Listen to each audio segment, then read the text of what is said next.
Welcome into Waukee High School, home of the number 9 ranked Warriors as they play host to Southeast Polk in tonight's softball doubleheader on CISN. Waukee enters 11-11 on the year. Southeast Polk 14-11, and we will have a youthful battle in the circle tonight. Lily Struck, the sophomore, has had 8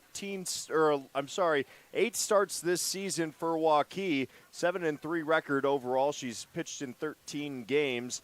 Meanwhile, Carter Price, just a freshman for the Rams, will take the rubber this afternoon. She's 7-4 on the year, started 10 games, played in 17. Certainly two teams that know each other well over the years. But this year, this is their first meeting in tonight's doubleheader, both 5 o'clock first pitch for Game 1, and then we'll follow up Game 2 tonight here on CISN shortly after that first game comes to a close. Some of the leaders for both teams tonight. Ella McGee, the senior for Waukee, has 25 hits on the year. She's batting .391, 9 ribs, and 2 triples stand out this season. On the other side of things, Jesslyn Stairs, the junior for Southeast Polk, has been worth noting. She leads all of Class 5A in RBIs. She's currently got 16 per bound, batting .480 on the season with 36 hits and 3 home runs. Pitching this season, well, it's kind of gone both ways. You'll see both of the top starters in Carter Price. Again, 7 wins this season. Lily Struck for Waukee also has 7. Both have pitched numerous innings this year as well. ERA sitting at 6.77 for Struck, 4.81 for Carter Price. Again, the freshman for Southeast Polk. We'll get you starting lineups here in just a bit in this order. That'll be right after the break here on CISN TV. Thanks so much for joining us. We'll have first pitch in just a moment.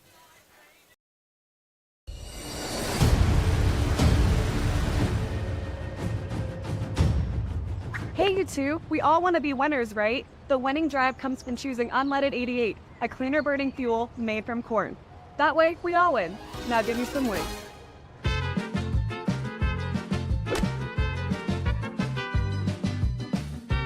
That's the winning drive. Now let's go get some tailgating snacks.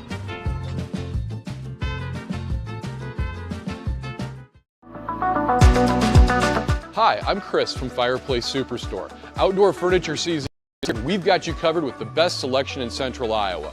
We're featuring Poly Furniture by Berlin Gardens.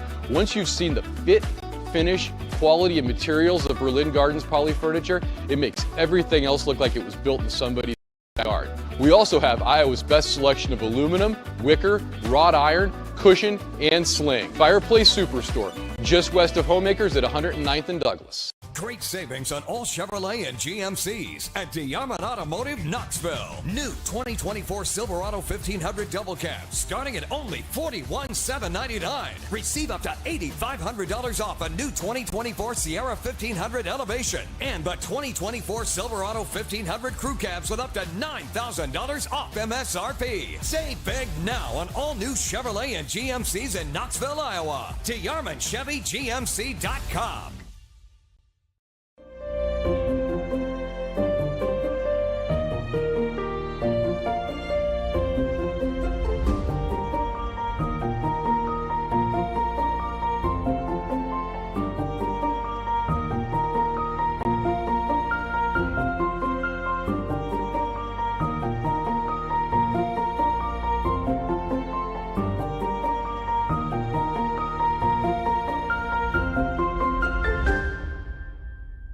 Free Godfather's Pizza begins with the download. Order through my new online ordering app and start earning free pizza and sides. It's easy. Download the Godfather's Pizza online ordering app today. Do it. Iowans are working hard, but high prices make it even harder to keep food on the table. Record numbers need help. Your neighbors, your friends, your community. Stopping hunger starts here.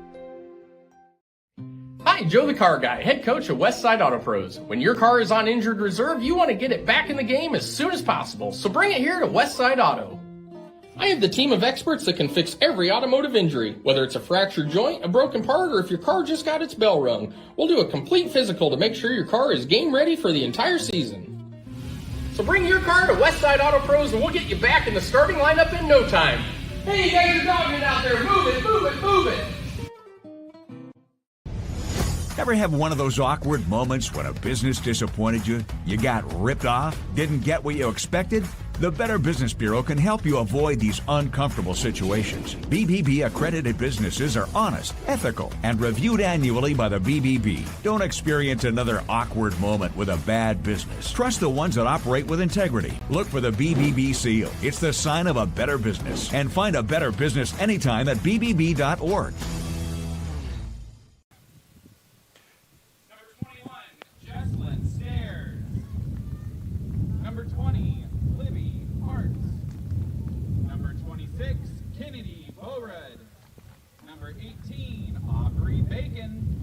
Number 10, Haley Clark.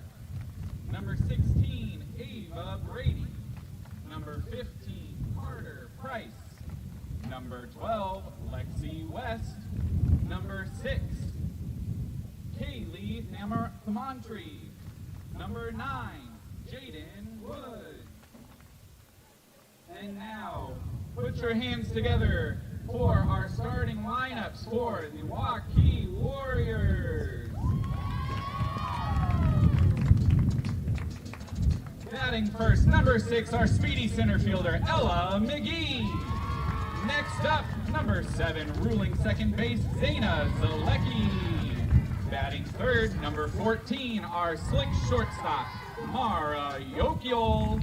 In the cleanup spot, number 13, the rock behind the plate, Talia Lavorado. Batting fifth, number 3, holding down first base, Marin Jacobson. Next, number 9, patrolling right field is Ella Daniel. In the 7th spot, number 10, guarding third base, Jaden Van Pelt.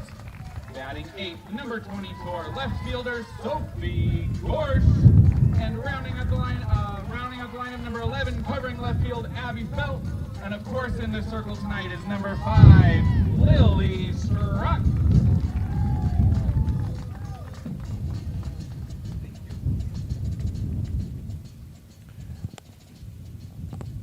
So there you have our starting lineups for tonight's matchup between number 9 Waukee and unranked Southeast Polk. We'll step away for the national anthem when we come back. First pitch.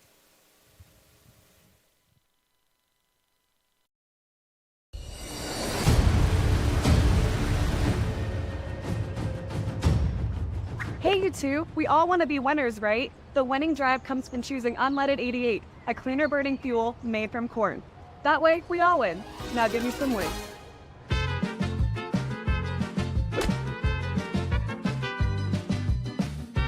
That's the winning drive. Now let's go get some tailgating snacks.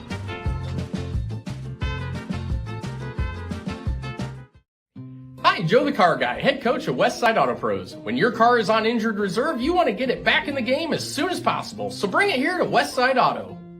I have the team of experts that can fix every automotive injury, whether it's a fractured joint, a broken part, or if your car just got its bell rung. We'll do a complete physical to make sure your car is game ready for the entire season. So bring your car to Westside Auto Pros and we'll get you back in the starting lineup in no time. Hey, you guys are dogging out there. Move it, move it, move it. Over 1,300 vehicles on WaukeeChevy.com. Schottenkirk Chevy Waukee. If we don't have it, you can build it. Newly expanded service department means we're hiring. See the openings on WaukeeChevy.com. Schottenkirk Chevy Waukee. WaukeeChevy.com. Hi, I'm Chris from Fireplace Superstore. Outdoor furniture season is here and we've got you covered with the best selection in Central Iowa. We're featuring Poly Furniture by Berlin Gardens. Once you've seen the fit, finish, quality, and materials of Berlin Gardens Poly Furniture, it makes everything else look like it was built in somebody's backyard. We also have Iowa's best selection of aluminum, wicker, wrought iron, cushion, and sling. Fireplace Superstore, just west of Homemakers at 109th and Douglas.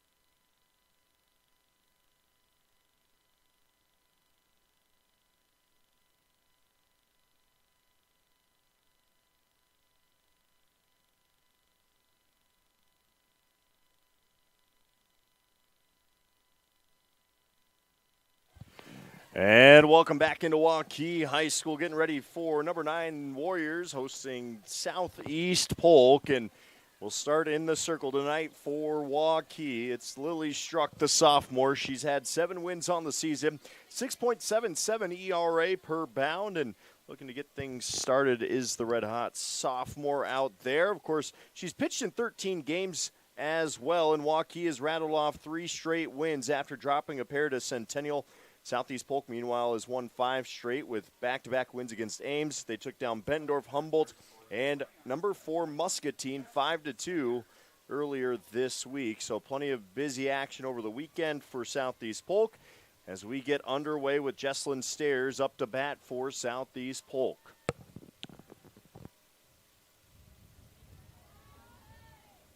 And away we go, and we start things off with ball 1 to Stairs. Ball getting up and just a little bit outside the zone for Struck there to start things off.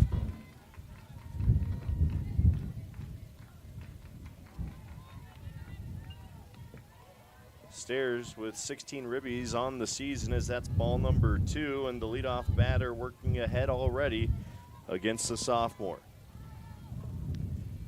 Struck looks in. Delivers that ball lined out into left on the hop, though, out in center. Nice grab and reaction by Ella McGee out there, ranging out to her right. Makes the grab for out number 1. Stepping into the box next for the Rams, number 20, Libby Parts. It's a great reaction out there, being on her toes by McGee. That ball a little up in the zone, gets lined out there just to the left of our camera of the W, and that is out number 1 as Struck goes back to work in the circle. Up now, Libby Hart. Left fielder looking to lay down a little bit of a slap bunt. Not quite sure we're going to call it a slap, but she's certainly looking to lay one down. You got the corners pinching in over there for Waukee. Van Pelt at third. They're going to pinch in and the bunt. She does go around for strike one, 1-1 count on Hartz. Hot one out here in Waukee. I can tell you that much from our press box. Out in the sun, it might be even worse. Got a little breeze up here, as you heard through our PA announcer's microphone during those starting lineups. Beautiful complex out here, though, at Waukee, as they've recently redone it to an all-turf field, not just in softball, but the baseball field as well, as Struck catches an outside corner for strike two. Wonderful job they've done out here in Waukee with these facilities, and really top-notch class. You don't have to worry about weather as much. Obviously, rain doesn't impact the turf quite like it would with dirt. That ball lifted up and out of play as Hartz keeps her at-bat alive. The only caveat to this turf is when it does get wet, the slide tends to get a little bit lengthier, a little bit faster. We've seen injuries out at Southeast Polk over the years, who also has a turf infield for baseball. But again, one of the few softball fields that has gone all turf as well. The ball bounding up a little bit more on the hop too. Ground ball to short, easily fielded and thrown across in time. Mara Yokiel delivers, and that's out number 2 for Lily Struck.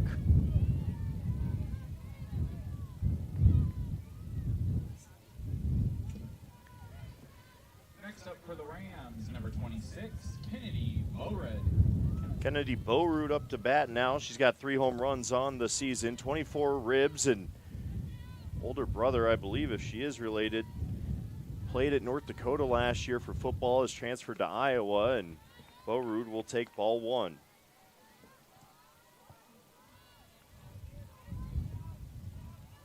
One-0 count here from Lily Struck, who's had to work from behind a little bit early on.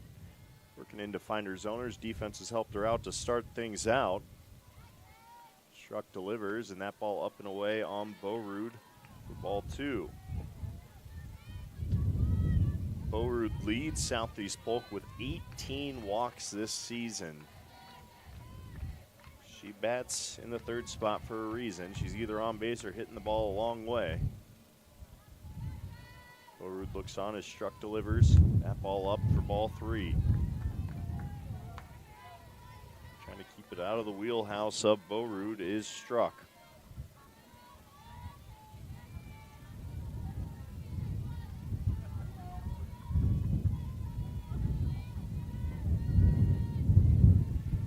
Line and deliver. That ball's going to be up, and Bowroot draws her 19th walk on the year with 4 straight balls.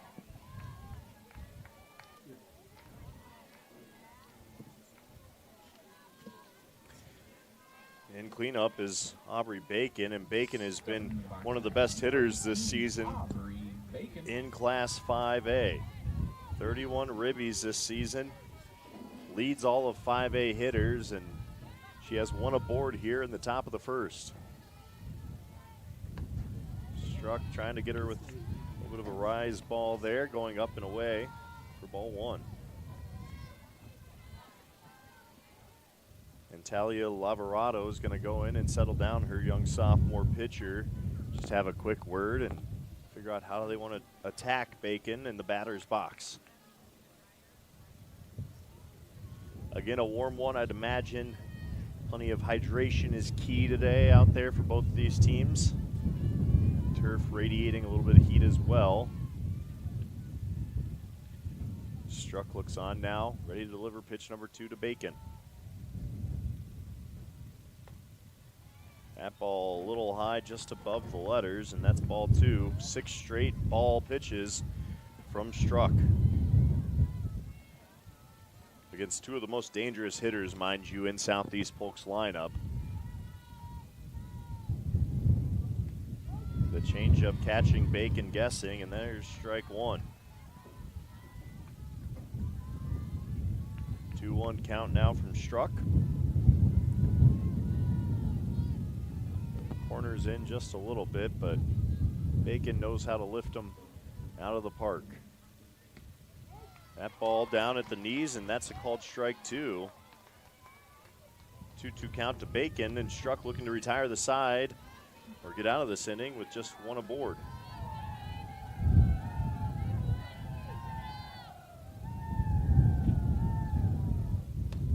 Pitch number 3's popped up, and that's an easy can of corn for Talia Lavarado, and that will send Southeast Polk to the dugout. Waukee's going to try and get the bats going in the home half of 1. Scoreless through the top of the first with one aboard left on base for Southeast Polk. We'll get you going with Waukee after the break. Ever have one of those awkward moments when a business disappointed you? You got ripped off? Didn't get what you expected? The Better Business Bureau can help you avoid these uncomfortable situations. BBB accredited businesses are honest, ethical, and reviewed annually by the BBB. Don't experience another awkward moment with a bad business. Trust the ones that operate with integrity. Look for the BBB seal. It's the sign of a better business. And find a better business anytime at bbb.org. Iowans are working hard, but high prices make it even harder to keep food on the table. Record numbers need help. Your neighbors, your friends, your community. Stopping hunger starts here. And we're back for the home half of 1. The home team on the board, ready to get their first at-bats of the game against Southeast Polk. Ella McGee will step into the batter's box against Carter Price. Price with 10 starts this season, sits 7-4 on the year. She's got a 4.81 ERA, 7 wins, and certainly good numbers for a freshman who brings a little bit of heat, but we'll see how she can adjust to this Waukee lineup that knows how to drive in runs. They average about 6 runs a game. They give up about the same number. In 503 at-bats, they brought in 103 runs, 165 hits. There's a team batting .328 and getting on the base .391 this season. And Ella McGee, the center fielder who made that lovely catch out there in center on the run, will start things off here as a lefty.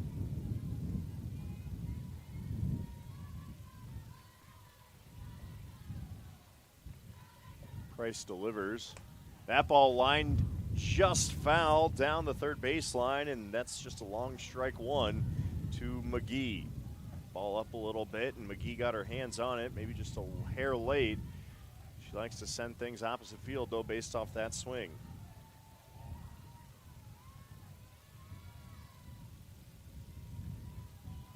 Price sets, the freshman delivering. That ball's a one-hop to the mitt of Aubrey Bacon behind the dish for ball 1.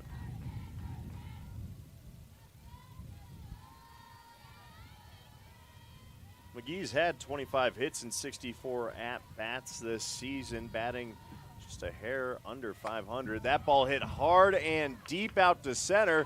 That'll get all the way to the fence. McGee rounding second, gonna head for third, and she'll be up easy in at third with the lead-off triple against Price. That was a triple for Ella McGee. McGee hit that one hard out there and burns the center fielder in Jaden Woods. Next up in the box for the Warriors, number 7, Zayna Zalecki. As you heard there, Zayna Zalecki up to bat. Your second baseman with a runner at third. She's got McGee there, and she'll step through and take ball 1. Good eye there from Zalecki. That pitch borderline, just a little low if you ask the umpire. As Carter Price winds and delivers, that ball flared down the third baseline, also foul for a long strike 1. The slap hitter trying to send one to the opposite field here for Waukee. Zalecki in 59 at-bats this season has 20 hits, so batting just over 300. She's, or 333, I should say. She slaps that one foul for strike 2. Showing some speed there is the second baseman as she's trying to get on board. 19 games started this year for the Warrior. She's played 22 games total this year for Waukee. She looks on with a 1-2 count. Price delivers, slap to shortstop. That will bring in one as McGee crosses home on the fielder's choice sacrifice.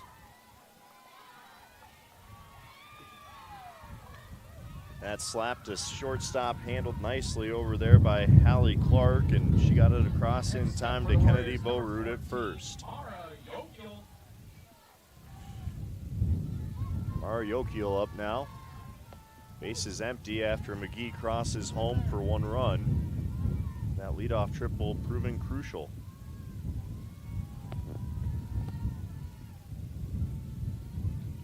Mara Yokiel, 60 at-bats as well, 25 hits this season for her, inching closer to that 500 mark, and got 14 singles, 9 doubles, and 1 home run this year, 14 ribs.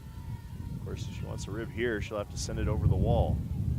That ball hit hard on the ground to short, some range there and throw across. Once again, Hallie Clark showing the strong arm for the 6-3 out at first.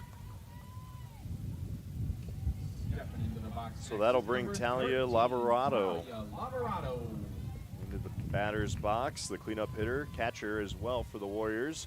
Find her behind the dish. She looks on, and Carter Price settling things down, the freshman, since that leadoff triple to McGee.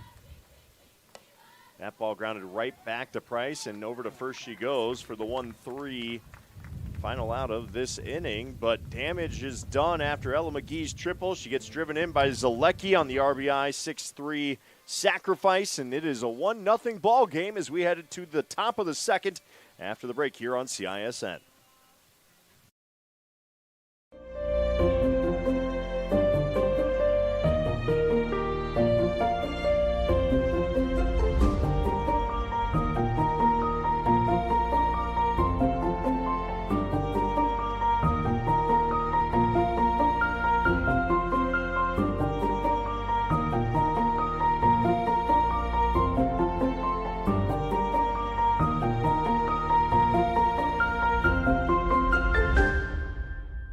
Over 1,300 vehicles on WaukeeChevy.com. Schottenkirk Chevy Waukee. If we don't have it, you can build it. Newly expanded service department means we're hiring. See the openings on WaukeeChevy.com. Schottenkirk Chevy Waukee. WaukeeChevy.com.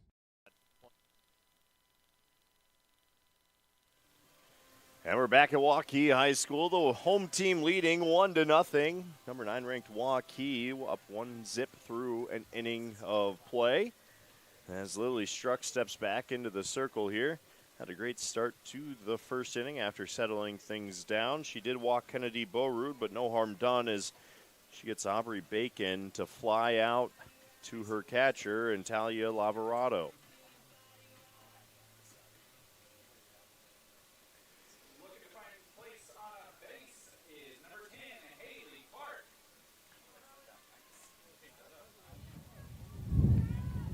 Hallie Clark up to bat here. Shortstop was busy in the top of the or bottom of the first. Had 2 throws across the diamond. And she takes pitch number 1. That ball getting up and just a little bit away from Struck.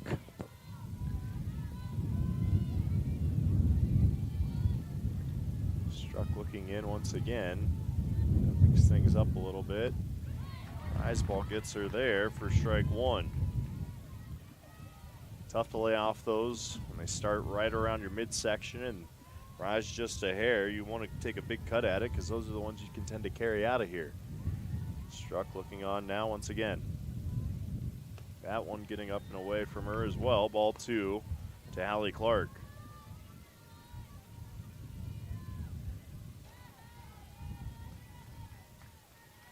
Clark, 25 games played this season, 68 at-bats, and she's got 24 hits in those at-bats. One triple on the year. There's ball 3. 3-1 count here to Clark. Again, 2 young pitchers in the circle today. Waukee's Lily Struck in there right now for the Warriors. Delivers, and that catching a strike zone just at the knees for strike 2, and we've got a full count here in the top of the second.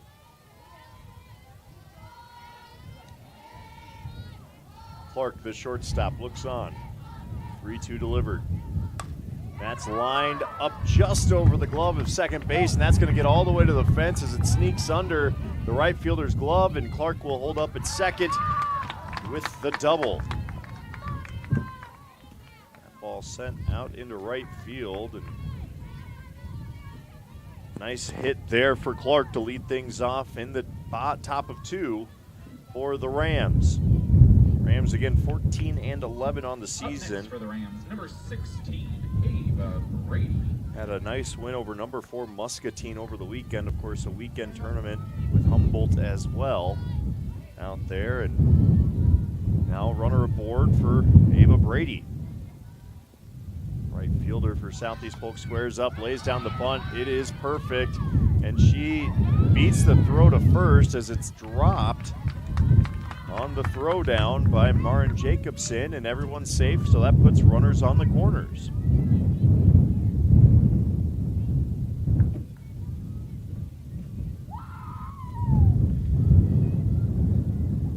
Would have been an out at first had Jacobson squeezed that ball a little bit at first, but nonetheless, Ava Brady will take it as she squared up the bunt, laid it down to first, or made her way down to first. Would have been a close play regardless, but she is safe there. Quick huddle by the Warriors. Just trying to reset, come up with the play for the corners.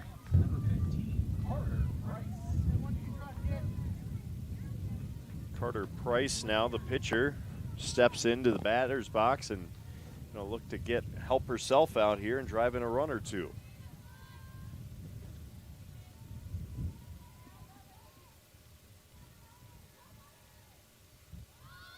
She squares to bunt, throw, fake down, just a hard throw back to Struck, and they'll let the runner advance on the steal. That is Brady with our first stolen base of the day. A little bit of gusty wind out there, as you might catch on our microphone as well, but we'll take a summer Iowa day like this. Most of the time it beats thunderstorms and rainouts. That ball getting up and away. That's going to get back to the backstop. And in comes Clark, sliding in safe on the wild pitch. We've got a 1-1 ball game as Ava Brady advances as well. So we've got a 1-1 count now to Carter Price. Price with a runner on third. Looks in as Struck delivers. Big swing and a miss there from Price for strike 2.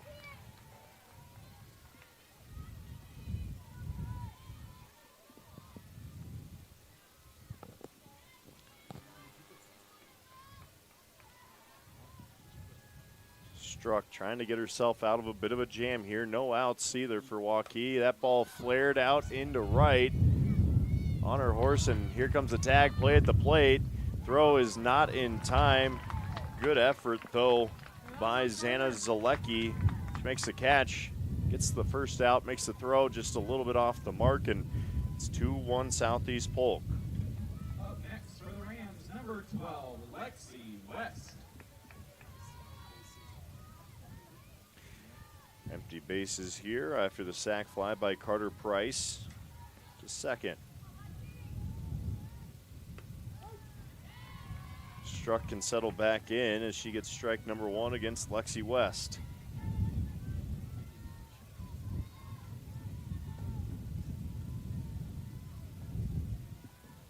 West, a sophomore, 34 plate appearances. Just 9 hits this season as that's ball 1 for a 1-1 count. Struck working hard to find the strike zone here early on against the Southeast Polk team. Delivers that ball off of her hip, and that will be a ball 2. Just catches her hip there, might have slipped a little bit. It does happen from time to time. She'll reset and deliver the 2-1. That one hit hard down the first baseline, just foul And if that ball is 3 inches left, Lexi West is likely at second. Instead, it's a long strike and a 2-2 count with 1 out.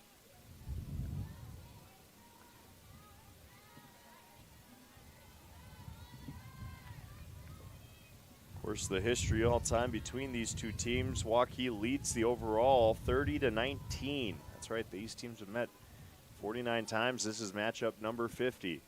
That ball off the hands and fouled as well by West. West battling hard in there.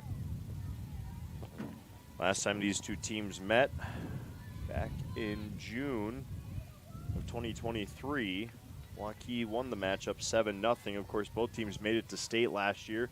Both had departures earlier than they had hoped for. That ball up in the zone for ball 2. Ball 3, I'm sorry, full count. Scorebook keeping, not reliable for myself. We'll trust our scoreboard keeper instead for the full count. 3-2 count, 1 out. That ball fouled off and can't quite squeeze it. Can Lavarado.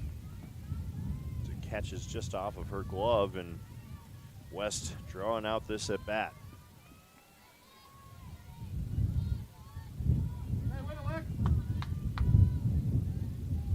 Again, Lexi West with just 9 hits this season.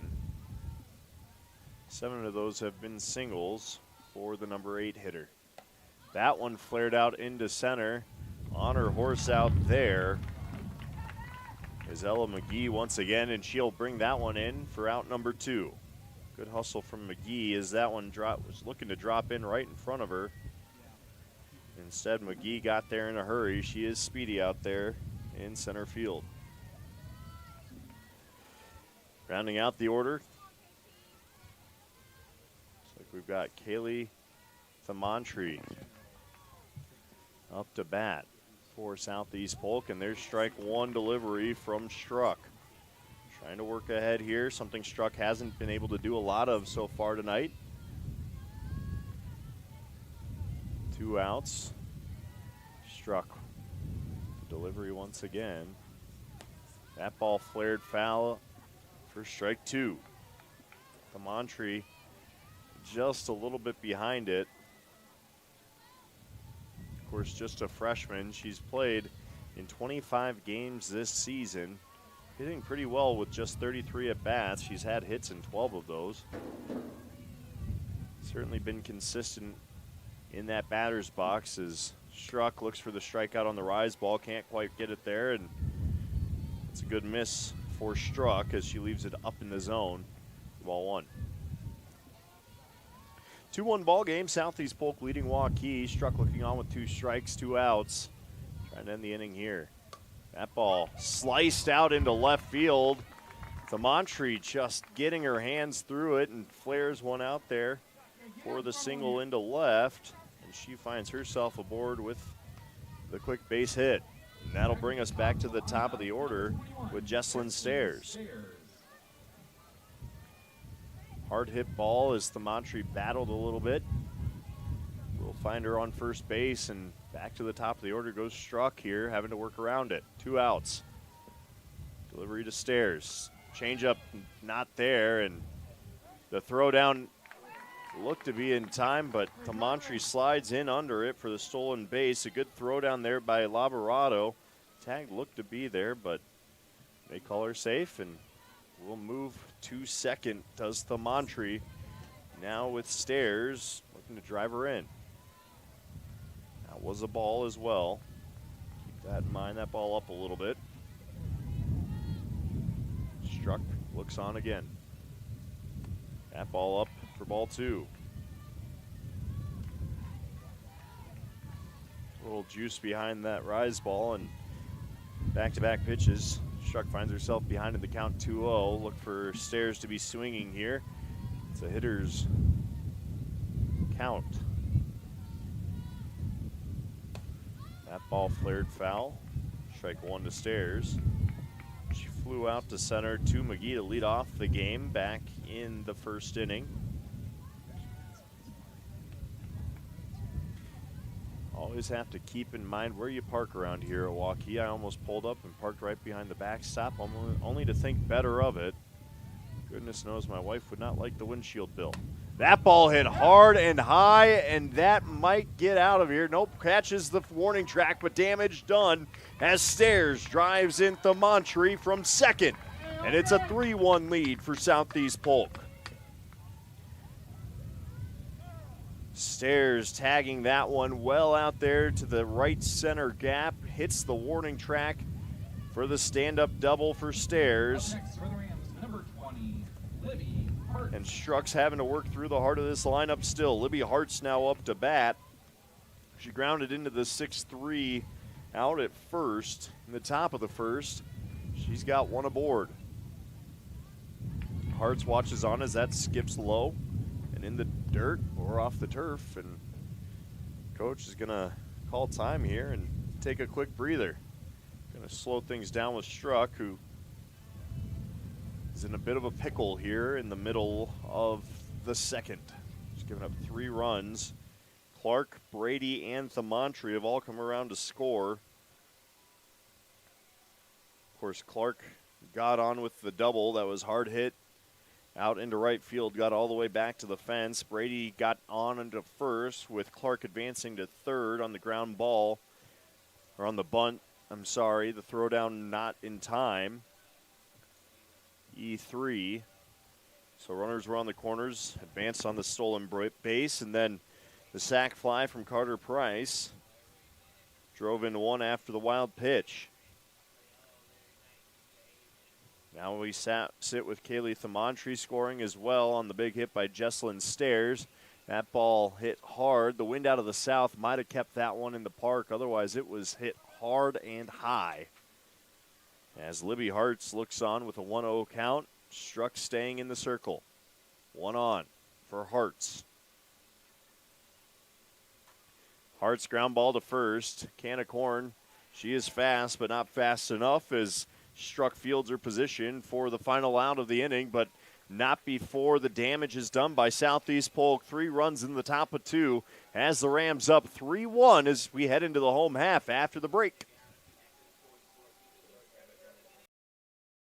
Save on all new Chrysler, Dodge, Jeep, and Rams at DeArmond Automotive, Knoxville, Iowa. During the entire month of June, get a new 2024 Ram 2500 Crew Cab for only $49,990. Receive 20% off our last 2023 Jeep Gladiator and the new 2024 Jeep Grand Cherokee Limited L4x4 starting at only $48,990. DeArmond Automotive, Knoxville. Located just minutes from the Metro. DeArmondCDJR.com. Free Godfather's Pizza begins with the download.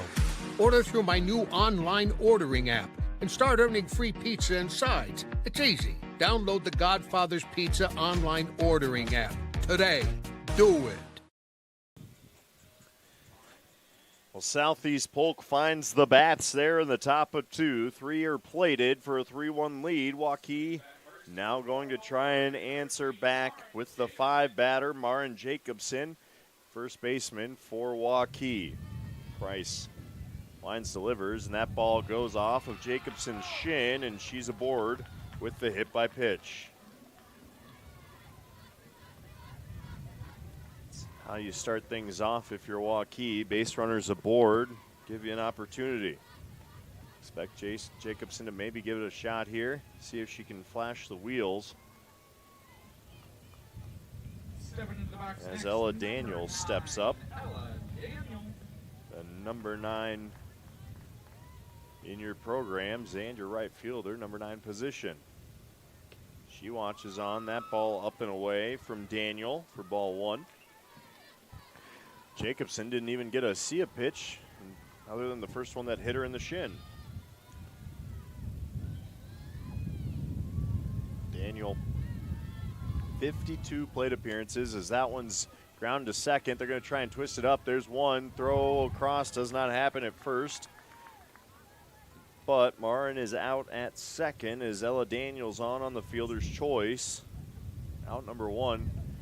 Good play over there at second and a heads up play to get your lead runner in Lexi West.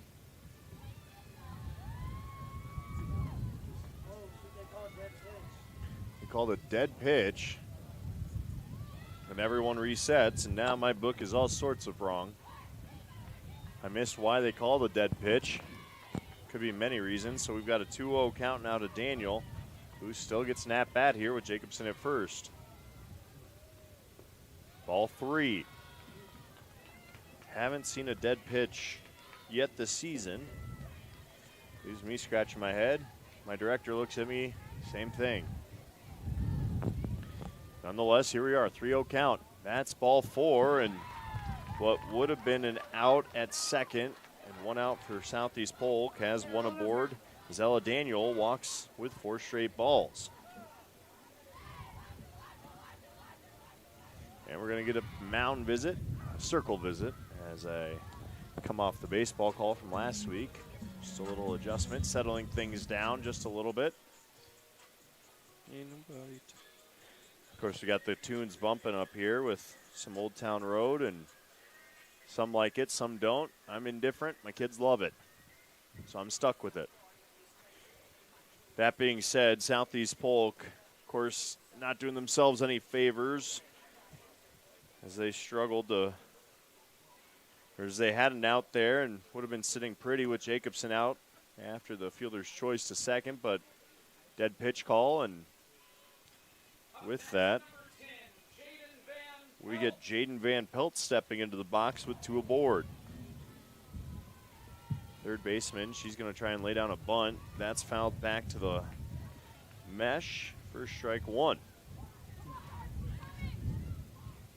Price not seeming to struggle too much here and settling things down, although not an easy body of bats to work through here as we get to Van Pelt and Gorsh after her on deck. Van Pelt looks on, going to try and lay down that bunt again. That again fouled back to the netting for strike 2. And she's suddenly behind and likely going to need to try and battle back in the count here.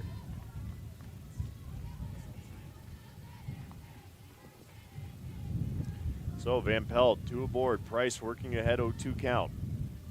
Wines delivers that ball just outside, looking for a corner. That is ball 1 as Price brings some heat on that fastball. 1-2 count now.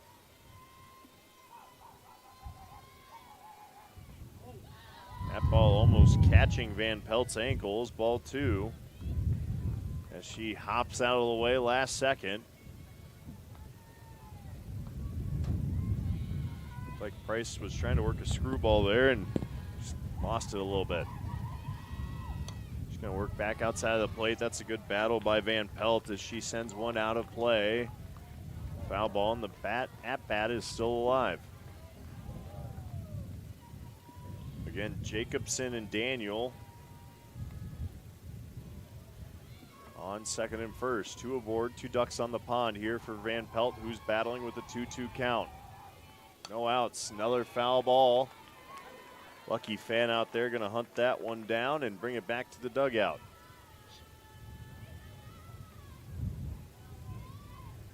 Those softballs, a hot commodity for these high schools. Can't afford to give any away.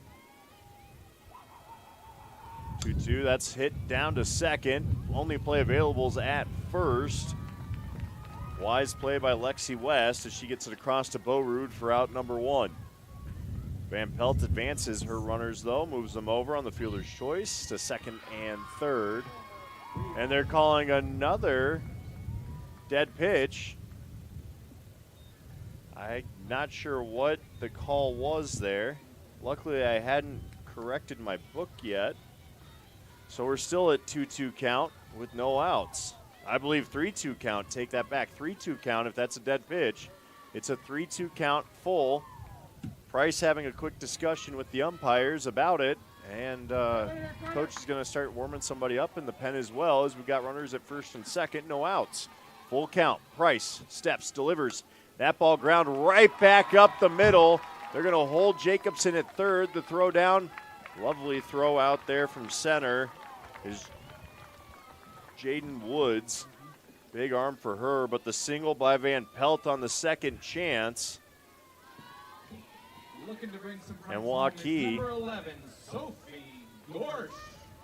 Waukee has benefited from 2 illegal pitches or dead pitches, and thus we have bases loaded on the single up the middle. That ball flared out of play and over the fence. That'll find parking lot. Back here by the Waukee softball, baseball, and football complex. They've packed everything nicely in out here. New scoreboards as well. As Gorsh has strike 1. The 8-hitter looks on as she takes ball 1 outside, low and away. Will change up, just cannot find the zone. Infield in just a little bit for Gorsh. Infield playing in as well. Gorsh, the lefty. Watching on as Price sets, delivers. That ball fouled back to the netting for strike 2. She's just about on it. She gets that barrel square.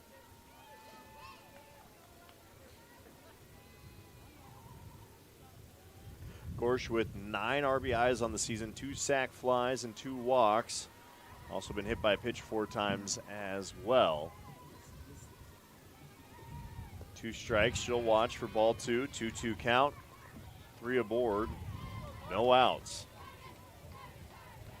Good energy out of that Waukee dugout, trying to will Gorsh on. Price trying to get out of a jam. That ball up to the netting, and runners do not advance. Wisely, Jacobson holds because that ball was back there in a hurry. And so was Aubrey Bacon. So full count. No outs, full count.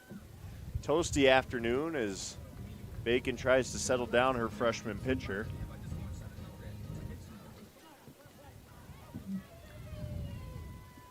And runners might be moving a little bit here. You don't want to get doubled off on a line drive, but don't want to get caught on a ground ball not scoring here if you're Jacobson. That ball low and away for ball 4. That's a walk for Gorsh. Just her 4th on the season, but that's an RBI walk as Jacobson comes in to score, makes it a 3-2 ball game, and Abby Felt now steps into the box. Number 16, Abby Felt. Felt with the bases loaded, still no outs. That ball lifted out of play just down the third baseline and into the stands. It'll bound down the steps, and everyone just stares at it. No one moving to make a play in the stands. It's all right. One lucky fan will hunt it down and run it back. Foul ball for strike 1. Umpire had to go set with a couple new softballs.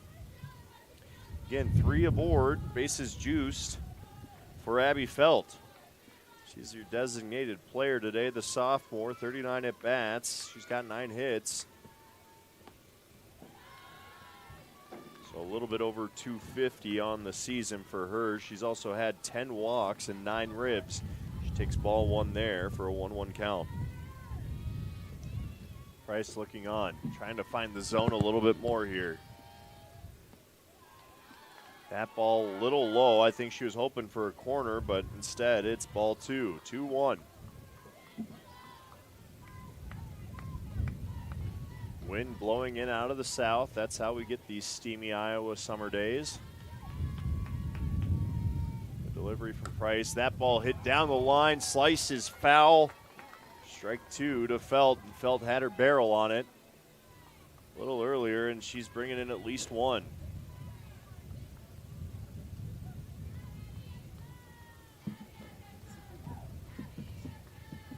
Price, again, in a bit of a pickle, is the freshman pitcher against a hard-hitting Waukee squad. Felt takes ball 3, another full count. 3 straight full counts for the Waukee Warriors batters. Van Pelt, full count. Gorsh, full count. Now Felt. Keep in mind, Van Pelt's full count came after a dead pitch that sent her back to the plate and eventually led to her getting on with a single. That ball hit foul, and Felt keeps her at bat alive.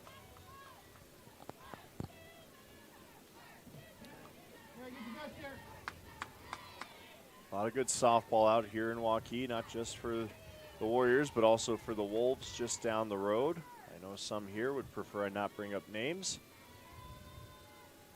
But tonight, Waukee looking for a win. That ball hit hard to second. Throw down to home is in time. Throw to first not in time, but Southeast Polk prevents the run from being scored, as Ella Daniel does not come in to score. She's thrown out on the fielder's choice to second.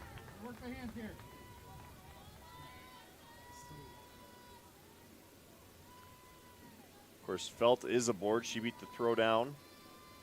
Runners all advancing, so base is still loaded with one out. That ball hit hard and up the middle by Ella McGee. McGee bringing in one. They're going to try and bring in two, and sliding head first home is Sophie Gorsch. That's two more runs for Waukee as they plate three so far in the home half of two. Felt advancing to third on the double by McGee as she lines one hard up the middle for the two-bagger and the two RBI at bat. And that will try and keep hot bats going for Zayna Zalecki with just one out. Two ducks in scoring position. She'll try to lay down the drag. Doesn't quite get it down for strike one. Big hit in a big moment for Ella McGee, standing on second right now. Just her 11th RBI on the season, but it's a big one. That ball down and away to Zalecki. She had an RBI fielder's choice back in the top of the first. Ground ball to shortstop. Zalecki looks on with the 1-1 count. Will take, that catches the outside corner. Nice change up there by Price for strike two.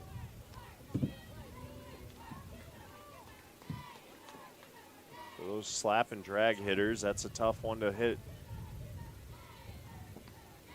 Just outside the zone, low and away for ball two to Zalecki. 2-2, one out.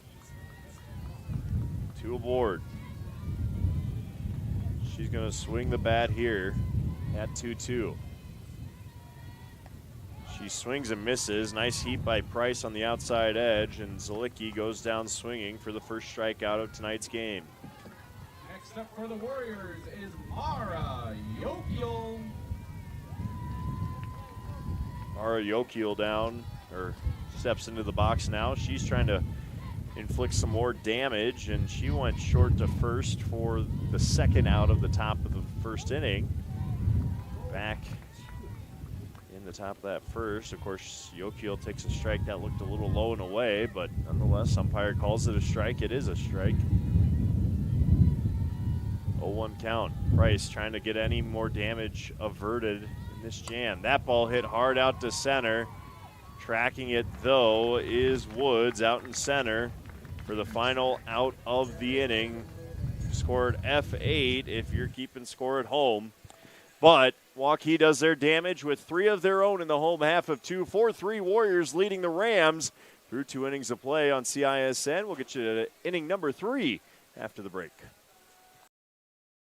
Great savings on all Chevrolet and GMCs at DeArmond Automotive Knoxville. New 2024 Silverado 1500 double cab starting at only $41,799. Receive up to $8,500 off a new 2024 Sierra 1500 Elevation and the 2024 Silverado 1500 crew cabs with up to $9,000 off MSRP. Save big now on all new Chevrolet and GMCs in Knoxville, Iowa. DeArmondChevyGMC.com. Free Godfather's Pizza begins with the download. Order through my new online ordering app and start earning free pizza and sides. It's easy. Download the Godfather's Pizza online ordering app today. Do it.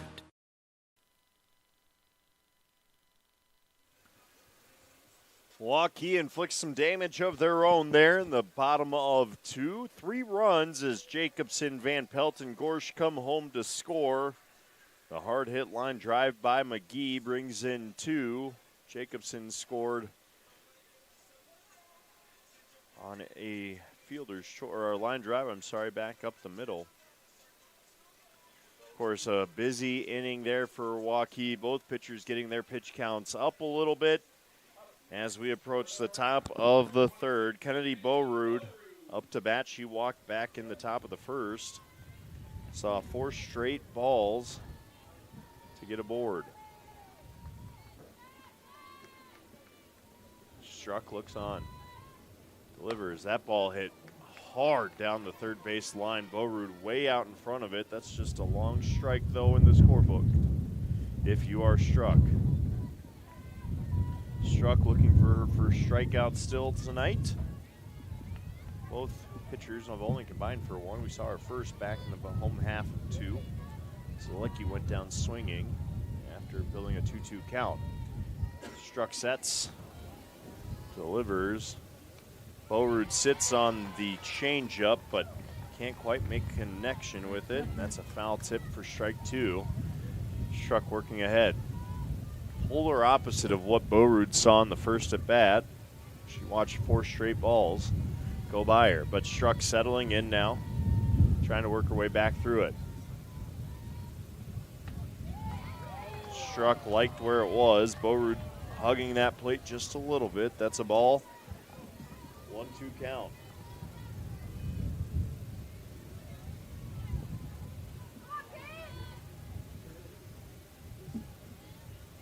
One-two delivery. Bowerud thought about it, but that's up and in around the hands for ball 2.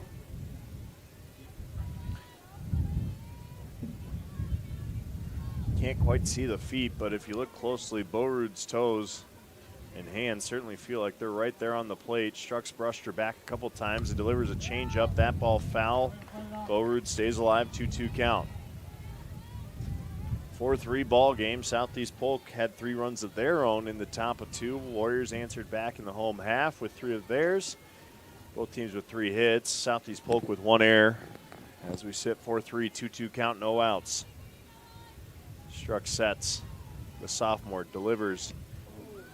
Foul tip, can't be corralled by Lavarado, and Bowerud keeps her at bat going.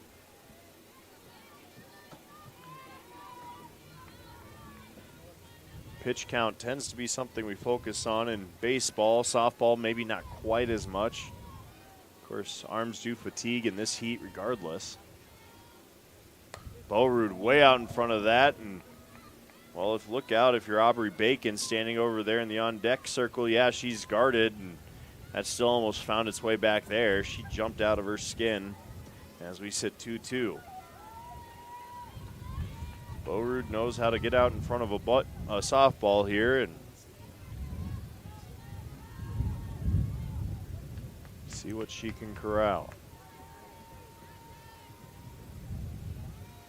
Watches on, there's ball 3 on the changeup. Look good, maybe a little low, a little in. As we sit with a full count now, does Kennedy Bowerud. Bowerud watches on as Struck sets.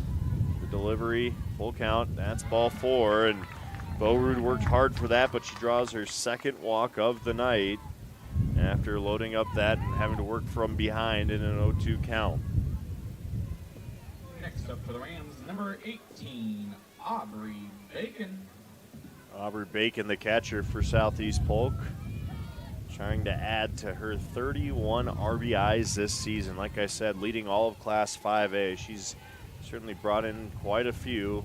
30 hits on 69 at-bats. Batting nearly 500 this season. They're going to give a strike to Struck there on the outside corner.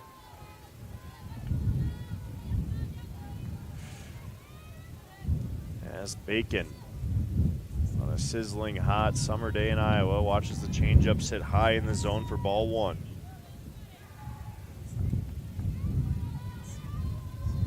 Bowerud at first.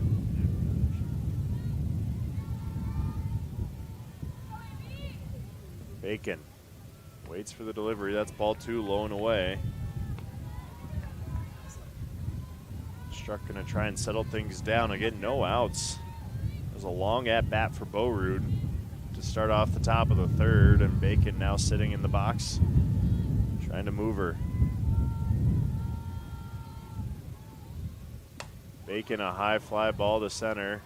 Ella McGee backtracking back to the fence off her glove. She can't corral it. Boerud will hold it second on the long single. That's going to be an E8, unfortunately, there for McGee, who has played a really good game thus far. That hitting off of her glove as Bacon advanced to first. Boerud go to second. Up next for the Rams, number 10, Haley Clark. So 2 aboard, no outs. Haley Clark, shortstop here for Southeast Polk, looks on as Struck trying to settle back in. That ball is in for ball 1. Could have a high-scoring affair here tonight. Of course, this is game 1 of our doubleheader on CISN TV. Try and settle things down. Umpire didn't like something. We're going to get a courtesy runner for the catcher. Kennedy Boerud comes out. Ava Miller comes in to pinch run or courtesy run for the catcher. Catcher's knees don't quite move as well these days, so they get that extra courtesy. Plus, it keeps the game moving a little bit more. In the run for the Rams, number 3, Ava Miller. 4-3 ball game, but Southeast Polk is threatening. As Ava Miller now stands at first in relief of Bacon. Hallie Clark up to bat. Struck delivers. Clark pops it up to second. That'll be a can of corn, easy doing for Zayna Zalecki, as that's the first out of the inning for the Rams. So, 2 aboard now as Ava Brady steps up. She had a sac fly back in the last inning. That's top of second as she flew out shallow right field to second base. And Zalecki had a nice throw home, just couldn't quite get it on target. And that would plate an early run for Southeast Polk as we take ball 1.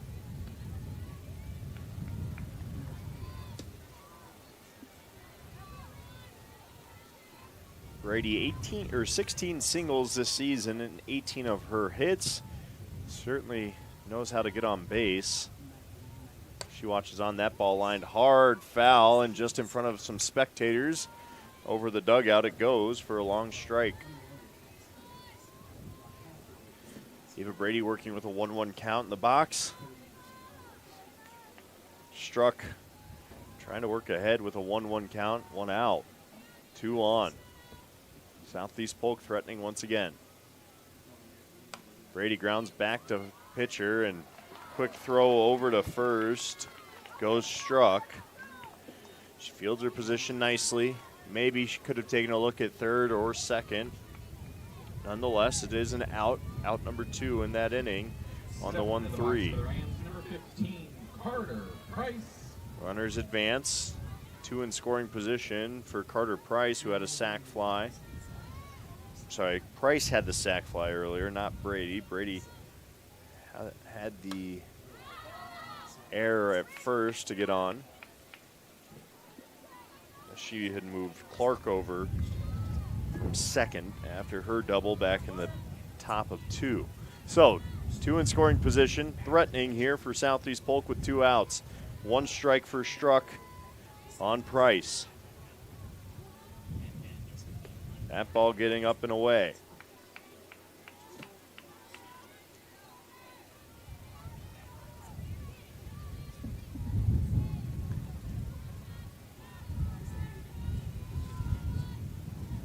Price, the pitcher, trying to help her case.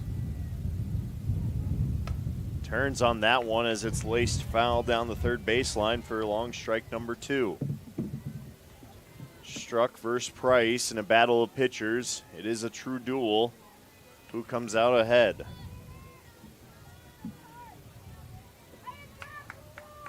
Quick touch of the chalk bag, and we're back and ready to go. Struck looking for her first strikeout on Price. 1-2 count, 2 outs. Delivers.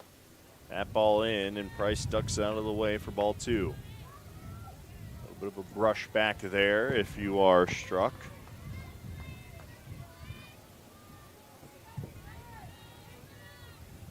Struck settling back in. 2-2, 2 outs, 2 aboard. Dealing to Price. Price, a quick flare. That's up and out of play. Just over the bullpen. A big hop off the cement out there. And still a 2-2 count.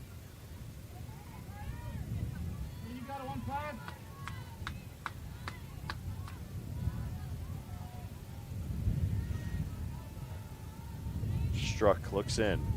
Trying to get out of this jam. That ball popped up. That's going to be out of play. Outstretched arm of one fan misses slightly, and another fan grabs it. As we'll run that one back to the dugout again. Lavarado had it tracked all the way back to the padding behind home plate. Umpires tonight doing a good job. Have to go retrieve a few more of those neon yellow softballs out there.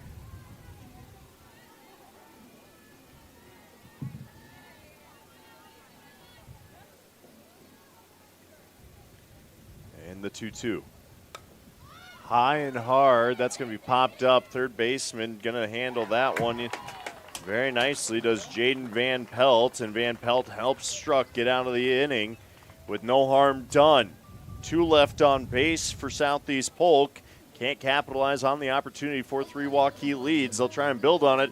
Home half of 3 after this on CISN. Hi, I'm Chris from Fireplace Superstore. Outdoor furniture season is here, and we've got you covered with the best selection in Central Iowa.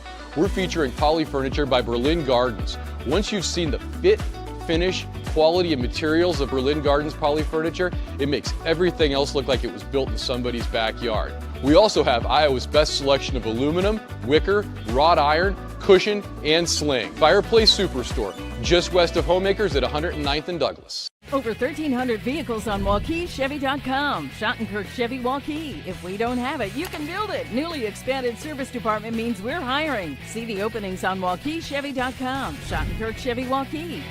WaukeeChevy.com.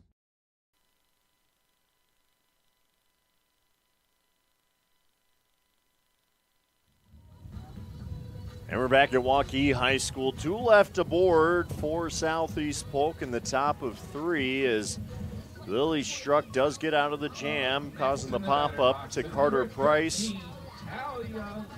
that pitcher's duel we saw, 5 batters. Sure felt like a lot more than that, but Struck will take it as we head to the home half of 3 now. Waukee looking to pick up where they left off the last inning. They put up 3 of their own. Talia Lavarado up to bat, the catcher. She takes strike 1. A little change up there from Price.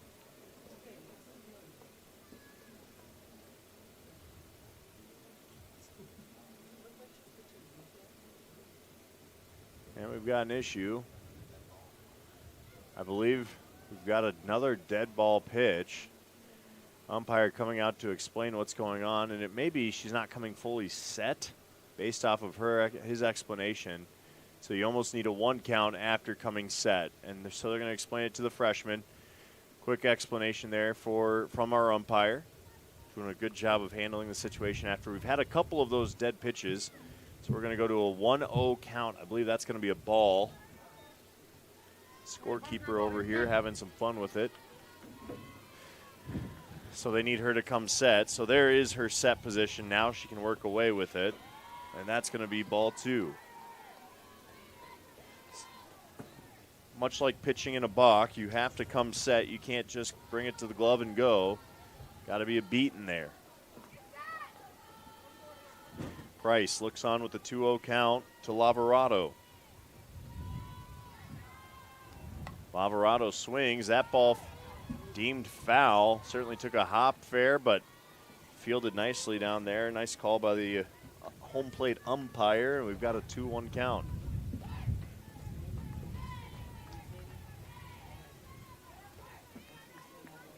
steamy day up here in the press box.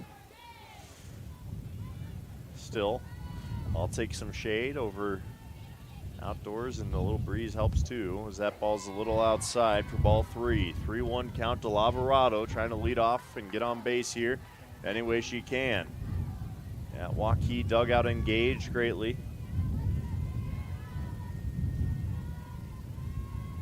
Price working from behind. 3-1 count. Lavarado looking to swing. That's going to be a dead ball, foul ball off of her ankle for a full count. Full count to the Waukee catcher, Lavarado now, and Price has worked herself back nicely after the illegal pitch to start the at-bat. Sun is out, beaming.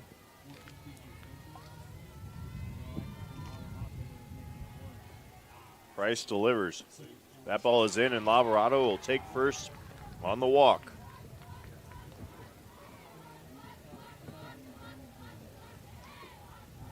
We'll see if we get a courtesy for the catcher, Lavarado. It certainly appears we will. Noel Dieterman, the junior, will pinch her courtesy run for the catcher, Lavarado, after she draws a full count walk. Noel Dieterman, an all-time great softball name. Up next to the batter box is number 3, Maren Jacobson. Maren Jacobson steps up now. First baseman also wears her position number on her back. She's going to square to bunt. Nope, brings her hands back. The take, throwdown is not in time. Sails out into center. And that was I believe a strike. Don't quote me on that, but we're going to call it a strike in case he puts the hand up. We'll find out shortly. Steal there, though, from Dieterman, puts her at second. I believe it was a called strike. Let's see what he rules. 0-1 count. He does call it a strike. Jacobson. Maren Jacobson takes strike 2 on the inside corner, and she's working from behind in an 0-2 count.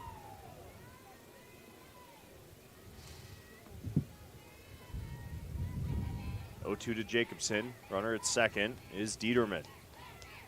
Swing and a miss, strike 3. Price with her second K on the day. 3 straight strikes there, and Price is finding a groove. Ella Daniel now up to bat. She's going to try and get Dieterman home. Of course, she walked back in the home half of 2. As Price tries to reel off another strikeout. Daniel takes ball 1 inside. Of course, 2 schools with plenty of softball history. Like I said, both making it to state last year. Unfortunately, Waukee ran into Fort Dodge. Southeast Polk lost in extras to Valley. That ball hit hard to first. Borud fields the position, tags the base, and she'll get out number 1, or out number 2, I should say, on Daniel.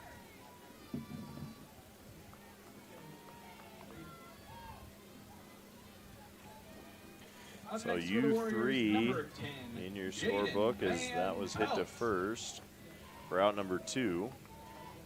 Jaden Van Pelt had a big single up the middle back an inning ago that drove in the first run of that inning, and she'll take the ball inside.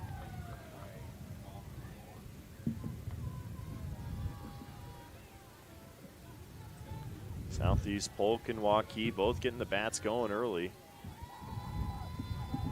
See if they can keep them going, as Waukee has a runner in scoring position, and the changeup finds the outside edge of the plate. 1-1 count to Van Pelt after a nice change of pace by Price.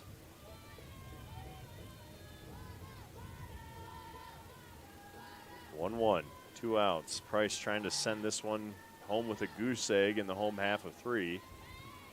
That ball ground down third baseline, called fair. Throw across is in time. And just like that, Southeast Polk is out of the inning after a nice throw across from Stairs to Bowrood to end the inning. 5-3 out, number 3. Still a 4-3 ball game. Waukee leading Southeast Polk. We'll get you back with the action in the top half of 4 here on CISN TV.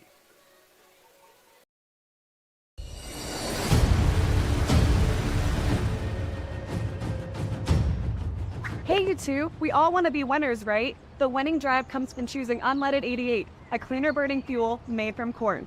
That way, we all win. Now give me some wings.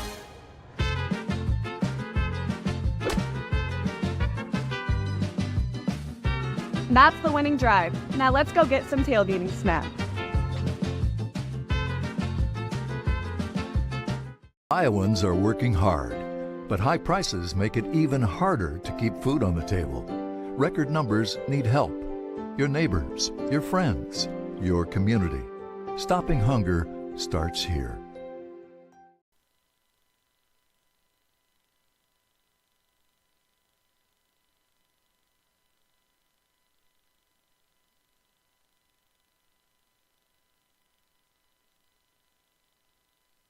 And we're back at Waukee High School. The Warriors leading Southeast Polk 4-3. No runs to show there in the third inning for either team. We're going to get started with Lexi West, who, of course, delivered a hard-hit line drive out to center back in the second inning. And we're sticking with Struck in the circle here as we approach the top of the fourth. 7-inning doubleheader today, game 1 here. As Struck sets to West. West a quick foul ball for strike 1. Struck still looking for her first strikeout today as well. Command certainly came back there in the third inning for her, and she let her defense do a little work as well. The sophomore holding things up after a tough second inning. 0-1 delivery. That ball hit to short. Easy throw across goes Yokeel. Yokeel in time to Jacobson for the 6-3 first out of the inning.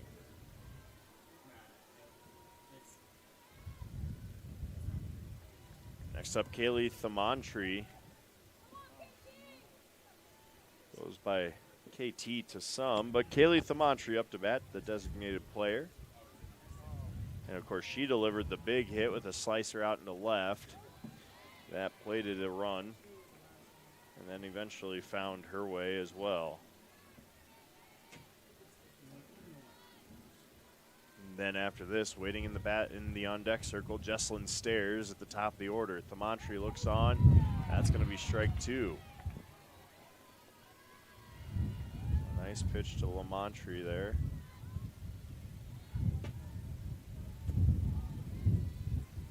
(0-2) count. Struck lines and delivers.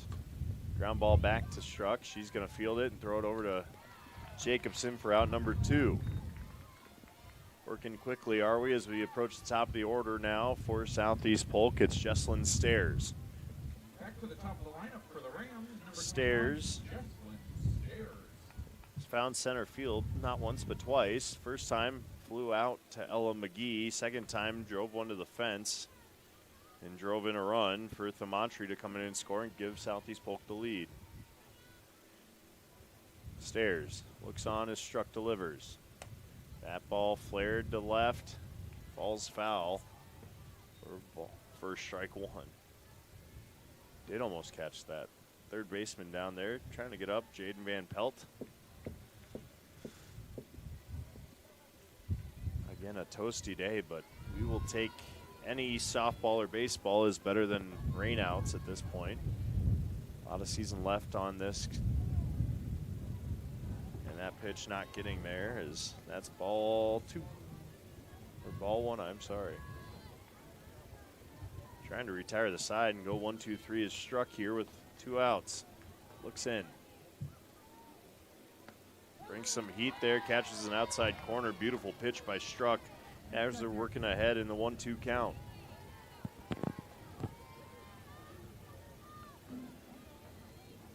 Stairs 1 for 2 on the day. That ball hit hard out to center. back to the fence. Over McGee's head it goes, and Stairs will stand up with her second double of the day. Hit hard there by Stairs with a 1-2 count. That ball up in the zone, and maybe one struck once back. Hit hard there. Libby Hartz now. Libby Hartz is up next for the Rams. 0 for 2 today. She's ground out to short, ground out to the pitcher. 2 outs, 1 aboard.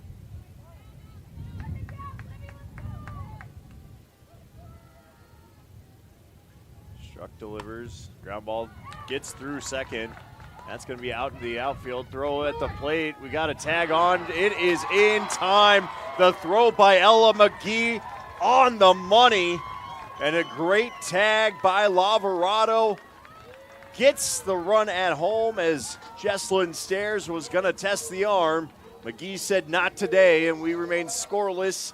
They're in the 4th inning of play anyway. We sit 4-3. Waukee staying ahead, dodging a bullet. We'll see if they can get the bats going in the home half once again. Save on all new Chrysler, Dodge, Jeep, and Rams at DeArmond Automotive, Knoxville, Iowa. During the entire month of June, get a new 2024 Ram 2500 Crew Cab for only $49,990. Receive 20% off our last 2023 Jeep Gladiator and the new 2024 Jeep Grand Cherokee Limited L 4x4 starting at only $48,990. DeArmond Automotive, Knoxville. Located just minutes from the Metro. DeArmondCDJR.com.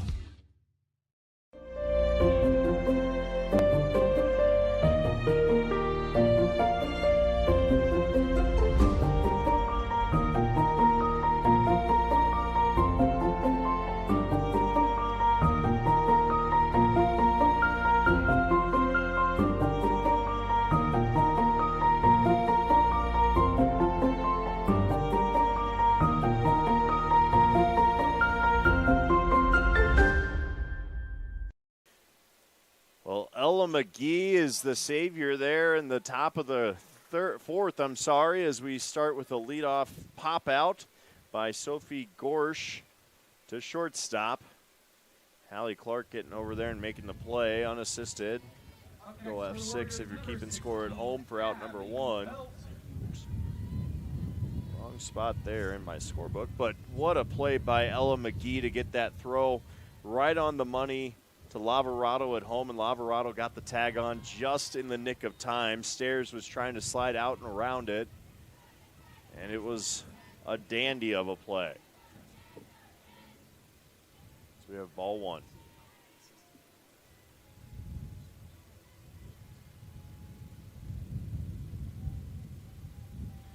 And we've got Southeast Polk's coach asking what's going on again as far as bringing it in and keeping that ball set. So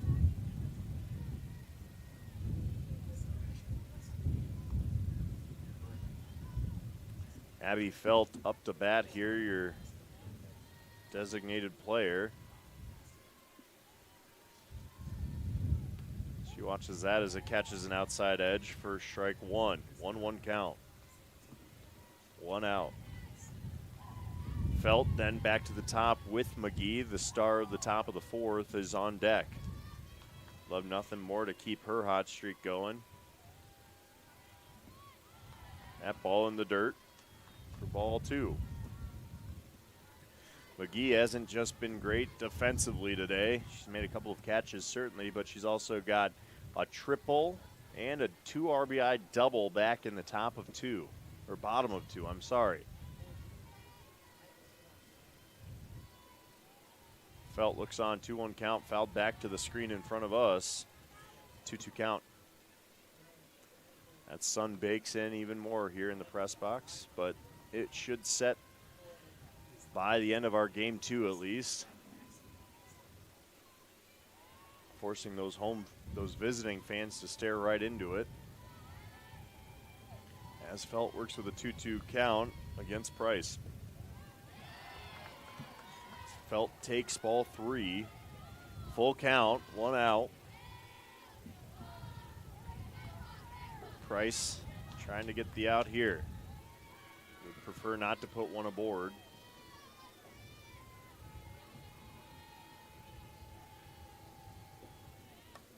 That's hit back to the screen as well, as we still sit with the full count. Felt keeping the at-bat alive. Remember to check out our CISN social media for all the schedules out there for our games covered. I know we had a Menace game over the weekend, as well as baseball opened our summer schedule last week with a Johnston 15-1 win over Waukee Northwest. Tonight, doubleheader here as the Rams take on Waukee. As that slapped foul. Check the schedule here quick. I know Randy, my director next to me, is a busy man this week and throughout the summer with games on tap.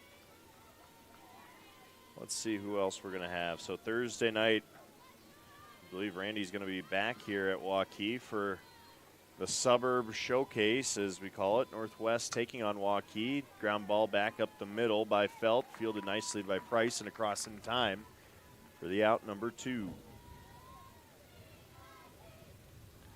As I mentioned, Waukee hosting Northwest on Thursday back here. We have Blake Walker on the call for that game. Then we've got Menace action on Saturday here on CISN.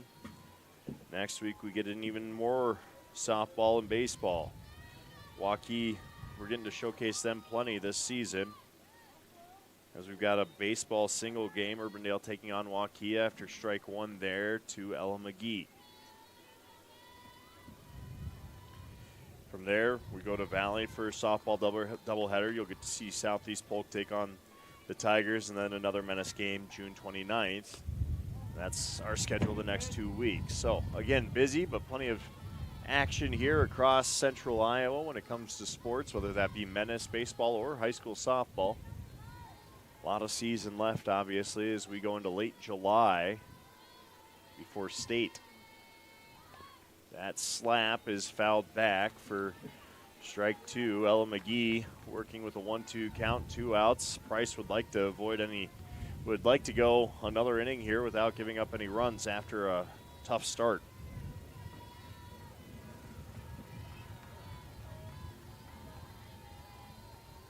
One-two count. McGee staring down Price. Price delivers. That ball fouled back. Sorry. Couldn't quite find the word I wanted there. Fouled back to that screen in front of us. Still 1-2. And it does not look like we'll have any relief from the heat this week as far as our covered games go. Wednesday, good chance of storms and high in the 70s, which sounds wonderful right now. Back into the 90s we'll go by the weekend, though. McGee, quick slap. That drops, dies at third, and she is on base with the single. The infield single finds her aboard, and that had some English on it. The turf just grabbed it, and it died.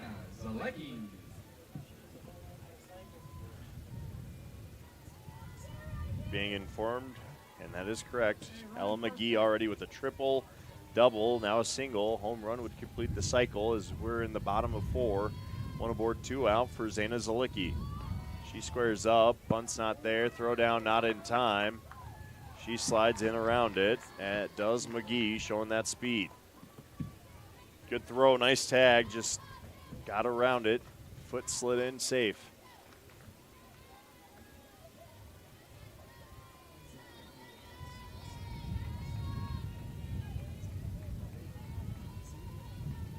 Zayna Zalecki up to bat now, run in scoring position, and that's going to be outside for ball 2.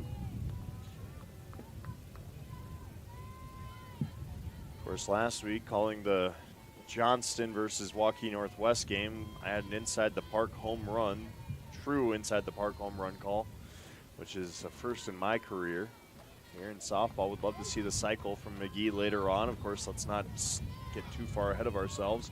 We've got a 4-3 ball game, and Zalecki battling with a 2-1 count.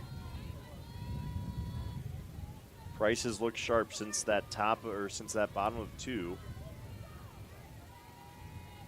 As Zalecki gonna swing one out into right. They're gonna hold McGee at third, bobbled.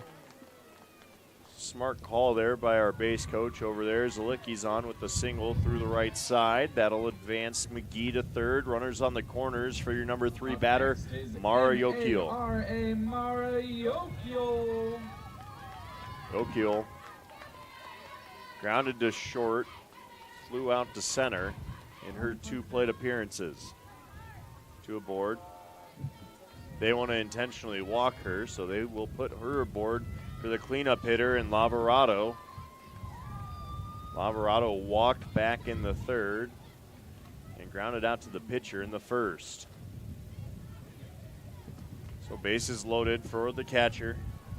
Smart play, force out anywhere.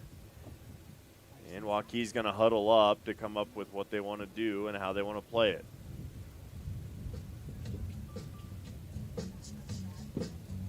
Southeast Polk will try to counter with a huddle of their own as well and trying to get out of this 2-out jam. As Zalicki sent one out into right. McGee's was just a little dribbler there. That died at short. 2 evenly matched teams. I have to say 2 teams that very much have some good pitchers within the circle. They have good batting as well. You know, Southeast Polk knocking off number 4 Muscatine earlier this weekend is a great sign for them. And meanwhile, Waukee, they also beat Muscatine just last week on the 14th, which I believe was Friday. Beat Muscatine 7-2. Humboldt 10-0 and Bettendorf 4-2. Here goes Lavarado now in the box. The delivery from Price. Lavarado looks on for strike 1 around the knees.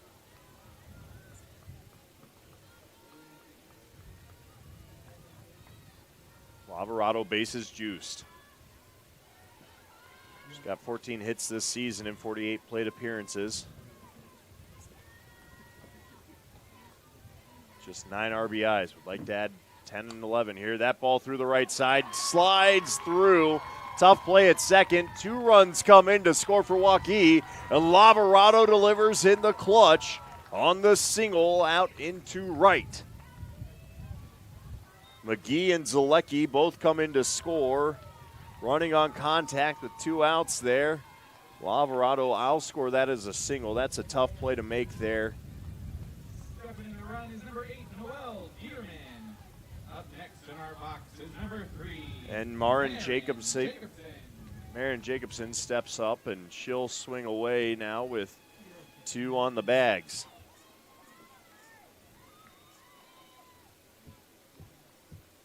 She struck out and walked on a hit by pitch. She did score back in the 2nd as well, did Jacobson. She looks on. 6-3 ball game, Waukee ahead. Jacobson, soft dribbler to 2nd, going to throw over to 1st. Throw is in time as Lexi West gets it over to Borud to end the inning, but not before Waukee plates 2 more. Sitting ahead 6-3 is the home team. Southeast Polk looking for an answer in the top of 5 after the break. Ever have one of those awkward moments when a business disappointed you? You got ripped off? Didn't get what you expected?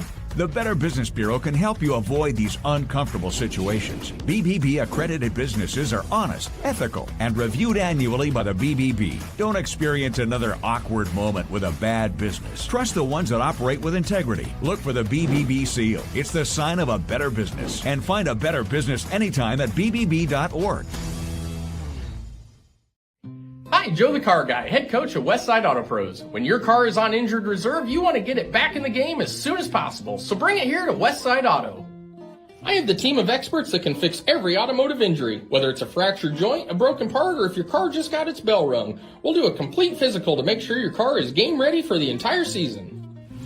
So bring your car to Westside Auto Pros and we'll get you back in the starting lineup in no time.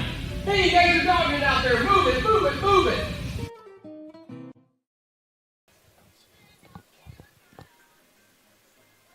Talia Lavarado delivers again in the clutch. The catcher for Waukee plates 2 in the bottom of 4.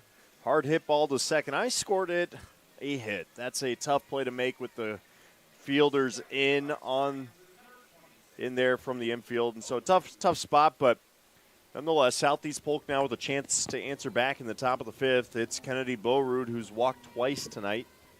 Looking to get back on board to get her team going again. Down 6-3. Borud looks on, takes the change up for ball 1 low.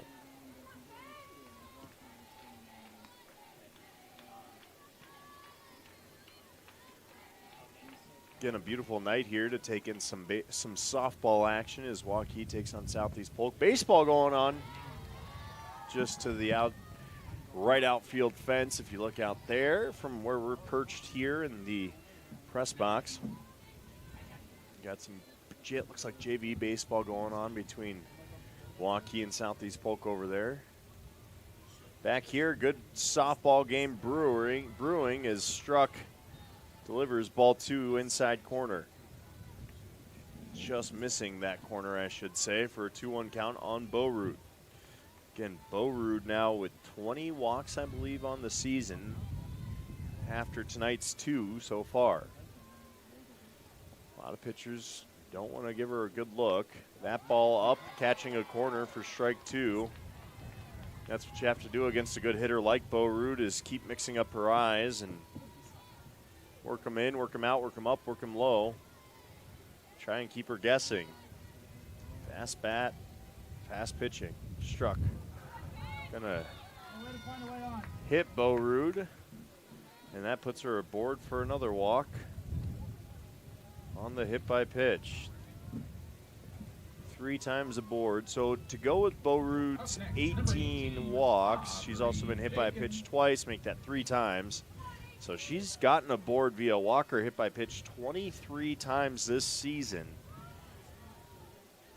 in 66 at-bats. It's nearly a third of her at-bats put her on base by a hit by pitch or walk. All right. Now in the cleanup, it's Aubrey Bacon, and she's looking to get cooking here with Beaurude on first, but she'll take strike 1. Bacon. 0-1 count. Struck. Drops one a little low off the turf for ball 1. 1-1 count for the Waukee pitcher.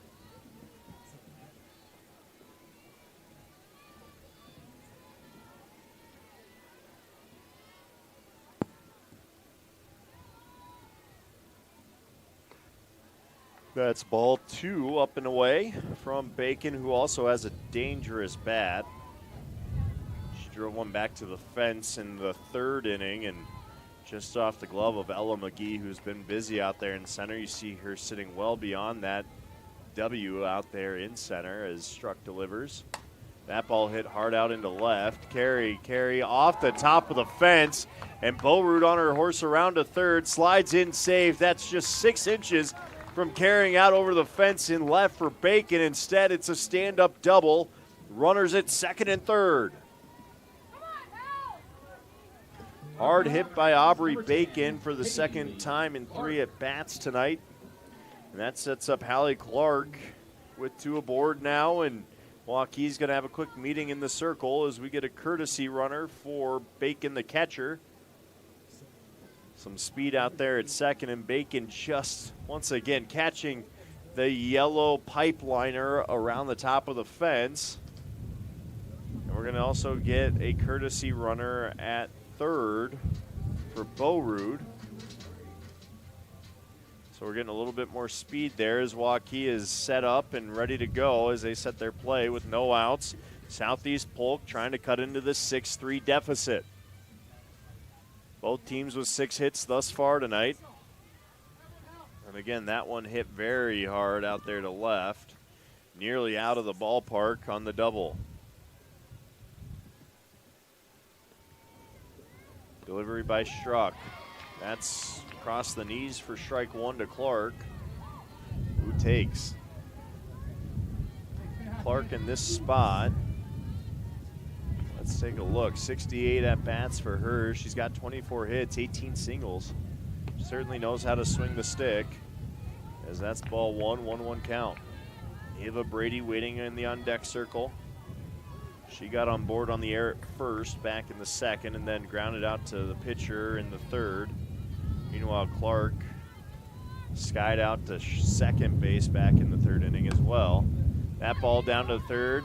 Throw across in time, gets Clark, but damage is done as Kenna Brooker comes in to score in the courtesy run situation. Up next for the Rams, number 16. So fielder's choice goes 5-3 with an RBI. for Clark, and out number 1.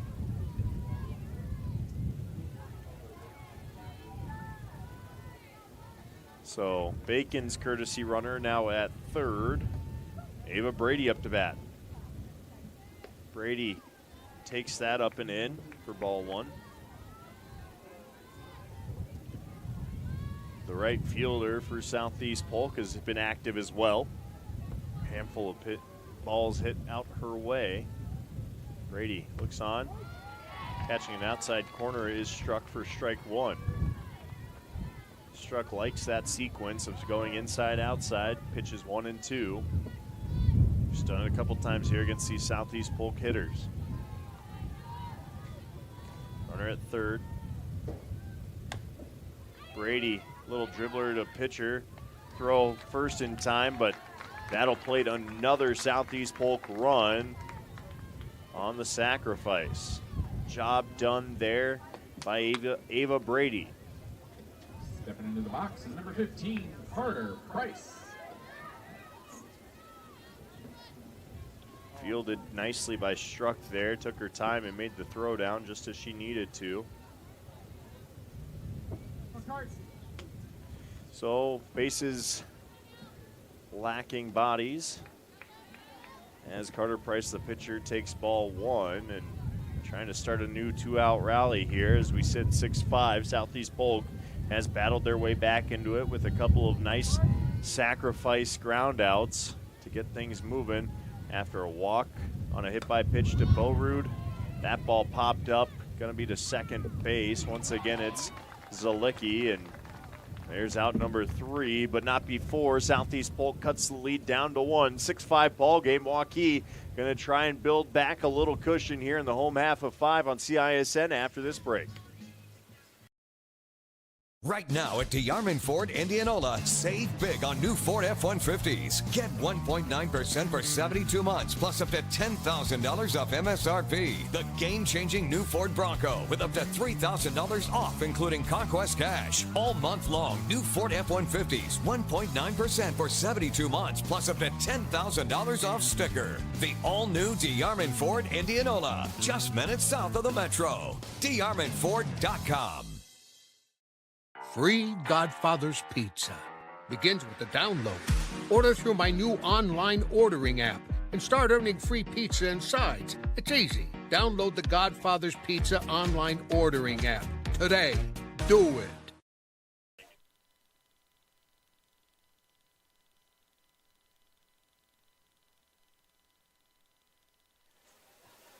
Six-5 softball game. Waukee leading Southeast Polk as we head into the home half of 5, and we're going to pick things up with the 6-hole hitter, Ella Daniel. She's been busy. She walked back in the second, and then a ground out to first in the third. Almost got to her there in the fourth after Waukee scored 2 more. The difference, though, is that first run in the bottom of 1. Ella Daniel, the right fielder, going to look and try and start things fast here for Waukee. Crowd is filled in on this fine Monday night. Daniel looks on as Price delivers a quick bunt. Fielded nicely by Price. Foot was on the bag, they say. And that'll go a 1-4 on the nice coverage there by West. Out number 1, Daniel on the bunt. Tried to get a little sneaky as Jaden Van Pelt steps up. Going to try and get a 1-out rally going. Van Pelt looks on to Price. That ball low and in. Ball 1 to Van Pelt. Hey, here you go on 5.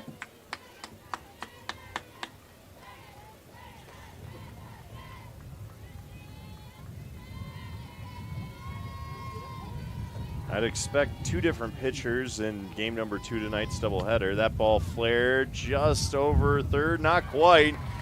Snazzy grab out there by Jesslyn Stairs. She's been hot on the bases and shows off a little bit of range there at third on the catch as well. Da-da-da. Top 10 play potential there on CISN socials. 6 for the Warriors, number 11, Ella Daniel. I'd expect 2 different pitchers in game number 2 tonight's doubleheader. That ball flared just over third, not quite. Snazzy grab out there by Jesslyn Stairs. She's been hot on the bases and shows off a little bit of range there at third on the catch as well. Da-da-da, da-da-da. Top 10 play potential there on CISN socials.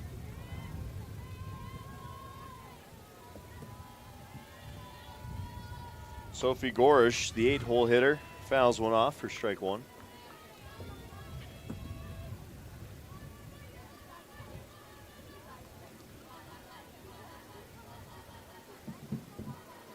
And the 0-1 count, 2 outs. Price working quickly in this inning after the bunt and the fly out. Pop out, line drive out into right. That's going to get all the way to the fence. And big hit by Gorsh. She's going to push to 2 and stand up there with the 2-out double. 1 aboard for Waukee.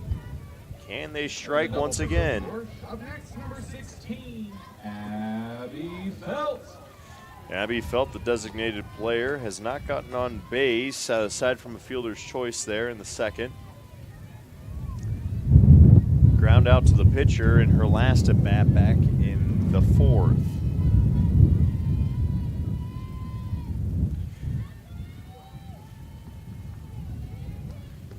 That ball low and away. Gorsh getting a good jump there off of second, something to keep an eye on. Any contact by Felt here, Gorsh is going. If that ball bounced to the outfield, I'd expect her to get sent home.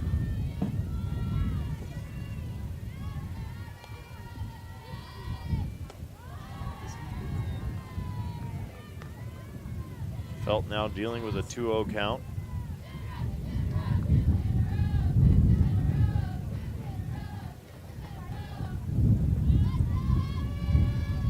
Price trying to deal with the 2-out. That ball working up and in for ball 3. Gonna have to settle things down as the freshman here. Keep in mind, a lot of time for this young gal to develop over the next few years, but from what I've seen today, she does a good job finding the zone, brings a little heat, has some movement on her pitches. That's ball 4, though, for Felt, and that's going to take us back to the top of the order where Ella McGee has also been red hot. She's 1 home run away from the cycle. Up next for the Warriors, number 6, Ella McGee. Now, I'm sure she's not thinking about the home run cycle. I think she'd just like to drive in another run, but what a sight that would be for our game 1 of this doubleheader. McGee steps in. With 2 on, Price has 2 outs to work with.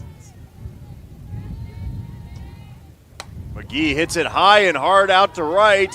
That'll find its way to the fence. Drives in 1 run. Will it be 2? They're going to test it. McGee slides into third. Sliding into home safely is Abby Felt all the way around from first. 2 more runs for Waukee as Ella McGee delivers on her second triple of the day. A 1-hopper out to the fence in right. The big hit for McGee. The senior has stepped up clutch tonight. Number 7, Zaina Zalecki.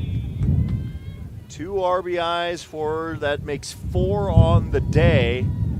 As that one could have had a chance if that wind was blowing out. Instead, it's blowing in, but she sits at third as Zaina Zalecki would like to add another insurance run. 8-5. Does Waukee lead in the home half of 5? It's been a score fest here, just as I was complimenting Price, and McGee has found her way. In the batter's box today, center fielder, red hot. That ball flared down the line and foul. 0-2 count here. McGee, 25 hits and 64 at-bats this season, and today she's got 4 more hits to speak of. Zalecki takes high, ball 1. 1-2 count. McGee at third.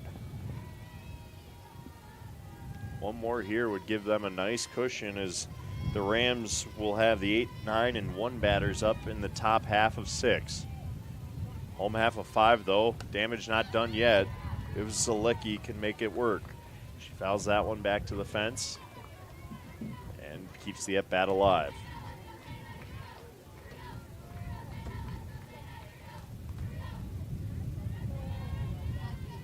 Zalecki looks in.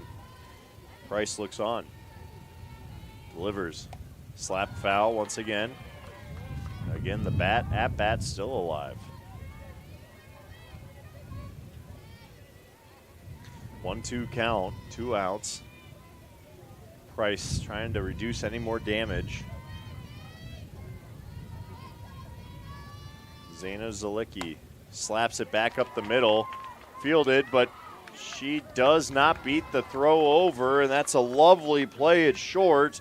Once again, nice play by Hallie Clark, getting it across to Bo Ruda in time. Still, Waukee strikes with 2 on the 2 RBI triple from Ella McGee. 8-5 ball game, Waukee. We've got the 6th inning next.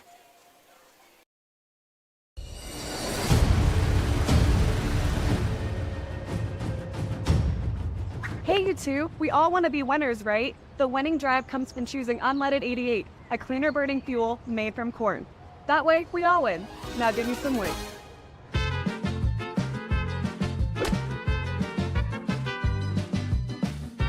That's the winning drive. Now let's go get some tailgating snacks.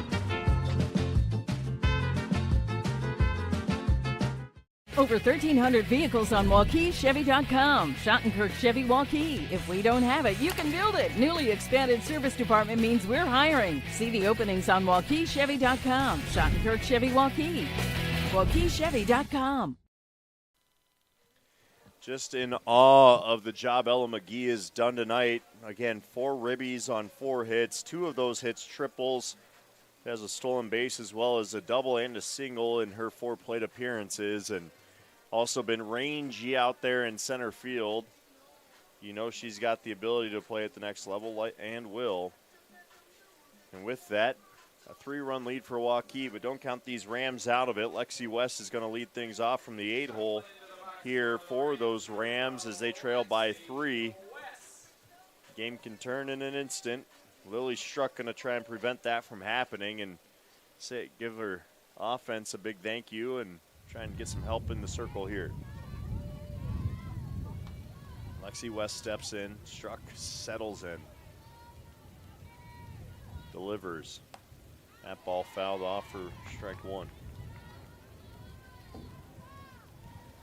Wasn't long ago, Waukee had dirt field, green grass in the outfield, and certainly a team that was a power prior to the split. Still maintained some success here as well, even following that split with Waukee Northwest. That ball up on the rise ball. Rise is just a little too much for a 1-1 count. As I mentioned, I'd expect 2 different pitchers here in game number 2. Macy Bice has thrown 13 starts this season for Southeast Polk, and Gianna Lavarado has thrown 9 starts this season as that ball fouled off once again for strike 2. 1-2 count here to Lexi West. Of course, we do have game 2 of the doubleheader here tonight on CISN. Look forward to bringing you that action. It's been an entertaining game 1 as sun slowly setting a little bit at least. Winds have sustained. And the 1-2 up in the zone for ball 2.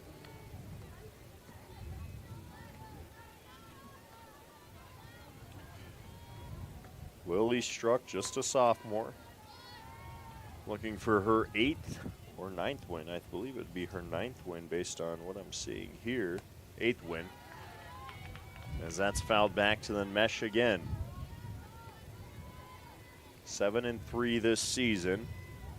No saves, thrown 50 innings in 2/3.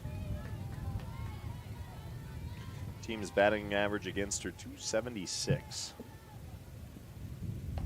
That ball popped up and can of corn there as Zalecki slides in under it and makes the catch for out number 2. Sorry, out number 1. That was Lexi West with out number 1 on the F4. Kaylee Thamantri up now. Number 9 batter for Southeast Polk before we make the turn to the top at Jesslyn Stairs waiting in the on-deck circle. Thamantri pops one over there down the line. Almost caught there in left. Gorsh just could not quite get it underneath the glove, or into the glove, I should say. She got under it. Great hustle there from the left fielder.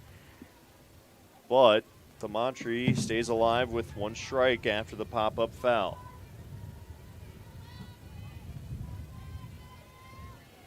Tamantri looks on and struck setting. Steps through. Change up, delivered, and that'll hop in for a ball. And a 1-1 count for Kaylee Tamantri.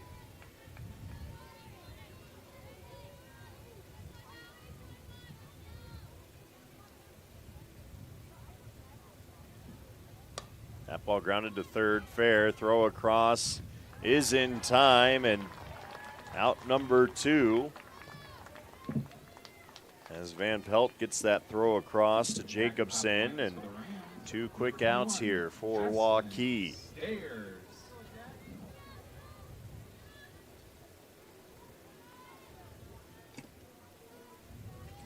To the top we go, Jesselyn Stairs, who has 2 doubles. She's hit the ball all 3 times out to center. Stairs looks on, 2 outs. Takes the change outside for ball 1. And if you're struck, you're going to be cautious here too. I don't blame you. Because Stairs has been a stud tonight. 75 at bats, and she's got 36 hits. Tonight she's got 2. She's gone 2 for 3. So 2 more hits on that. 38 hits on 78 at bats, and batting nearly 500. For a leadoff hitter, that's pretty impressive stuff, especially when 23 of those are singles or doubles. 24 ribs as well. Or I'm sorry, that's for Bo Rude. That ball grounded to the left side, fielded it short. Stairs, not in time. What a throw from the gap out there. Mara Yokiel showing off the arm. Gets Waukee out of that. 1, 2, 3 they go. And we'll head to the home half of 6 with a 3-run lead to the Warriors. We'll have it when we come back on CISN. On posters at the end of the second game. Hi, I'm Chris from Fireplace Superstore. Outdoor furniture season is here, and we've got you covered with the best selection in Central Iowa. We're featuring Poly Furniture by Berlin Gardens. Once you've seen the fit, finish, quality, and materials of Berlin Gardens Poly Furniture, it makes everything else look like it was built in somebody's backyard. We also have Iowa's best selection of aluminum, wicker, wrought iron, cushion, and sling. Fireplace Superstore, just west of Homemakers at 109th and Douglas. Iowans are working hard, but high prices make it even harder to keep food on the table. Record numbers need help. Your neighbors, your friends, your community. Stopping hunger starts here.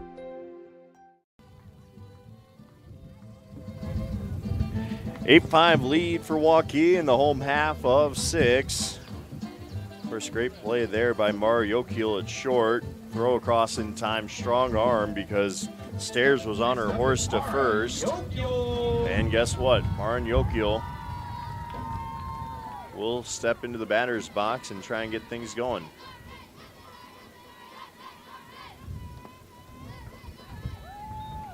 She takes ball 1 there. Yokiel walked back in the 4th, grounded out to short in the 1st, and flew out to center in the 2nd.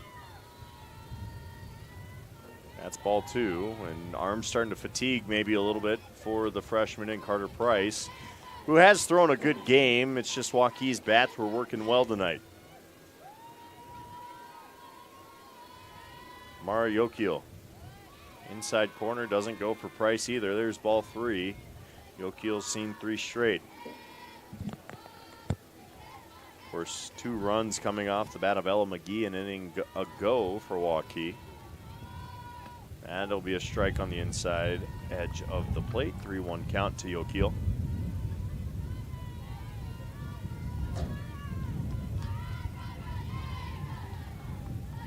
Yokiel sets and Price delivers. That's a hard hit ball to third, bobbled, and the throw across not in time. We'll score that E5 on Stairs, who's played a really good game so far. as Waukee is aboard at first in the top of the 6th. Bacon going to go talk to her freshman pitcher here, just figure out a plan once again for Lavarado. Lavarado found hard hit 2 RBI single back in the 4th. I ruled it a hit. Drove in McGee and Zalecki back in the 4th. Otherwise, she has walked and grounded out to the pitcher. So, 1 for 2. That's a strike. First pitch strike working ahead does Price.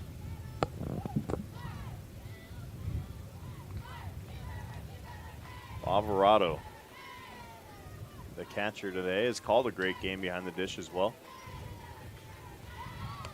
That bunt laid down nicely, and that'll move Waukee up to second.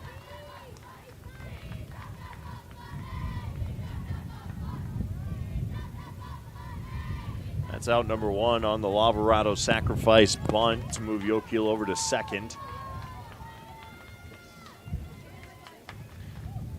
We've got a pinch hitter here, Elena Jackson, in for Marin Jacobson.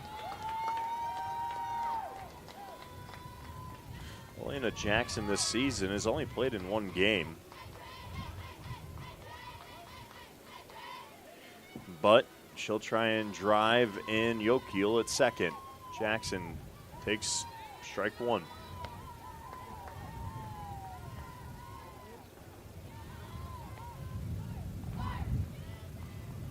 One out, 1 strike to Jackson, the pinch hitter. 1 aboard. That'll be a ball outside. Can't quite paint the corner. And Price was looking for it. Wind still blowing in from the south, out of center field, across the outfield. Jackson takes strike 2 on the inside edge. 1-2 count. Elena Jackson, the junior, again, no hits, just one game played, 1 at bat. Second at bat of the season, swing and a miss, strike 3. Strikeout number 3 on the day for Price. That's out number 2. Still runner in scoring position, Ella Daniel up to bat. She walked back in the 2nd, ground out to first in the 3rd, and then ground out to the pitcher back in the 5th. Daniel takes strike 1 on the outside for 0-1 count here. Price working quickly now in the circle, has 2 outs. Southeast Polk has 1 more at bat to at least try and tie this thing up. Swing and a miss, strike 2. Bringing some heat is Price there late, showing she's still got an arm on her. And Ella Daniel finds herself in a hole, 0-2.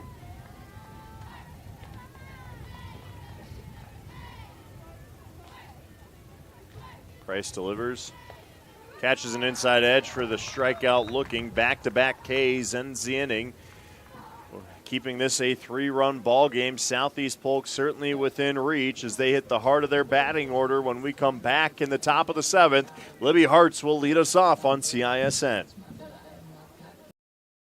Great savings on all Chevrolet and GMCs at DeYarmond Automotive Knoxville. New 2024 Silverado 1500 Double Cab starting at only $41,799. Receive up to $8,500 off a new 2024 Sierra 1500 Elevation and the 2024 Silverado 1500 Crew Cabs with up to $9,000 off MSRP. Save big now on all new Chevrolet and GMCs in Knoxville, Iowa. DeYarmondChevyGMC.com. Ever have one of those awkward moments when a business disappointed you? You got ripped off? Didn't get what you expected? The Better Business Bureau can help you avoid these uncomfortable situations. BBB accredited businesses are honest, ethical, and reviewed annually by the BBB. Don't experience another awkward moment with a bad business. Trust the ones that operate with integrity. Look for the BBB seal. It's the sign of a better business. And find a better business anytime at bbb.org. And I was just informed over the weekend, Elena Jackson had 2 home runs in 1 game. So bound maybe a little bit behind after a busy weekend of tournaments, trying to catch up on some stat lines here. But Again, Waukee up 3, 8-5 as we approach the top of the 7th, and Lily Struck trying to complete this game and get her 8th win of the season. She's been right around her average, actually a little bit better than her average this season as far as ERA goes. She's 6.77 ERA, gone 50 2/3 as well, and 7 wins. Might even have 8 after this weekend. Again, Bound trying to figure it all out. But nonetheless, what a great tool we have at our disposal as the bunt gets fouled off by Hartz. First strike one. She looked to lay down a bunt, try to get sneaky. Hartz has some speed, the left fielder does for Southeast Polk.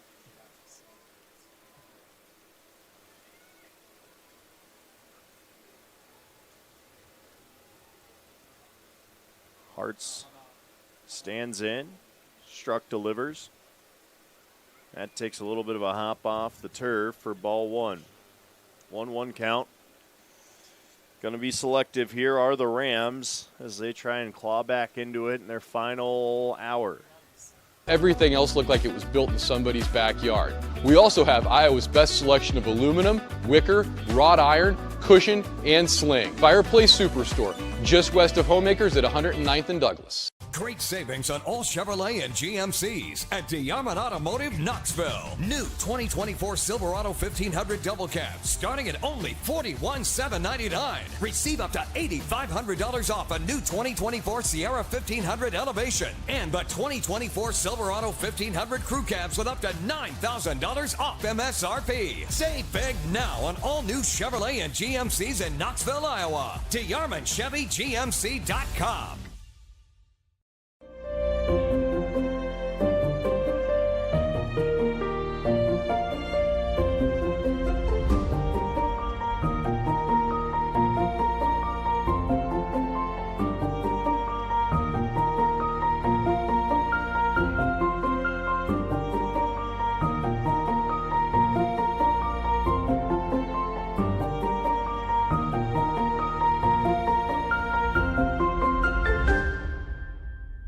Free Godfather's Pizza begins with the download. Order through my new online ordering app and start earning free pizza and sides. It's easy. Download the Godfather's Pizza online ordering app today. Do it. Iowans are working hard, but high prices make it even harder to keep food on the table. Record numbers need help. Your neighbors, your friends, your community. Stopping hunger starts here. Hi, Joe the Car Guy, head coach of Westside Auto Pros. When your car is on injured reserve, you want to get it back in the game as soon as possible, so bring it here to Westside Auto. I have the team of experts that can fix every automotive injury, whether it's a fractured joint, a broken part, or if your car just got its bell rung. We'll do a complete physical to make sure your car is game ready for the entire season.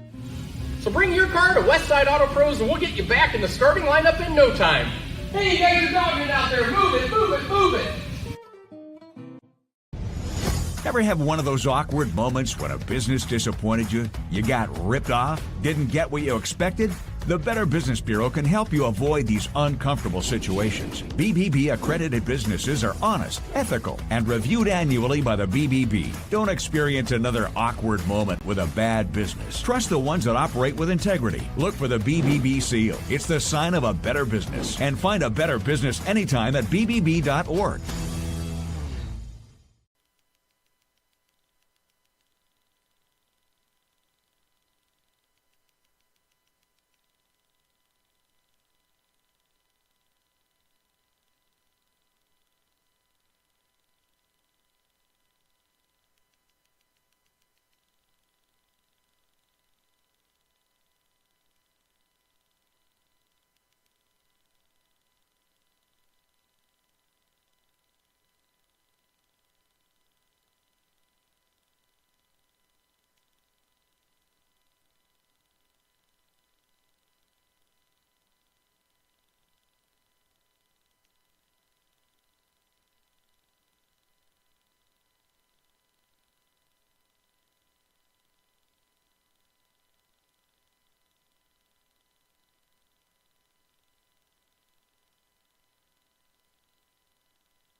Hey, you two, we all want to be winners, right? The winning drive comes from choosing unleaded 88, a cleaner burning fuel made from corn.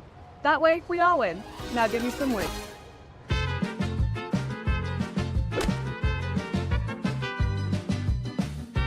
That's the winning drive. Now let's go get some tailgating snacks.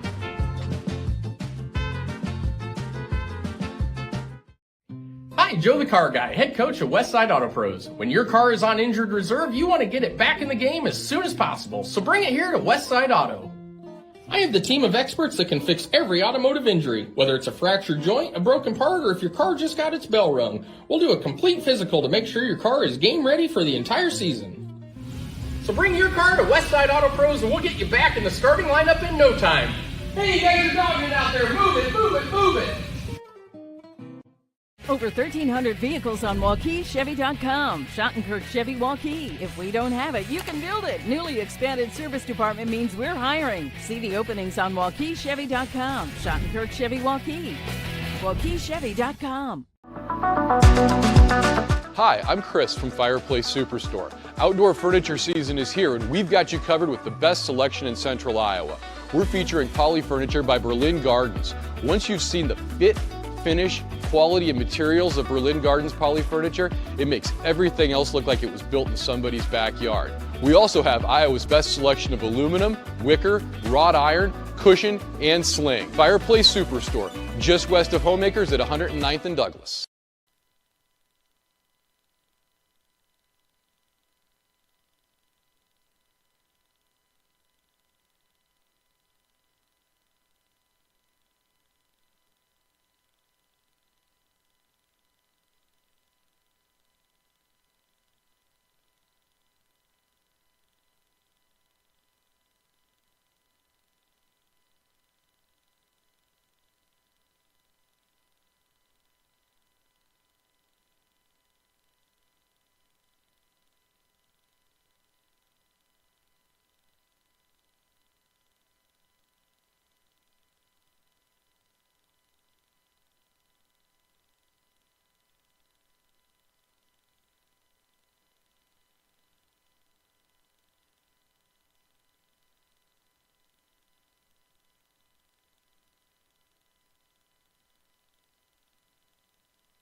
you two. We all want to be winners, right? The winning drive comes from choosing unleaded 88, a cleaner burning fuel made from corn.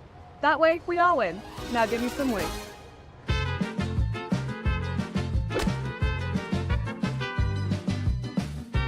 That's the winning drive. Now let's go get some tailgating snacks.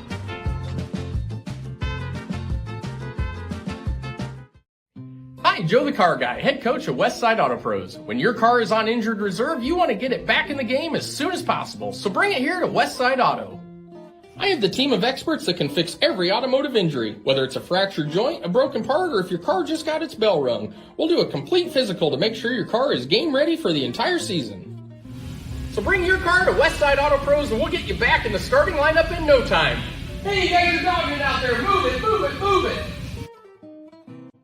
Over 1,300 vehicles on WaukeeChevy.com. Schottenkirk Chevy Waukee. If we don't have it, you can build it. Newly expanded service department means we're hiring. See the openings on WaukeeChevy.com. Schottenkirk Chevy Waukee.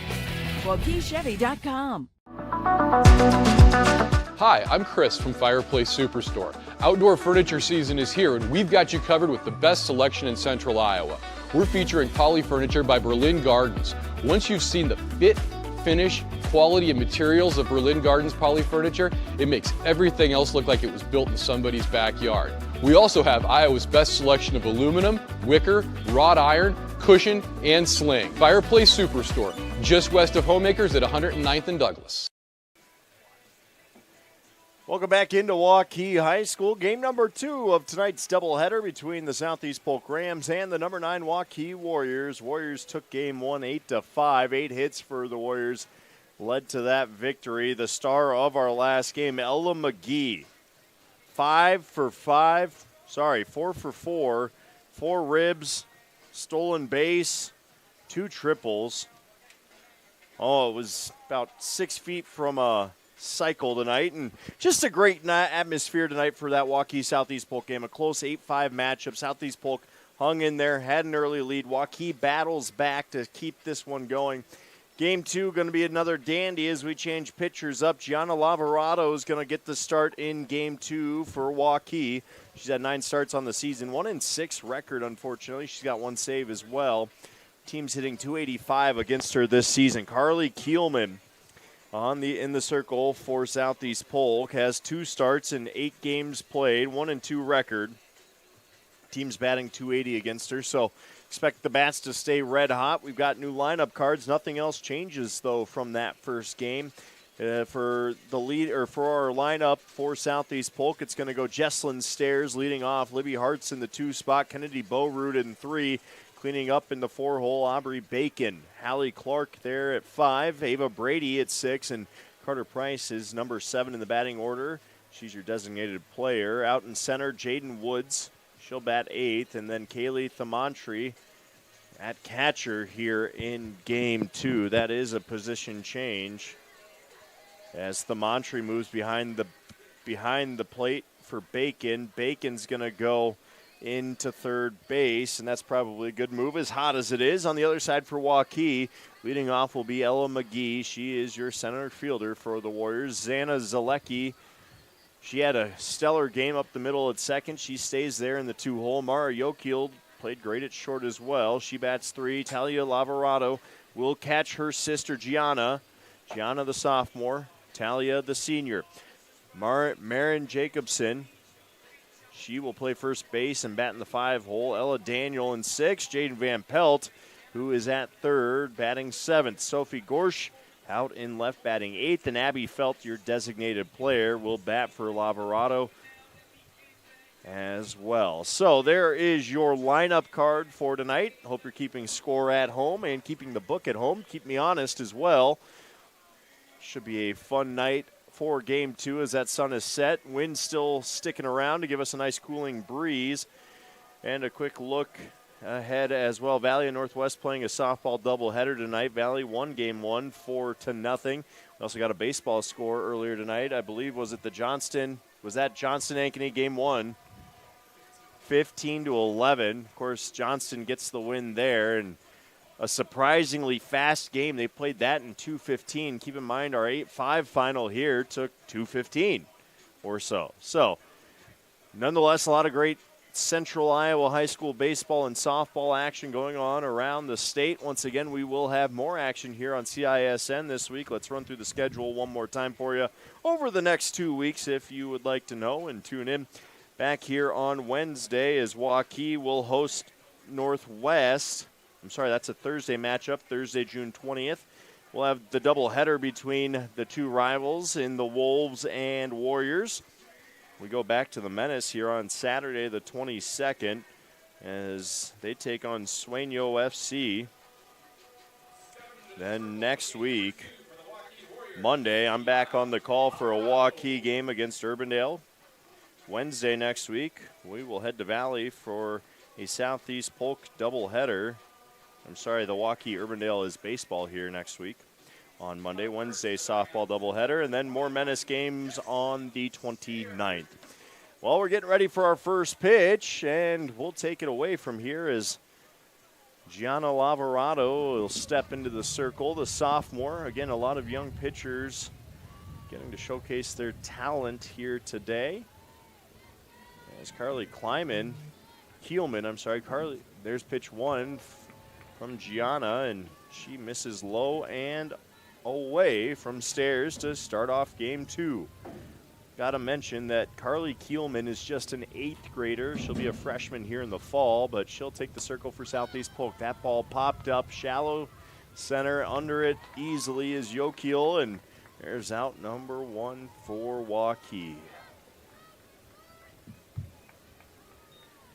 I think if you're a young pitcher out there, you really want to learn to hammer that zone, let your defense make plays for you, and you'll have success. Walks, free bases, never a fun thing as Libby Hartz now steps in the 2-hole for Southeast Polk.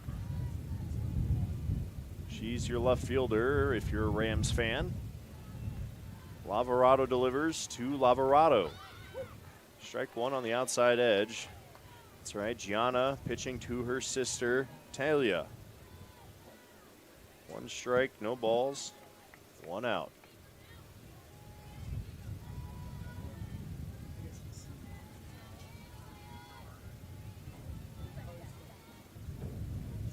Gianna delivers. That's up in the zone for ball one. 1-1 count. Arts had herself an okay game a few games ago. Unfortunately, went 0 for 5 in the game number one of this doubleheader. And here comes Gianna delivering once again. That ball slapped, and sliding play out in center just falls out of the glove of McGee. She was right there for it, almost made the play, and don't blink because Libby Hartz is on second. Tough play to make there. That's a good hit. We'll call it a double. That one was going to fall in had it not been for a valiant effort by McGee. And Kennedy Bowroot steps up now. She technically 0 for 1 at the plate last game because she walked twice. I'm sorry, 0 for 2 last game. She walked twice and was hit by a pitch. Got on base 3 times. Her OBP is stellar. As we have ball one to Kennedy Bowroot. She's got Hartz on second.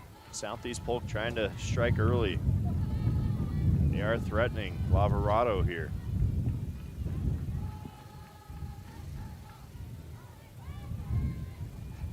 .60 ERA for Gianna. There's a strike for her.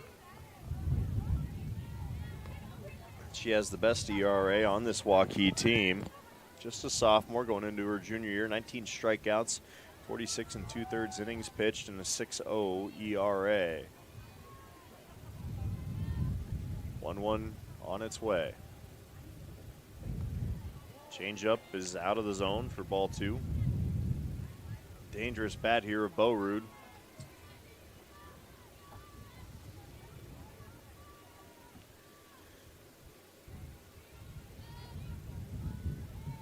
With Hartz at second. 2-1. Fouled back to the net. 2-2 count.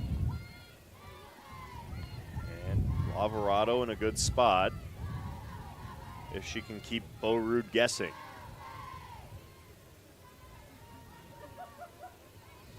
Bowroot showed off the power on some hammered foul balls early in that first game, and Just could never get one squared up between the lines. As she does square that one up, a line drive to third, looks back, throw across, not in time.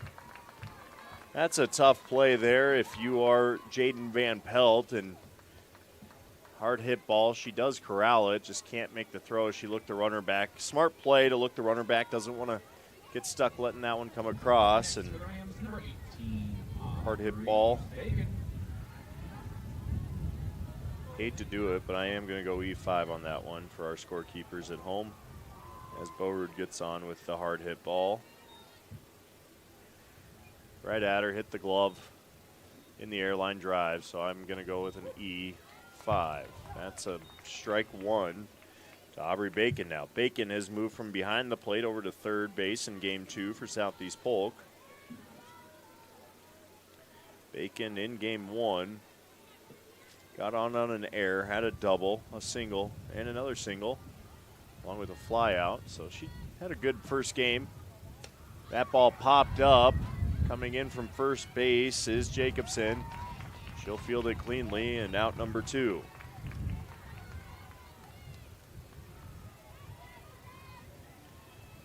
Bacon not quite hot enough in game 2 yet, but don't expect that bat to stay cool long. Allie Clark now.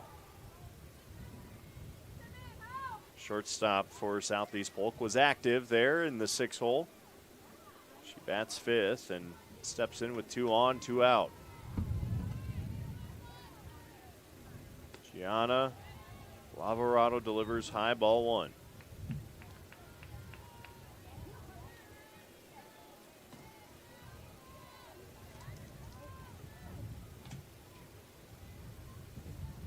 Clark with a sacrifice RBI and a double in that last game. Otherwise had a hard time getting on base.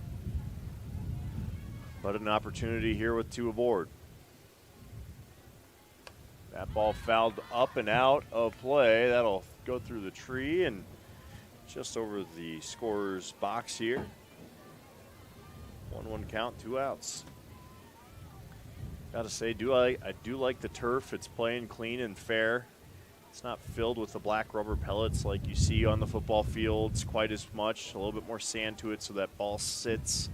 I did get a chance to walk it a little bit here in between games as the 1-1 was on its way. That ball hit high and hard and right to right. Ella Daniel gets under it, camps out, and makes the catch for out number 3. 2 left aboard for Southeast Polk. But Goose Eggs on the board after 1 hit and an error by Waukee. Waukee will get the home half going of 1 next on CISN. Save on all new Chrysler, Dodge, Jeep, and Rams at DeYarmond Automotive, Knoxville, Iowa. During the entire month of June, get a new 2024 Ram 2500 Crew Cab for only $49,990. Receive 20% off our last 2023 Jeep Gladiator and the new 2024 Jeep Grand Cherokee Limited L4x4 starting at only $48,990. DeYarmond Automotive, Knoxville. Located just minutes from the Metro. DeYarmondCDJR.com. Free Godfather's Pizza begins with the download. Order through my new online ordering app and start earning free pizza and sides. It's easy. Download the Godfather's Pizza online ordering app today. Do it. We got a weird look from her after we said that. That's what I had on. I had Kielman on the lineup card.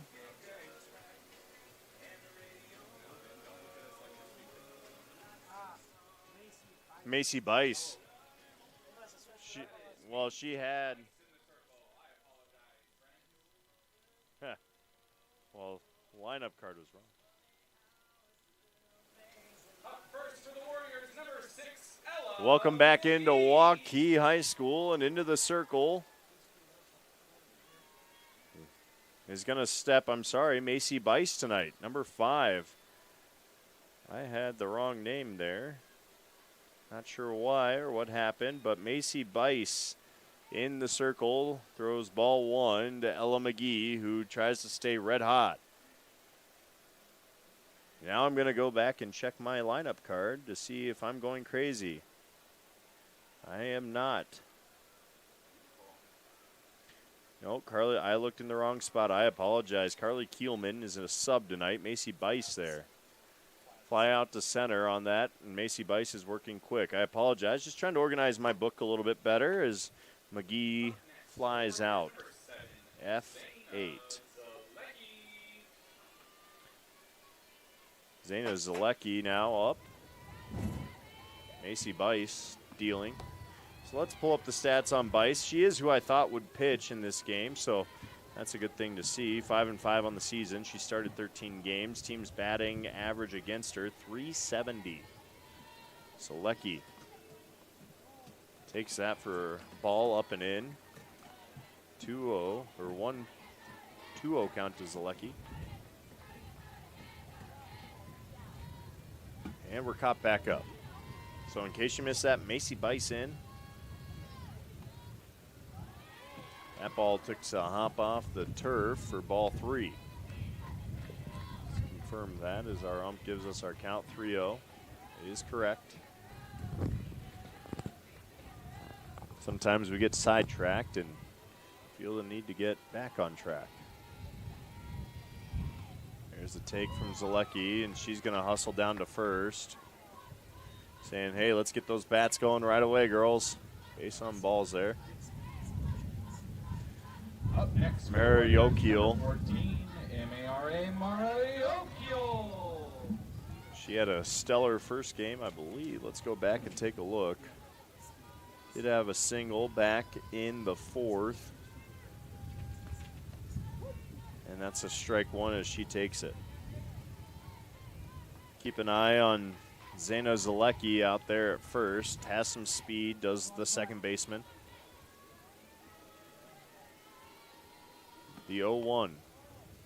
Just outside the zone for a 1-1 count to Yokiel. Macy Bice. Junior pitcher.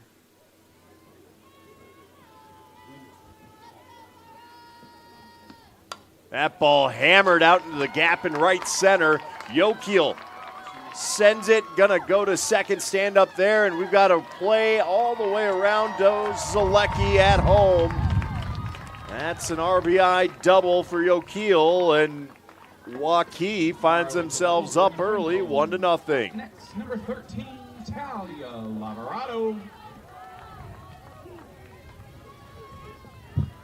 The RBI double there for Yokiel as she smokes one to the gap in right center, gets all the way to the fence, and she's up easy there, as was Zalecki at home, and it's a 1-0 Waukee lead as Talia Lavarado, the catcher, now steps in and takes ball 1. Catching her sister tonight, Talia the older of the two as a senior, Gianna the younger, a sophomore. Runner on second for Lavarado. Bice delivers. That's a strike. A little bit of a delayed strike call from our umpire, at least on the fist pump. Nonetheless, here we sit, 1-1 count, 1 out, 1 run on the board for Waukee. Runner aboard on 1 hit. That is lined out into center, and that one will score another Waukee run as Yokiel crosses home on the single by Lavarado. Lavarado lacing one back up the gut of that infield, and out into the outfield it would go. Yokiel, no doubt about it. And the red hot bats remain in place for Waukee, picking up where they left off. Their 8 runs in the first game. Single for Lavarado is a 1 RBI bagger. We'll have a courtesy runner out there in Noelle Dieterman. Up next in the box for the Warriors is Marin Jacobson. Marin Jacobson up now. 2-0 lead for Waukee early. They've jumped on Macy Bice, who again does give up a handful of hits. Jacobson takes for ball 1. The red hot bats here.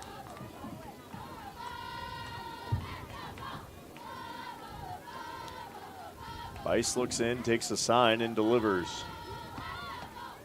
That's a strike. Runner there at second. Looked like a tag might have been there, just misses. And Laverado's runner and Noel Dieterman slides into second safe.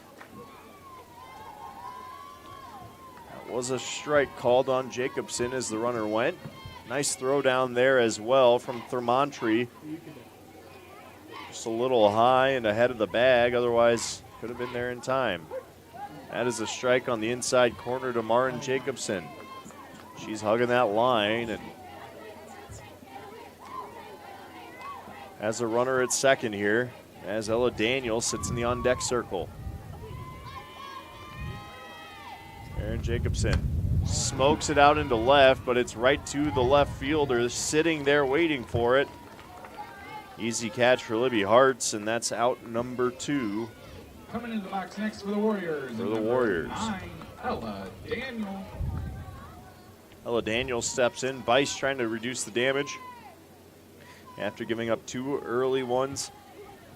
As Yokiel drove in one on a double, that ball hit to second, and that's going to be the final out of the inning. Quick play there at second base by Stairs. But damage still done. 2 runs for Waukee as we head to the top of 2 after the line drives from Yokiel and Laverado. Plate 2. Ever have one of those awkward moments when a business disappointed you? You got ripped off? Didn't get what you expected? The Better Business Bureau can help you avoid these uncomfortable situations. BBB accredited businesses are honest, ethical, and reviewed annually by the BBB. Don't experience another awkward moment with a bad business. Trust the ones that operate with integrity. Look for the BBB seal. It's the sign of a better business. And find a better business anytime at bbb.org. Iowans are working hard, but high prices make it even harder to keep food on the table. Record numbers need help. Your neighbors, your friends, your community. Stopping hunger starts here. We got the Beebs on the intercoms and a 2-0 lead for Waukee here against Southeast Polk as we hit the top of 2. Rams were threatening there with a couple left on in the top of the first. Could not bring them in, though, as Libby Hartz and Kennedy Borud were stranded at first and second. On the other side of things, Waukee, their bats stayed red hot after game 1. Mara Yokiel drives in one on a double, and then Talia Laverado drives in Yokiel on a single, making it a 2-0 ball game as we go back to Gianna Laverado in the circle for this Waukee team. Up to bat, Ava Brady for Southeast Polk. Brady flares one out into center, and Ella McGee makes the play on pitch number 1 of the inning number 2. Carter Price, the designated player, she pitched in game 1. Comes away with the loss, unfortunately, but the freshman looking to get the bats going here.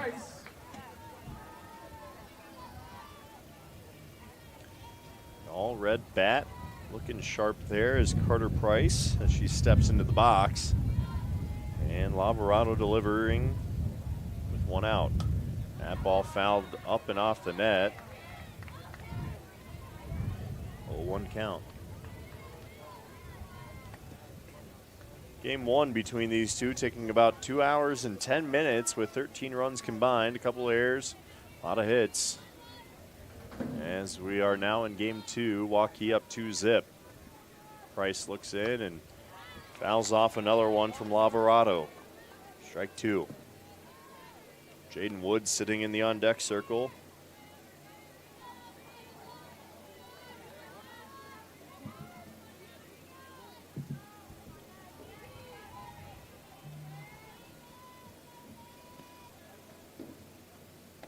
Something you don't see a lot of in the high school ranks is there's the first ball against Price.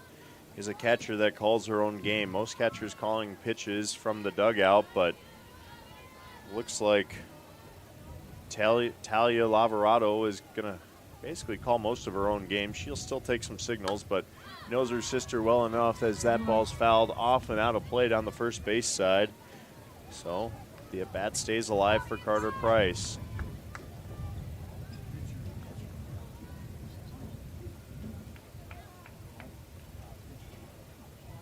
Second Back when I was covering high school softball and baseball, I still remember any foul ball for Carlisle, they had to run it down to first and back before the next pitch. Something the coaching staff down there has instilled for decades. And it's just stuck as we have ball 2-2. Laverado's been working pretty quick. Carter Price trying to battle out of that 1-2 hole, has gotten it to 2-2. It's on its way. She hits that one out to center. McGee right there again at the W, and she makes the catch for out number 2 of this second inning. Jaden Woods now, right fielder for the Rams. Now trying to get a little 2-out rally hot.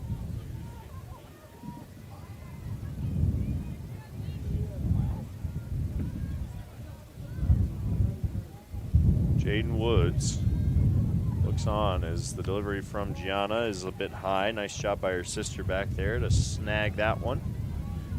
1-0 count.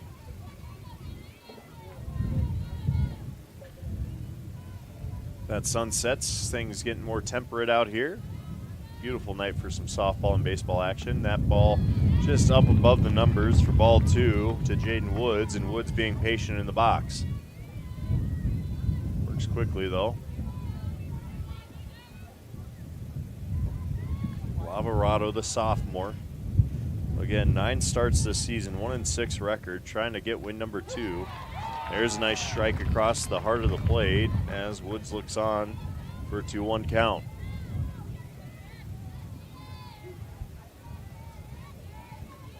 I'm sorry, a 1-2 count. Getting my signals mixed up, and that's fouled off.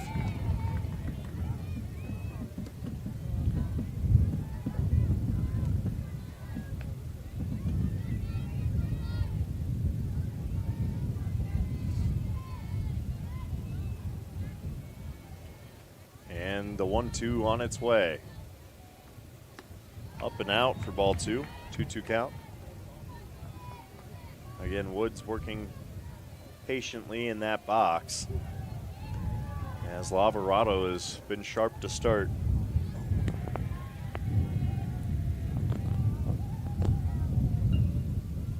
That ball up and in on Woods, full count. She wears that, she's on base. Coach letting her know, hey, can't get an easier walk than that, but we'll load up the count. 3-2, 2 outs. Here comes the payoff. Swing and a miss, strike 3. And Waukee retires the side. 1-2-3 they go. Southeast Polk still goose eggs on the board through 2. As we hit the home half of the second, Waukee going to try and build on that 2-zip lead next.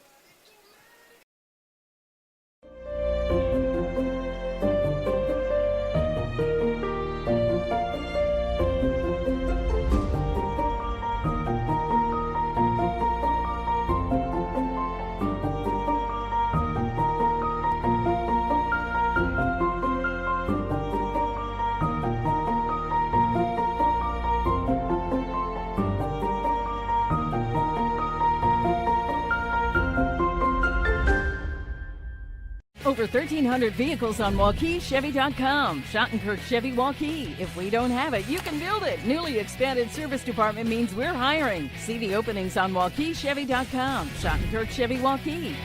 WaukeeChevy.com.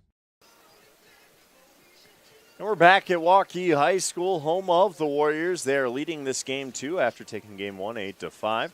Jaden Van Pelt steps up to lead things off here in the home half as Macy Bice looks to bounce back after giving up 2 there in that first inning to this Waukee team that's just been hitting the ball around left and right. Jaden Van Pelt back in game 1 went 1 for 3 in her plate appearances. That is a ball 1 as she takes. And again, 2-0 ball game for Waukee.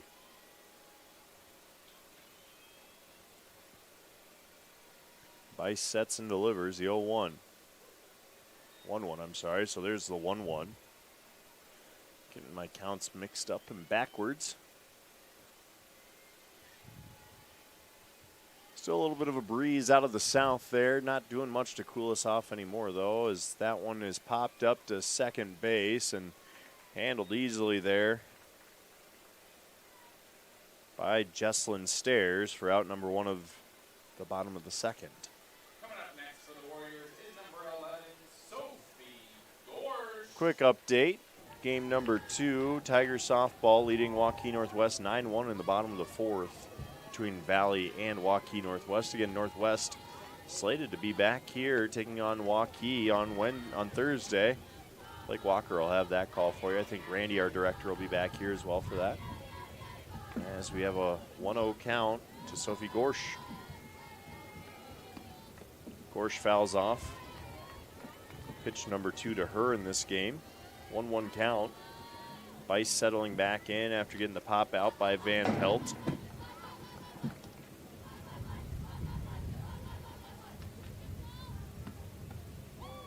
That ball just a hair outside. Bice was begging for that call.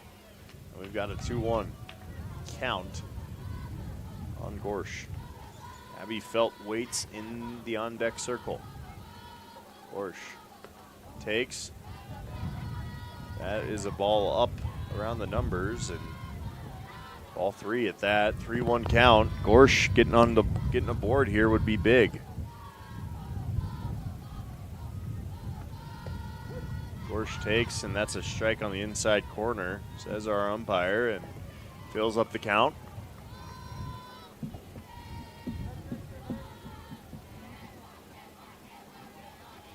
Here comes the payoff. Gorsh pops it up, shortstop, camping out under it is Hallie Clark, and it's a can of corn for her. Out number 2 as we move along. Looking for a place on base is number 16, Abby Felt.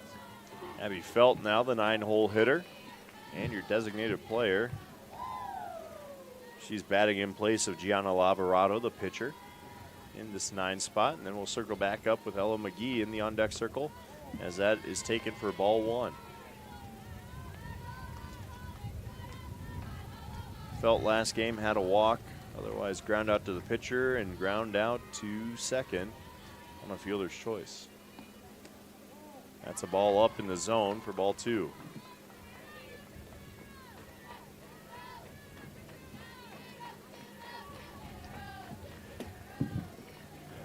Two-0 count now. Delivery trying to battle back is Bice. That's a ball down in the zone. Ball 3. 3 straight pitches, 3 straight balls. And Felt would love nothing more than to be aboard with 2 outs in the top of the order waiting in the wing. Felt takes it in from Bice, and that is a strike. 3-1 count. Next one I'd imagine Felt's going to take a good look at. Be ready to swing, as most coaches say. This is a hitter's count at 3-1, 2 outs.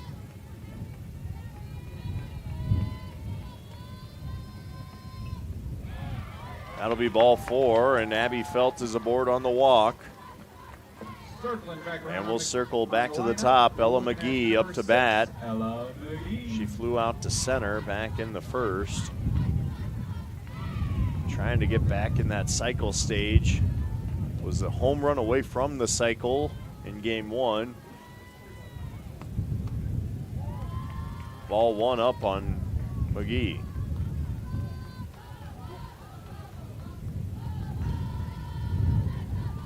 McGee had a triple late in that game, first game, that fell about 6 feet short of the fence and certainly looked good off the bat. McGee, ground ball over to short, and that's a tough play. Very, very tough play for Clark, who was trying to shift over to second for a steal and had to dive back the other way. We'll call that an infield single for McGee. Felt advances to second. On the single, Zalecki up to bat now, and she got on with a walk in her first plate appearance. She takes the strike on the outside edge. The slap hitter had an eye on it. That's a tough one to send the other way when it's that far outside. Nonetheless, it catches the zone. 0-1 count, 2 outs, 2 aboard. That's strike two, and Zalecki's stared at perfect one down the heart of the plate on the changeup. Bice mixing up her pitches nicely. Certainly keeping these Warriors guessing. 0-2. Delivery. Way outside, trying to get her to hack at it. She doesn't. 1-2 count. She's got Felt at second. Sitting on first is Ella McGee, your center fielder for Waukee. She has some speed too. Zalecki slaps it out into left, but right under it, camped out there is Libby Hartz. F7 we go, and that'll end the inning. Still a 2-0 ball game. No harm done. 2 left on base. No runs, no hits. I'm sorry, 1 hit there for Waukee as we head to the break. After this, back to the top of the third. Great savings on all Chevrolet and GMCs at DeArmond Automotive Knoxville. New 2024 Silverado 1500 Double Cab starting at only $41,799. Receive up to $8,500 off a new 2024 Sierra 1500 Elevation and the 2024 Silverado 1500 Crew Cabs with up to $9,000 off MSRP. Save big now on all new Chevrolet and GMCs in Knoxville, Iowa. DeArmondChevyGMC.com. Free Godfather's Pizza. Begins with the download. Order through my new online ordering app and start earning free pizza and sides. It's easy. Download the Godfather's Pizza online ordering app today. Do it. 2-0 lead for Waukee. Visiting half of the third. As Waukee went 1-2-3 last time Southeast Polk was up. Retiring the side as Jaden Woods struck out. First strikeout of the night for Waukee. And Kaylee Thamantri is going to lead things off in the top of 3 for Southeast Polk. The Rams, of course, trying to answer back after a 2-run first inning for Waukee. Thamantri went 1 for 3 with a single and a stolen base in game 1. Trying to get a little rally started off here in the middle of this game. The lefty sets, lefty delivering, and that's a ball up for Lavarado.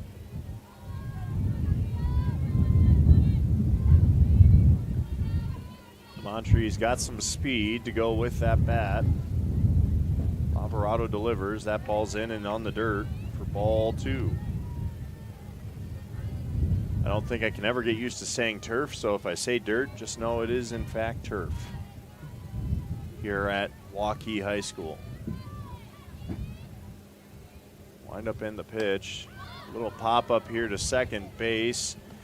Parked under it is Xana Zalecki, and Zalecki will catch that one for out number 1.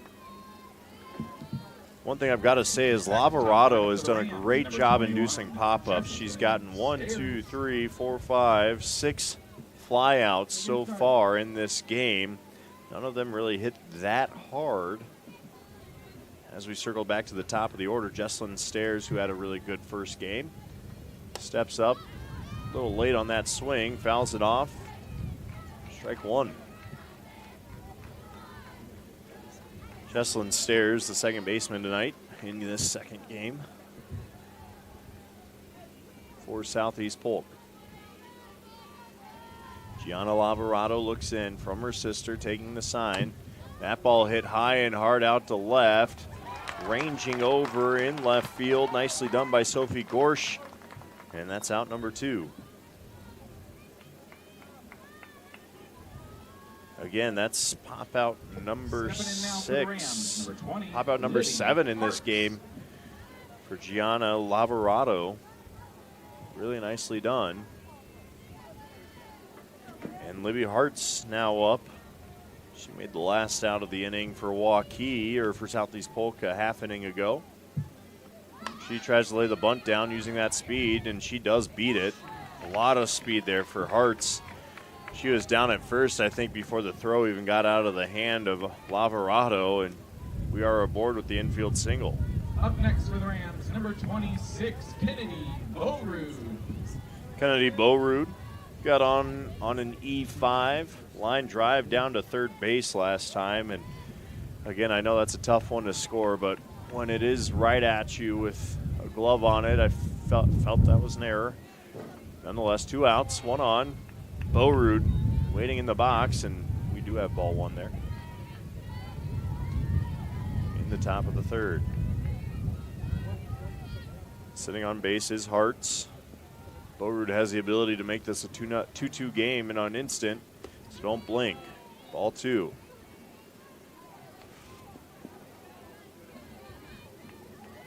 Outfielders for Waukee, basically a step in off the warning track.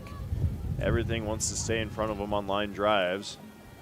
Again, they know a ball will carry today. That one popped up, and that's going to get out of play. And a gift for Boerud there as she has strike 1. That sun getting in behind some clouds, so comfortable. Things have gotten much more comfortable than what they were sitting at 4:30 with that sun glaring down at us and the heat rising.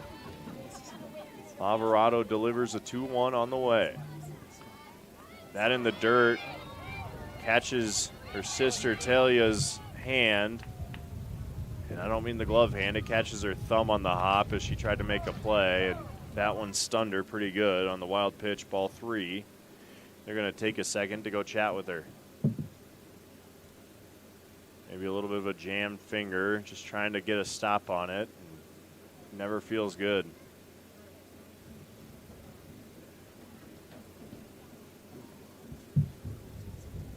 Let's go ahead and maybe take a quick 30-second here as they take a look at Talia Lavarado. We'll be back after a quick break. Great savings on all Chevrolet and GMCs at DeArmond Automotive Knoxville. New 2024 Silverado 1500 double cab starting at only $41,799. Receive up to $8,500 off a new 2024 Sierra 1500 Elevation and the 2024 Silverado 1500 crew cabs with up to $9,000 off MSRP. Save big now on all new Chevrolet and GMCs in Knoxville, Iowa. DeArmondChevyGMC.com. Free Godfather's Pizza begins with the download. Order through my new online ordering app and start earning free pizza and sides. It's easy. Download the Godfather's Pizza online ordering app today. Do it. Talia Lavarado will keep the catcher's equipment on. She's going to get a couple test catches in from her sister and try and see if she can throw it back and grip that ball. It hit her a little funky on the thumb and hand and definitely caught her off guard, but looks like she's okay. She's got a little velocity behind it as well. So it's no worse for the wear. Definitely stunned her, caught her off guard, and it never feels good to take a pitch off the hand in any context, even if it is a one-hopper off the turf, especially if you catch a jammed finger or break a nail there. Been there before as a catcher, first baseman. It's not comfortable. She'll play through it. Tough young lady. Hit 3-1 count now. 2 outs for Kennedy Boerud. She still has one on board, and she ropes one to the wall out in left. That'll plate the first run of this game for Southeast Polk. Libby Hartz comes across to score on the stand-up single from Kennedy Boerud. A line drive out to left.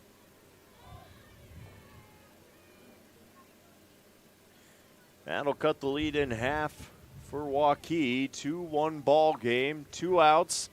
That's a hard hit ball for Boerud. We knew she could turn on him, and she certainly did there. One hopper to the fence, but on a line. Up next for the Rams is number 18. Now Aubrey Bacon steps in, and she'll try to add to it with 2 outs. 3 hits on the night so far for Southeast Polk in this second game. Gianna Lavarado delivers. That's a strike on the outside corner to Bacon. Strike 1. Boerud is probably not going to try and steal here with the bat of Bacon. Bacon knows how to bring them in as well. Delivery on the 0-1. That ball lifted high and deep to left, but not quite out of here as that wind blows it in. Under it parks Sophie Gorsch for the final out of the inning. 1 left on base, 1 run brought in for Southeast Polk. 2-1 ball game as we head to the home half after the break on CISN. Hi, I'm Chris from Fireplace Superstore. Outdoor furniture season is here, and we've got you covered with the best selection in Central Iowa. We're featuring Poly Furniture by Berlin Gardens. Once you've seen the fit, finish, quality, and materials of Berlin Gardens Poly Furniture, it makes everything else look like it was built in somebody's backyard. We also have Iowa's best selection of aluminum, wicker, wrought iron, cushion, and sling. Fireplace Superstore, just west of Homemakers at 109th and Douglas. Over 1,300 vehicles on WaukeeChevy.com. Schottenkirk Chevy Waukee. If we don't have it, you can build it. Newly expanded service department means we're hiring. See the openings on WaukeeChevy.com. Schottenkirk Chevy Waukee. WaukeeChevy.com. And here we go for the home half of 3 after a 1-run top of this inning. Mara Yokiel up to bat now. Number 3 batter in the order for Waukee as Macy Bice settled things down there in the second. Got a 2-1 ball game, moving along nicely tonight. Again, thanks for joining us tonight on CISN TV. Always a pleasure bringing you Central Iowa High School softball and baseball. Pitch number 1 at the bottom of the third is a ball to Yokiel. I know it's a pleasure bringing these games to you, a service we don't take lightly, and certainly one we appreciate the opportunity to do. For everyone at CISN, they work so hard to get it done. I'm just someone who shows up on game day, but Peter Tarpey and his big crew, Randy, our director, working day in and day out to make sure good products put on air for you guys. And we're back at it Wednesday as Northwest will be here taking on Waukee. And a doubleheader Thursday, I apologize, June 20th. I got to get my dates right. That's slicing down the line out into right. What a catch on the run. Beautifully done by Ava Brady out there in right. Does a good job tracking it, puts the glove out at the perfect time, and that's a great catch down in the corner for out number 1 of this home half of 3. Up next in the box. Talia Lavarado now up to bat. Lavarado. The catcher obviously had to take a quick 30 seconds to check that hand and thumb out. No worse for the wear. She takes ball 1 inside.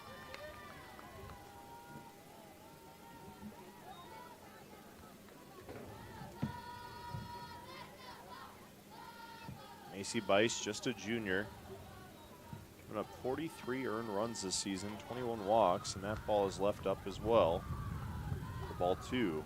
Nonetheless, she's been a really good pitcher this season. 5-5 record, started 13 games. She's pitched in 15 total on 46 innings, 46 2/3. That ball in the dirt for ball 3. Lavarado would love nothing more than to get on with 1 out and get something rolling with Maren Jacobson waiting in the wing on deck.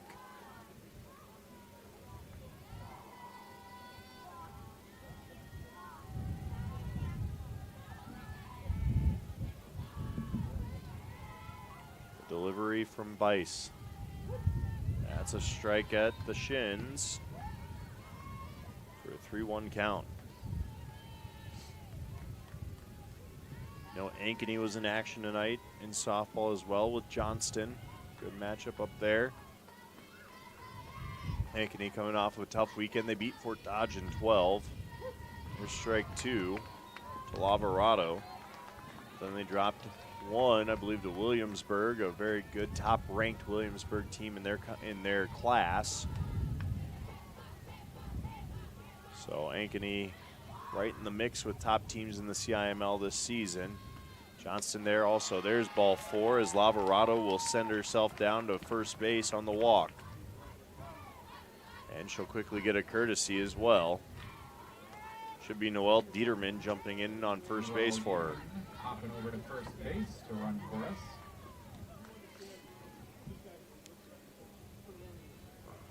That also brings Maren Jacobson to the batter's box.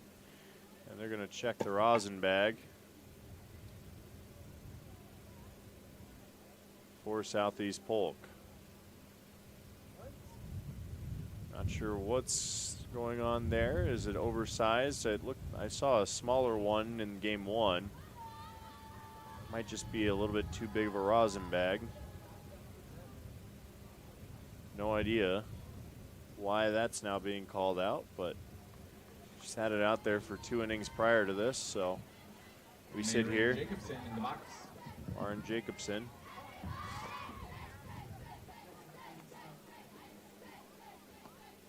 Swings, and that ball hit to third. They're going to try and twist it up. Throw out at first, or second is in time. Can't twist it, though. Aubrey Bacon, the throw over to second base there for Stairs. Stairs couldn't quite make the play, or the twist, I should say. So Alvarado out at second. Fielder's choice for Jacobson as she's on base.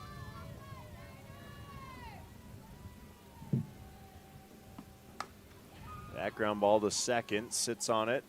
And the throw over to first in time, just in time from Stairs. And just like that, 4 batters seen, 3 batters out. We head to the top of 4 after the break.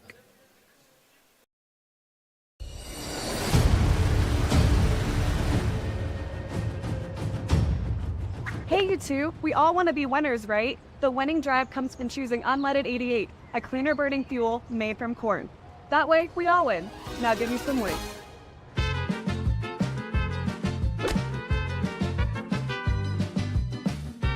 That's the winning drive. Now let's go get some tailgating snacks.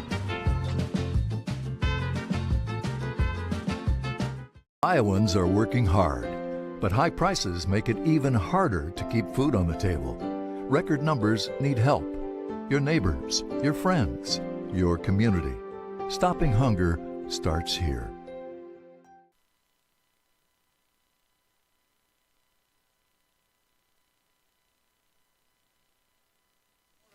And we're back inside of Waukee High School field here at the softball baseball complex as we head to the top of 4, moving along nicely. Not sure what happened there at the bottom of 3 with the resin bag for Macy Bice. It looks like Gianna Lavarado's got a couple out there, but they seem to be smaller. Of course, that helps with that grip a little bit and keeping your hands dry and not getting slippery, and crucial element when it's this muggy out in these Iowa summer softball games. Infielders keep them on hand, too. Could have just been where she was keeping it. Who knows? But here we sit in the top of 4. Hallie Clark up to bat.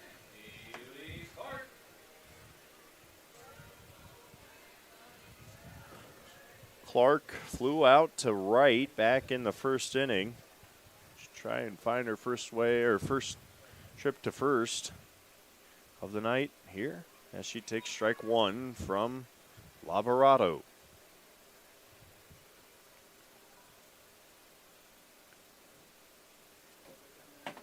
One thing you certainly notice on this turf is around that pitching circle.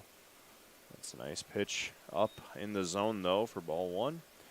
There's probably a little bit of wear there coming off the mound just with the toe drag and the hops that happen, and I imagine there's probably a line at some point, or it's just that worn out. But turf does wear out over time, a lot less maintenance again in bad weather, and don't have to cover it and all of those things. As that's ball 2, 2-1 count to Clark. But I really do like the way the turf looks. It's clean. Again, coaches probably love it, not having to come out and tend to the dirt every day and get it game prepped. You can just show up and roll with it. That ball hit on a rope. McGee right there as she sprints in for the catch. Out number 1 of the 4th.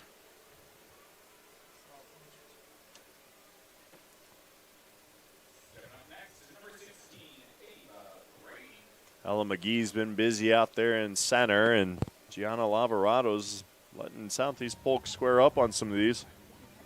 But the ball is getting hit right where Waukee's waiting for him. Ava Brady up to bat. Takes strike 1 on the outside edge.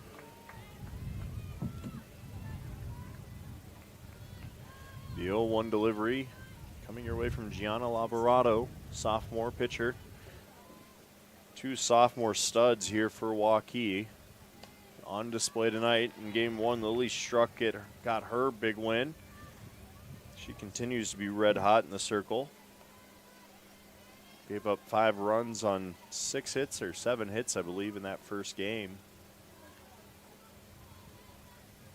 0-2 now after the foul off by Brady. On its way. Ball up. Great pitch if you want her to chase. That rise ball trying to catch Brady hacking. She sits back and waits. 1-2 count. 1 out.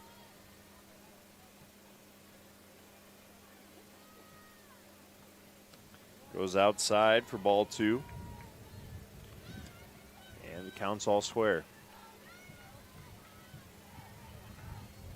Some good energy out of that Southeast Polk dugout tonight as well. Saw it in game 1 with Waukee and their energy. Game 2, plenty more of it.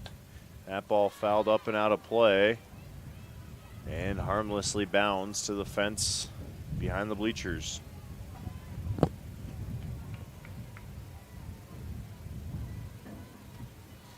Going to have a picturesque sunset tonight, I would imagine. Randy will be on top of that for our baseball or softball sunset Twitter post. That ball fouled off once again, and that'll make its way all the way to the fence, not quite to the parking lot behind us. Still sitting 2-2 count. Good battle here if you're Ava Brady. Southeast Polk likes this, putting a little bit of wear and tear on Gianna Laverado's arm. Also, Game 5 of the NBA Finals tonight. Not that I want you to switch what you're tuning into. That ball is roped by Brady out into right, and she'll come across first for a single. Hard hit ball, good battle for Brady, and she's aboard. Up next for the Rams, number 15, Carter Price. Carter Price now, the pitcher in Game 1 for Southeast Polk. She's your designated player in Game 2. Has a bat, has the ability to get the bat going and grooving. Alvarado delivers, hard hit, out into right. That one will fall in as well for another single. Back-to-back singles have 2 aboard for Southeast Polk. Price not waiting or wasting any time to get on it. Hard hit ball out into right, and we got 2 aboard. As we approach the bottom of this order, Jaden Woods now up to bat. Center fielder for Southeast Polk. Waukee going to try and settle things down with 1 out. Double play gets him out of the inning, but a lot of speed out there on the bases for Southeast Polk right now.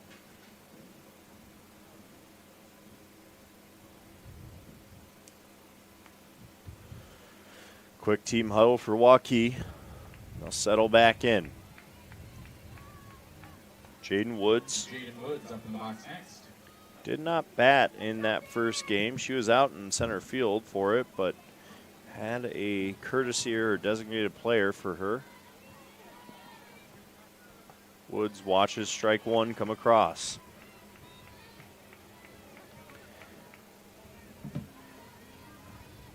Lavarado trying to get herself out of a mini jam here. Up 1, still has a little bit of cushion to work with in a 2-1 ball game due to the Waukee Warriors. The bunt from Woods, and Woods is going to try and leg it out. She beats the throw to first, and runners are loaded up the bags on the infield single from Woods. Great bunt, and that's a tough one for a lefty to kind of make a play on as a pitcher. If that ball's anywhere middle to the right, she kind of has to do a 360 and try and find her guide point. That's just tough for a lefty, whereas a righty can field it and just step and throw. As we get a mound visit, no pitching change, no one warming up in the bullpen yet for Waukee, but they are filled up for Kaylee Thamantry, who popped up to second just an inning ago.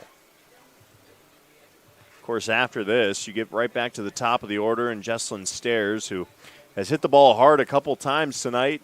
She's flown out twice, but she has the ability to bring in some runs.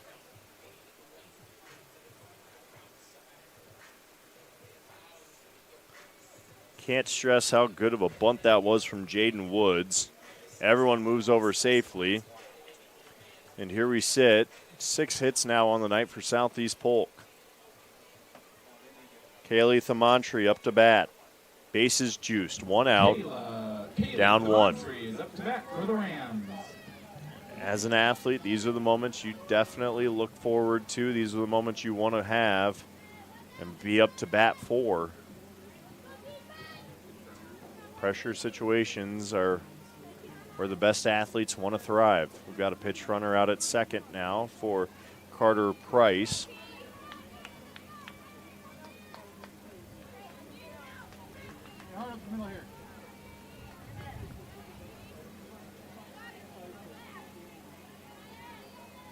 Just waiting on things to get set.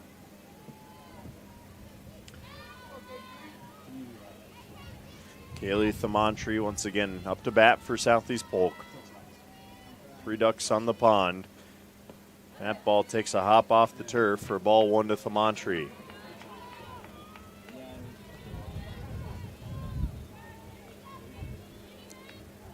Here in the top of the fourth. Don't want to get too far behind ourselves here. Thamantry watches on the 1-0 delivery. That's going to be a ball up in the strike. I'm sorry. Just a delayed signal on the strike. Looked like it could have been on the edge there at the numbers. Nice rise ball from Gianna. Lavarado, of course, has been sharp in the circle. Delivers the 1-1. That's hit high out into right. Runner tagging from third. We're going to get a play at the plate. Throw does come home, but it is not in time. And that'll plate another run. Ella Daniel, nice job getting under it, but cannot get that throw home in time. And we've got a tie ball game at 2. Back to top lineup for the Rams, number 21, Jesslyn Stairs. Runners advance around the board. So Price has a pinch runner for her. That pinch runner is in at third, and Woods is there at second as we hit the top of the order, and Jesslyn Stairs. Stairs swings, hit hard and high. Ella McGee, though, gets under it, and damage is limited as 2 are left on base, but Waukee watches one cross the plate for Southeast Polk to tie this thing up at 2 as we head into the home half of 4 next after the break on CISN TV.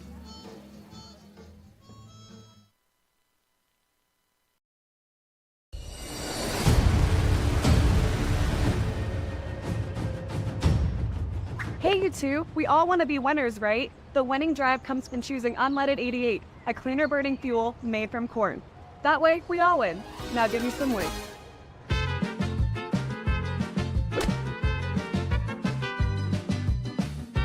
That's the winning drive. Now let's go get some tailgating snacks. Iowans are working hard, but high prices make it even harder to keep food on the table. Record numbers need help. Your neighbors, your friends, your community. Stopping hunger starts here.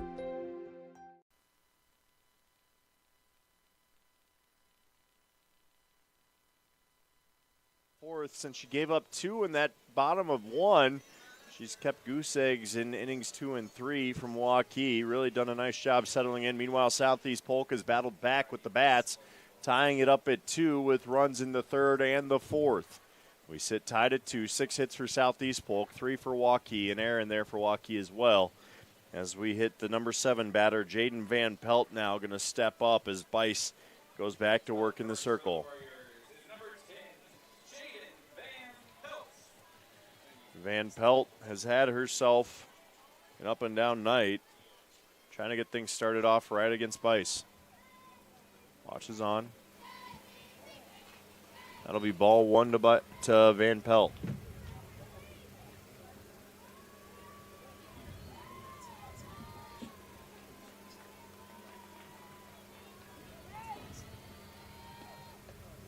That'll be a strike right across the knees for a 1-1 count to Van Pelt.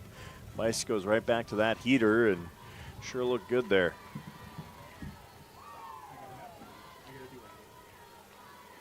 The 1-1 on its way. Hit right back up the middle. Van Pelt is aboard with the single. Sends a ground ball back up center. Or back up across second. And she's on board to get a Waukee rally going if it can follow suit from Sophie Gorsch. Gorsch flew out to left. Flew out to short. back in the second. That's a ball outside. Could have caught the edge. 1-0 count.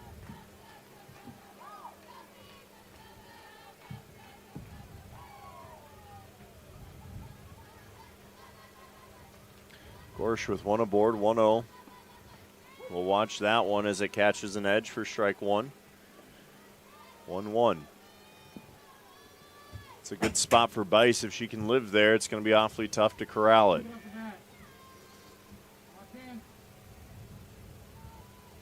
Squares up to bunt, misses it.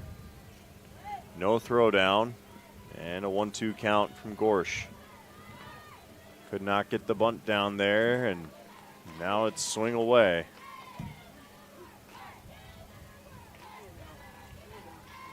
Gorsh watches in as Bice delivers. Swings, and that should flare in, and that does, right into center. Great awareness by Van Pelt to know that was going to fall in. That's one of those in no man's land you worry about.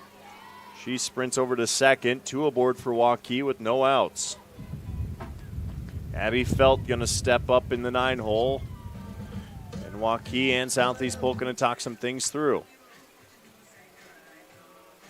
Nothing you can really do there if you're Southeast Polk. That's just one of those that finds the smallest of holes out there in shallow center. And Van Pelt read it perfectly off of the bat to know to just run. It's one of those where sometimes you get hung up in between, and Jaden Woods was sprinting in from center, ready to try and make a play at second.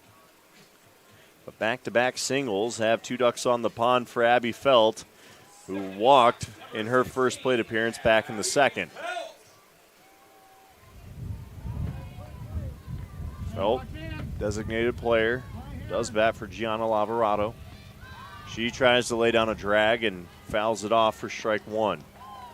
No secret what Waukee's looking to do there and advance runners. Taking a look down at coach for signs. The lefty of Felt. Again, Waukee expecting a bunt. Felt squares, fouls it off once again, and suddenly she's in an 0-2 hole with the top of the order waiting on deck and Ella McGee.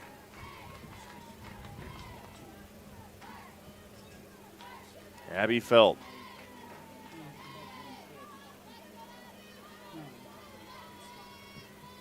O2 on its way from Bice. That's way outside, trying to get her to see if she'd lay down another, but she doesn't. 1-2 count now.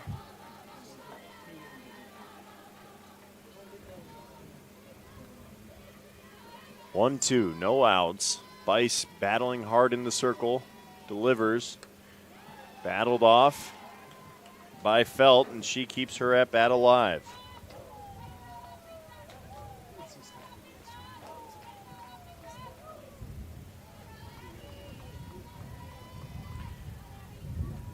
Corner's still in for Waukee, not trusting Felt here to not square up. Felt looks on. She swings. That ball shot right back up the middle, and they're going to hold all the runners at second and third. One hopper in from Jaden Woods, but Felt hangs in there and sends one back up the middle for the third straight Waukee single. Bases are loaded. Ella needs a place to go. Number 6, Ella McGee in the box. Ella McGee up the bat, and the bases are juiced for Waukee. This is who you want up. The start of your lineup, or the top of your lineup, no outs. Bice going to have to work out of a jam. McGee looks on. That's a one-hop. Nice job behind the plate by Thamantri to square up and block that ball.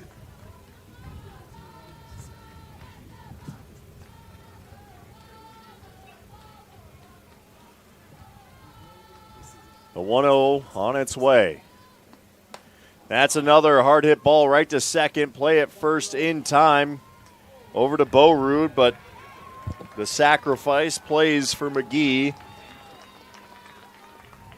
As Van Pelt comes in to score, runners advance. Run scored on the sacrifice.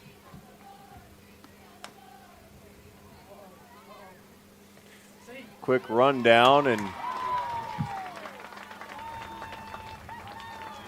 Safe at first, safe everywhere.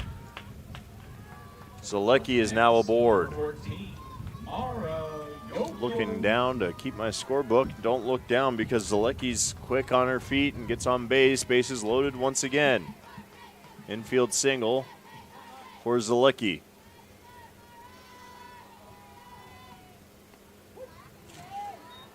Mara Yokiel up to bat, takes strike one. She could come in clutch. She has already got an RBI double this evening. Flew out to right in her second at bat in the third inning. Mara Yokiel takes from Bice. That ball's up and away. Ball one.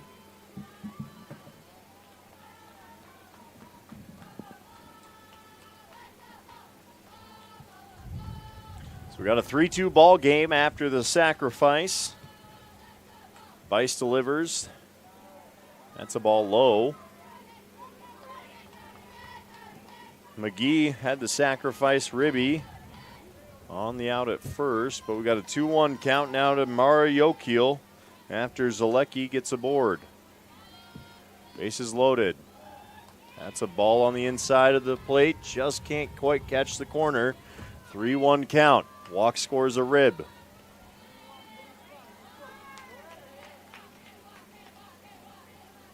Hear that bench calling for a walk. Yokiel would like it. She swings. She's out in front of it. Fouled off for a full count. 1 out. Bases loaded. 3-2 count. 1 out. 3-2 ball game. 6 hits for both teams. 1 error for both teams. The payoff on the way from Bice. That fouled off and off the dugout it goes. And Yokiel keeping her at bat going. These Waukee bats, when they liven up, they are among the best in the central Iowa area. Best in 5A at that. Yokiel takes. That is ball 4, an RBI for Yokiel as she walks to first. And that'll bring in Gorsh. Everyone else advances. Felt to third. Zalecki to second. Second RBI of the night for Yokiel. Now Lavarado steps up. She came in clutch back in the first as well. She had an RBI single. She takes strike one.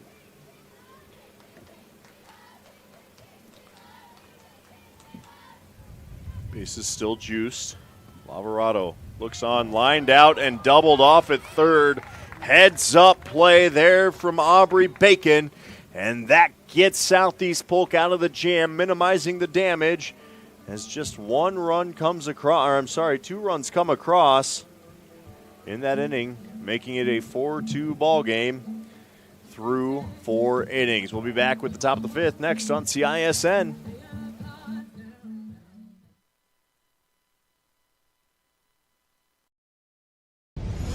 Ever have one of those awkward moments when a business disappointed you? You got ripped off? Didn't get what you expected? The Better Business Bureau can help you avoid these uncomfortable situations. BBB accredited businesses are honest, ethical, and reviewed annually by the BBB. Don't experience another awkward moment with a bad business. Trust the ones that operate with integrity. Look for the BBB seal. It's the sign of a better business. And find a better business anytime at bbb.org. Hi, Joe the Car Guy, head coach of Westside Auto Pros. When your car is on injured reserve, you want to get it back in the game as soon as possible, so bring it here to Westside Auto. I have the team of experts that can fix every automotive injury, whether it's a fractured joint, a broken part, or if your car just got its bell rung. We'll do a complete physical to make sure your car is game ready for the entire season. So bring your car to Westside Auto Pros and we'll get you back in the starting lineup in no time. Hey, you guys are dogging out there, move it, move it, move it! Sitting the top of the 5th, Southeast Polk trailing Waukee 4-2, but they've strung together runs in back-to-back innings. See if they can battle back after a 2-spot put up by the Warriors there in the home half of 4. We'll start things off with Libby Hartz for Southeast Polk here in the 5th. Hartz had a single and a double so far tonight. She's hit the ball well. Stepping up to the plate for the Rams is number 20, Kennedy Hartz. Southeast Polk keeping this one close. Keep in mind, game 1 tonight, 8-5 final. Here in front of a good crowd. Once again, a nice crowd on hand for this Waukee versus Southeast Polk showdown. The delivery. They're going to call a strike 1 to Hartz. Gianna Lavarado, nice pitch there just on the inside. Hartz thought it'd stay there, and it didn't.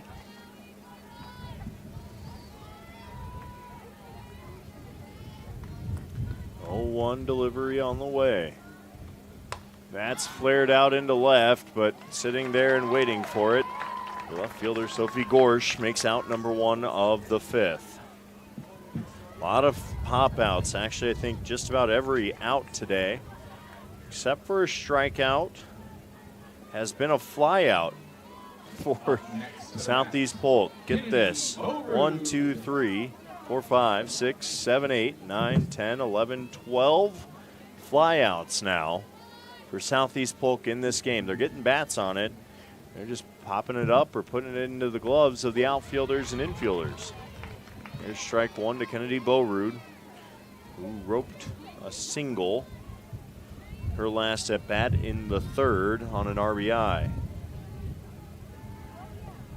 She's ready for Gianna Lavarado's second pitch to her. That ball fouled back and out of play. And that'll bound its way to the parking lot for strike 2. Working ahead now as Lavarado has a little bit of wiggle room. Don't want to make a mistake here against the dangerous bat of Kennedy Boerud. Boerud looks on, waits for Gianna Lavarado to set. The 0-2 on the way. Up and away goes Lavarado for ball 1, and it's a smart spot to miss.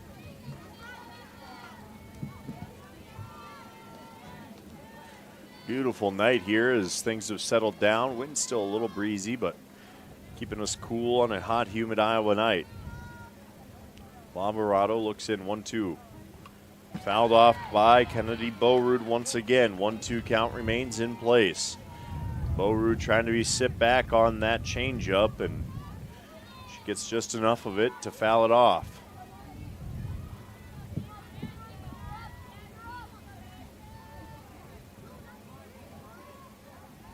Boerud waits, nobody on, 1 out. That ball up in the zone for ball 2. Again, one of the best when it comes to drawing a walk is Kennedy Boerud.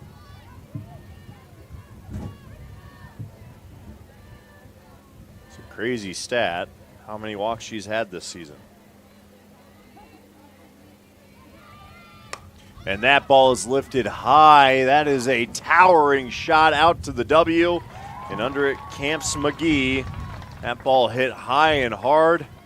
She barrels that up. It's likely gone, but instead it's an F8 in your scorebook. Out number 2 right there for Waukee. And Aubrey Bacon now steps on the skillet. See if the bacon can cook a little bit here with Aubrey. That ball up and away for ball 1. I'm sure she's sick of bacon jokes by now, but I've got a plethora of them.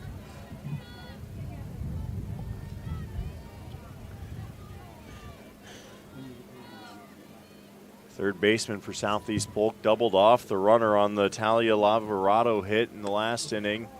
And in the home half of 4, I should say. And that was a big momentum swing. Now she's trying to swing it even more as she takes ball 2.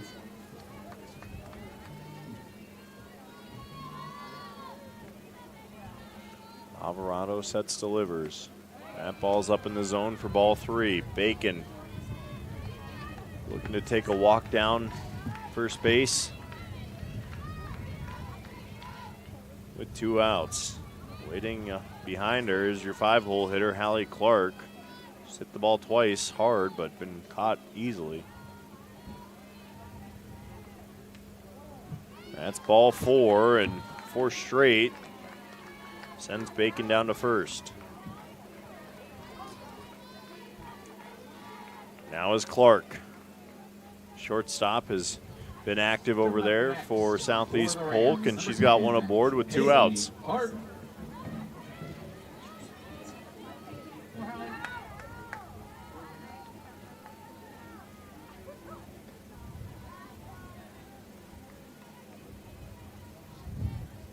Hallie Clark with Bacon aboard. That's a strike on the outside corner, 0-1.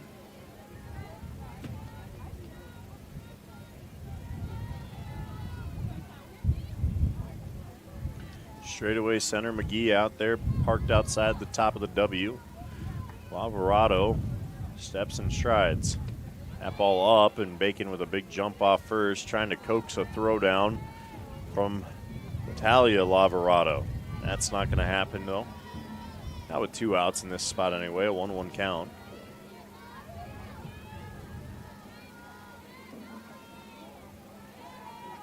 The lights are on now as the sun is just about fully set. Lavarado delivers that ball smoked out into left, and on her horse to make the play out in left field is Sophie Gorsch once again.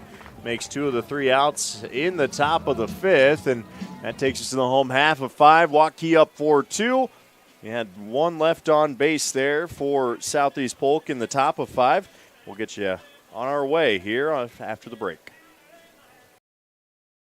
Right now at DeArmond Ford Indianola, save big on new Ford F-150s. Get 1.9% for 72 months, plus up to $10,000 off MSRP. The game-changing new Ford Bronco with up to $3,000 off, including Conquest Cash. All month long, new Ford F-150s, 1.9% for 72 months, plus up to $10,000 off sticker. The all-new DeArmond Ford Indianola, just minutes south of the Metro. DeArmondFord.com.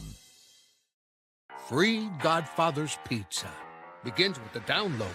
Order through my new online ordering app and start earning free pizza and sides. It's easy. Download the Godfather's Pizza online ordering app today. Do it. Marin Jacobson will lead things off here for Waukee in the bottom of the 5th, up 4-2. Both teams with 6 hits, 1 error for both as well. As Bice remains in the circle for Southeast Polk in a 2-run game. Jacobson tonight flew out to left and grounded out to third on a fielder's choice back in the 3rd inning. Her 3rd plate appearance, looking to get on base for the first time tonight.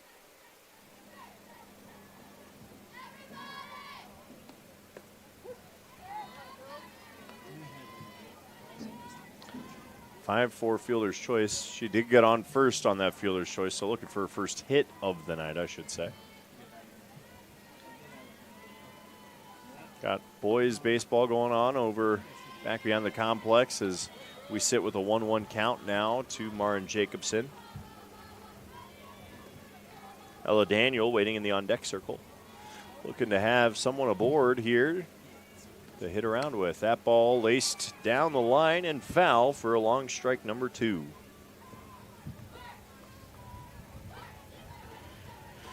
Great work by our crew tonight tracking that ball. Been working hard tonight. Follow all the action. And here comes the 1-2 from Bice. Change up and away for ball 2. 2-2 count to Jacobson. Jacobson waiting patiently. Wants to see a pitch here that she can drive. Find some open greenery. That ball fouled off between the feet, and she keeps her at bat going. Again, Waukee hosting Northwest Thursday night here for a doubleheader. Should start at 5 o'clock on CISN TV. Blake Walker on the broadcast for that one. Bice delivers the 2-2. Strike 3. She catches Jacobson swinging. Her first strikeout of the night for Macy Bice. Up next is number 9, Ella Daniel. Ella Daniel up. She's gone back-to-back groundouts to second. Ended the inning, both of her at-bats in the first and the 3rd inning. Going to try and change her luck around as well. Quick circle visit. Quick coach's visit with Daniel as well.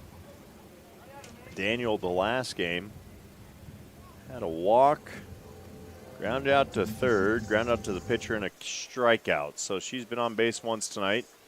Still looking for her first hit of the doubleheader.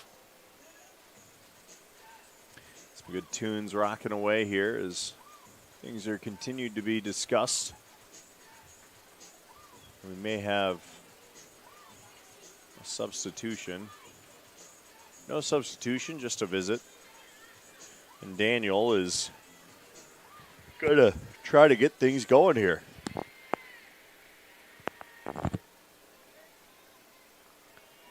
Again, 0 for 2 in this game. Take strike one. Gonna make Bice work for a few more pitches here tonight as we just have a couple of innings left of action. Down to our Southeast Polk. Waukee trying to build a little bit more cushion on this lead, and she tries to square up and bunt.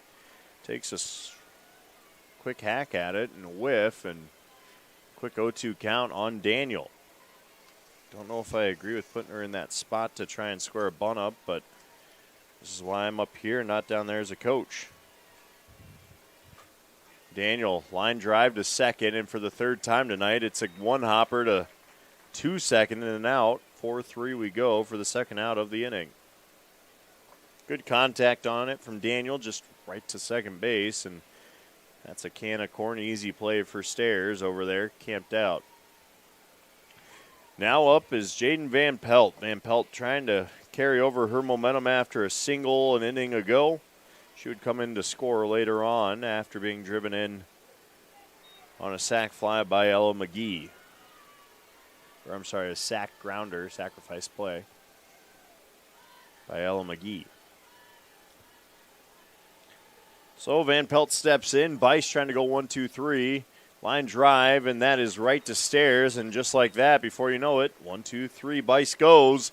4-2 ball game as we head to the top of the sixth. Southeast Polk going to try and wake the bats up. Waiting on deck right now is Ava Brady, and we'll take you there after a quick break on CISN TV.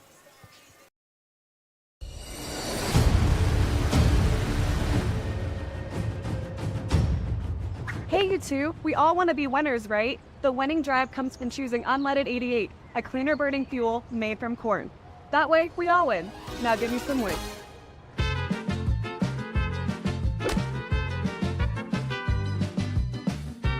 That's the winning drive. Now let's go get some tailgating snacks.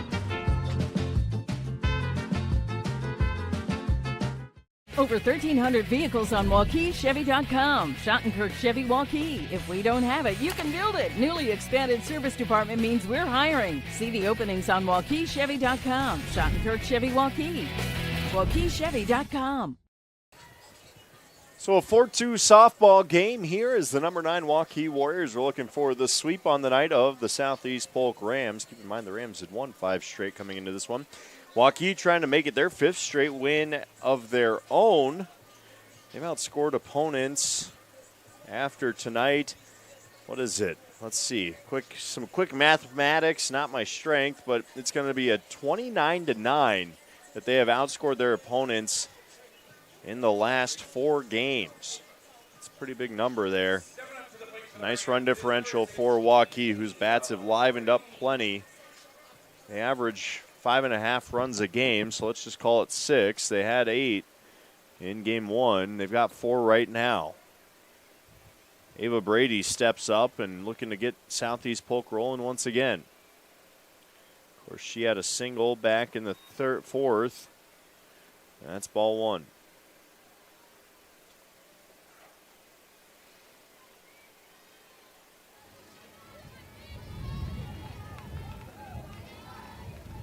Gianna Lavarado having a good night so far. There's strike 1 on the outside corner, and she's got 1 K tonight, giving up 6 hits, just 2 earned. Teams had 1 error, but really no fault of their own. It was a harmless one as Kennedy Bowrud laced a line drive to third, just couldn't quite be corralled. Strike 2 now to Brady from Gianna Lavarado. Remember, her sister Talia is catching her tonight as well.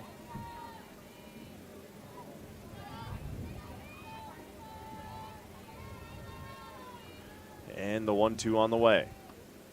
That is roped right back up the heart of the infield. Big hit there from Ava Brady, who keeps the hot bat going with her 2nd single in as many bats. Of course, she was brought in to score back in the 4th. The 1 run there in the 4th inning for Southeast Polk. Got Carter Price batting now. Stepping up to the plate for the Rams, I apologize, is number 15, Carter Price. Price also got on base with a single. He had 3 straight there in the 4th inning and 1 run plated on the sacrifice fly from Thamontree. Here we are, runner on first once again for Price. Price looking to repeat what she did 2 innings ago. Top of 6, no outs. That ball roped out into the gap in right center, and she does just that. Hard hit ball out into right once again. Rinse and repeat for Carter Price on the single. Now 2 for 3 on the night. Doesn't even need to see a pitch. Up next for the Rams, number 9, Jaden Woods laid down a beautiful bunt back in the 4th to get aboard and load the bases. Wouldn't shock me if we see the same thing here.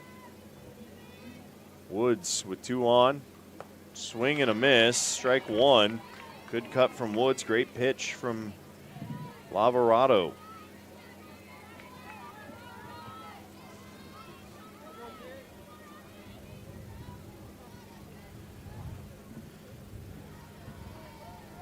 Lavarado, there's the square bunt from Jaden Woods. Woods gonna beat it down there once again. Back-to-back bunts for Woods. That put her on base. Everyone advances and the bases are loaded up. And we've got deja vu from the top of the 4th. Same exact situation. Brady, line drive, hard. She went up the middle this time, went to right in the 4th. Carter Price, same thing, went out to right in the 4th, went out to right in this inning, and then Jaden Woods follows with the bunt to get on base. Her speed is unmatched out there right now, and that puts Thamontree up to bat. No outs, top of the order waiting. On deck is Jesslyn Stairs, who has the ability to be a game changer with 1 swing. Thamontree steps into the box. Takes strike 1. That Southeast Polk dugout has some life to it. Trying to will their 9-hole hitter to an RBI. Kaylee Thamontree takes the delivery from Gianna Lavarado. That's popped up and drops in for a single, and that'll plate 1. Thamontree, the single out to right, and we have a 1-run ball game as Ava Brady comes in to score. Carter Price goes to 3rd, Jaden Woods to 2nd. No outs, bases loaded, and we've got another circle visit. This is dangerous territory if you're a Warriors fan. If you're a Southeast Polk fan, you're chomping at the bit.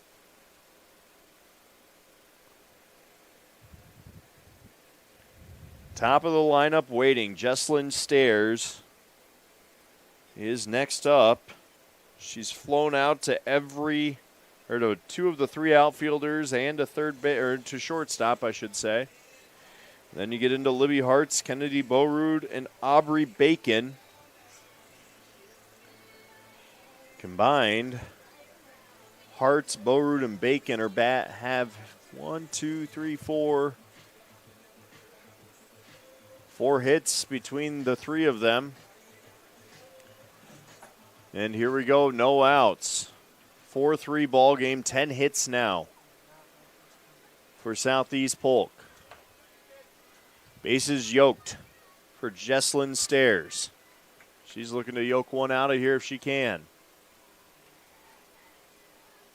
Stairs stares at strike 1. Living on that outside edge is Gianna Lavarado. 4-3 ball game. Once again, pressure situation, but this is where you look to be if you want to be a game changer. The delivery fouled back, straight back for strike 2. A good rise ball pitch there makes it hard.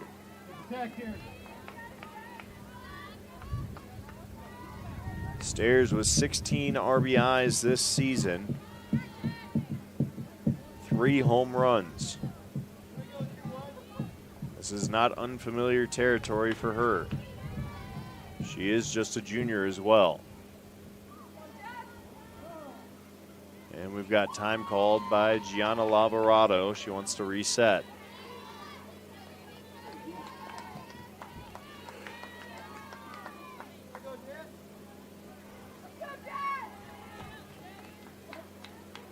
Lavarado delivers. That ball laced out into left, and they're going to send two home. Jaden Woods rounding third, heads home and gets tagged.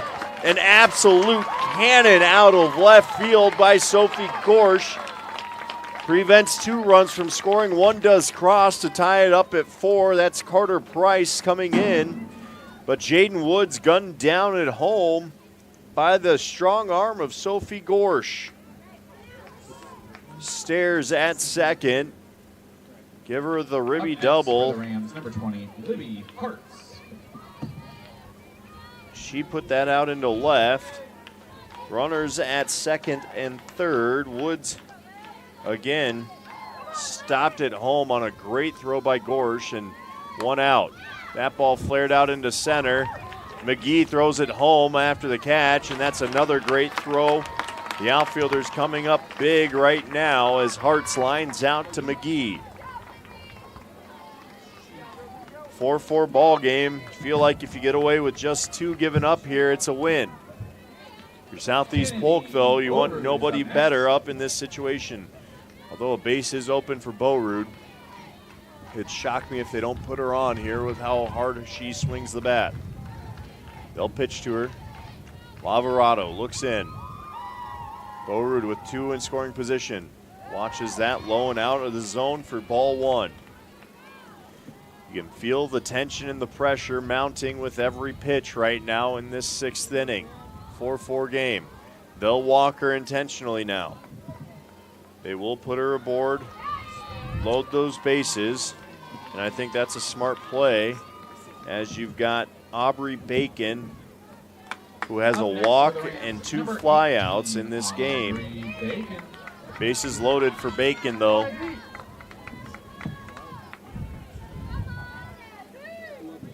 Can't serve her up a piece of crispy softball right here across the heart of the plate if you're Gianna Lavarado. That ball on the outside edge just missing for ball 1. Southeast Polk 1 batter away from batting around. Bacon steps back in, 1-0 count, 2 outs, tie game, bases loaded. Lavarado sets, delivers. Bacon's not going to swing at that on the outside edge. A walk is a run. With just an inning and a half to play after this half inning. We're in the heart of the 6th. Southeast Polk looking to earn a split tonight. Lost game 1 of this doubleheader. That ball up and out of the zone, ball 3. That's 4 straight balls from Gianna Lavarado. Of course, 2 of the most dangerous hitters in the state, in Kennedy Boerud and Aubrey Bacon. Certainly can't fault her for dancing around the zone. 3-0 count. Bacon takes ball 4, and that's a rib. Runners advance. Thamantri comes in to score. And it's 5-4 Southeast Polk in the blink of an eye.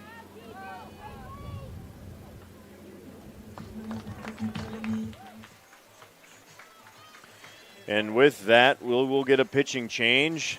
Lavarado is pulled. We'll get a new pitcher in. We'll let you know who that is after the quick break on CISN TV. Southeast Polk with the bases still loaded.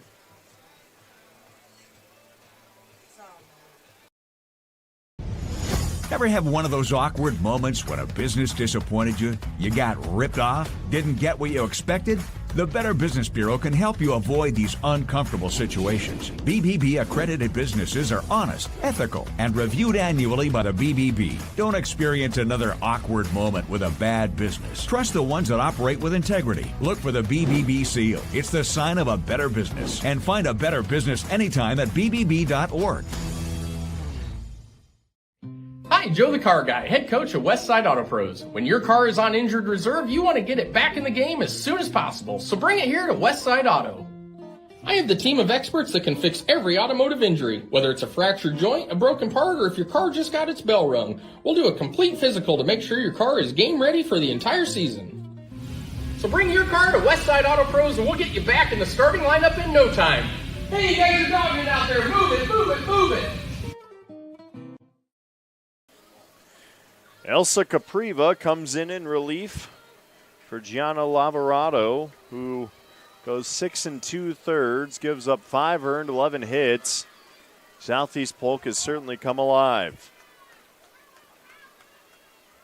Capriva, 6 games pitched in, 13 innings pitched total. She's got a .203 batting average against. She delivers her first pitch of the night, and that ball gets away, and in comes another run at the play on the plate. There is none.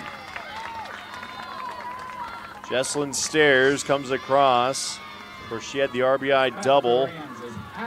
And now we have a 6-4 ball game on the wild pitch. Everyone moves up a base. Allie Clark in there with 1 ball.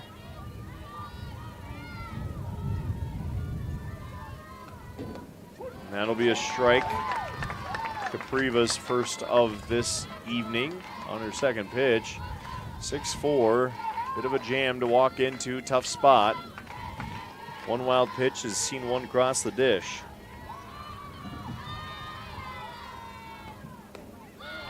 Rise ball does not find the zone.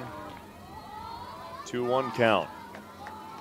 If you can get out of this with being down just 2, I think you'd calculate that a win if you're Waukee right now. 2 outs, 2-1 count. Capriva sets, delivers from the righty. That's a strike, and we've got a 2-2 count. Some good heat from Capriva's fresh arm.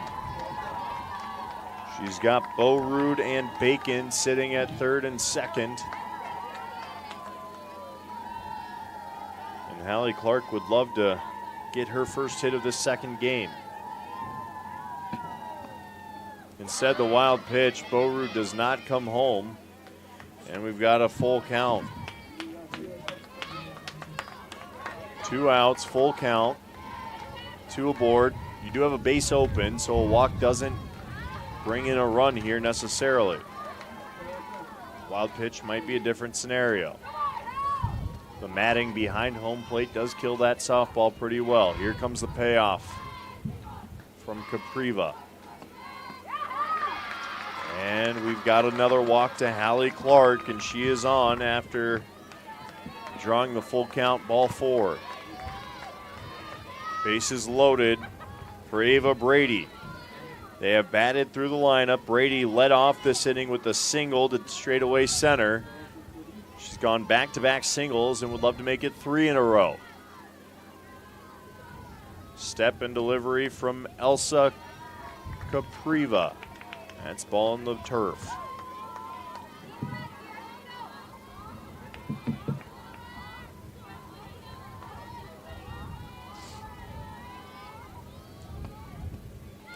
That's ball 2. Capriva struggling to bring that ball up in the zone. As we sit with a 6-4 ball game, 2-0 count, bases loaded, 2 outs. Southeast Polk, though, has rattled off 4 runs in this top half.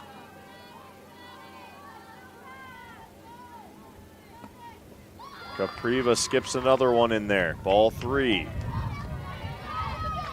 4 straight balls for Capriva. Goes to the resin bag, does the 8th grader. Young pitcher, tall, has some speed. There's a good pitch from her as she brings the rise ball in for strike 1 to Brady. Now look for Ava Brady to swing at her pitch. A 3-1 count. She can be picky here.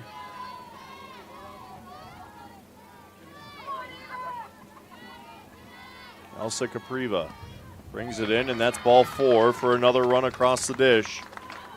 And they stay loaded.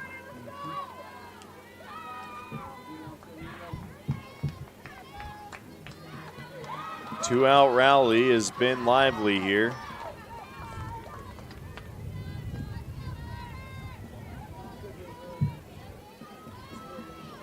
And we've got Carter Price, who's gone to right twice in her last 2 bats. She watches the rise ball come across up above the letters for ball 1. Carter Price has been red hot at the dish tonight. Again, 2 singles back to back. She's been plated once. That's a rise ball, strike 1. Elsa Capriva, just an 8th grader, will be a freshman here in the fall. Always interesting when you get these young pitchers in there or young players in softball and baseball, how they respond. 1-1. Ball up and out. Nice job by Lavarado there behind the dish to snag it. 2-1. The game is seemingly halted with 5 runs here in the top of the 6th.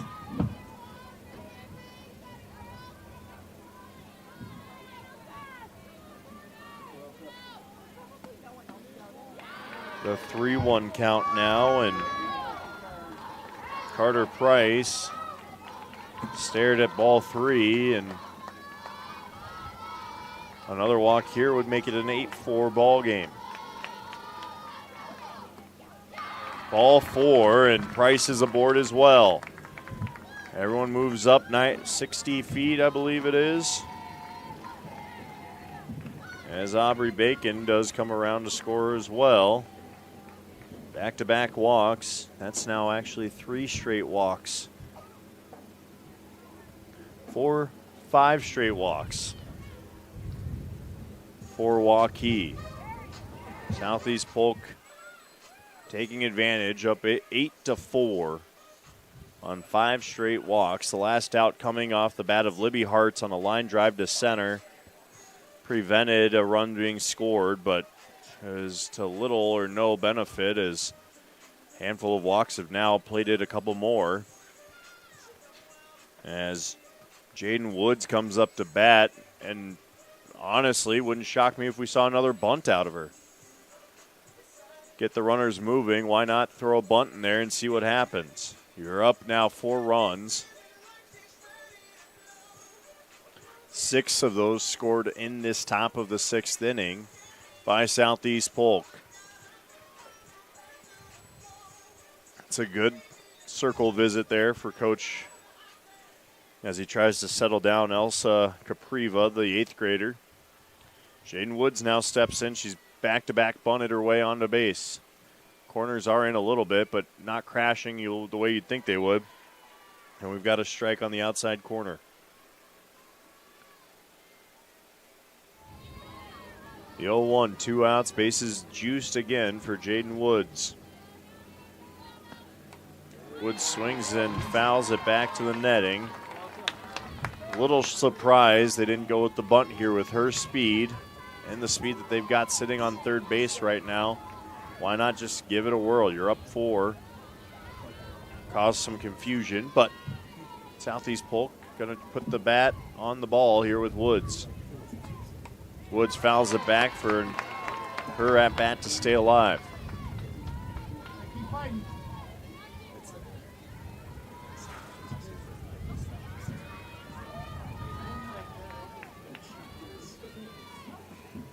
The 0-2.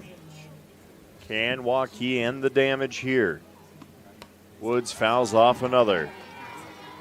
It's a good battle for the young hitter here.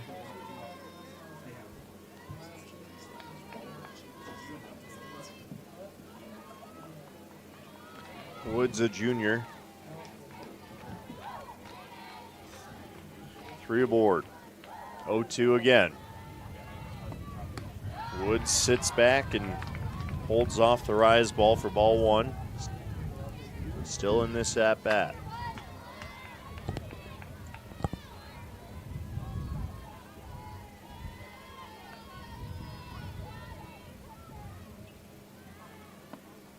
Ball 4, and we're going to get a play at the plate, or ball 2, I'm sorry, play at the plate, and in slides Hallie Clark.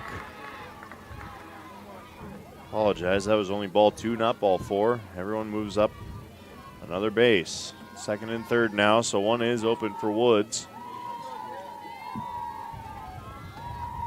7 runs now in this top of the 6th for Southeast Polk.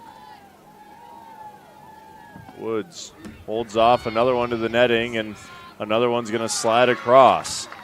This time it's Ava Brady coming across the dish. 8 runs. Southeast Polk exploding, and really the bats haven't had to do any work.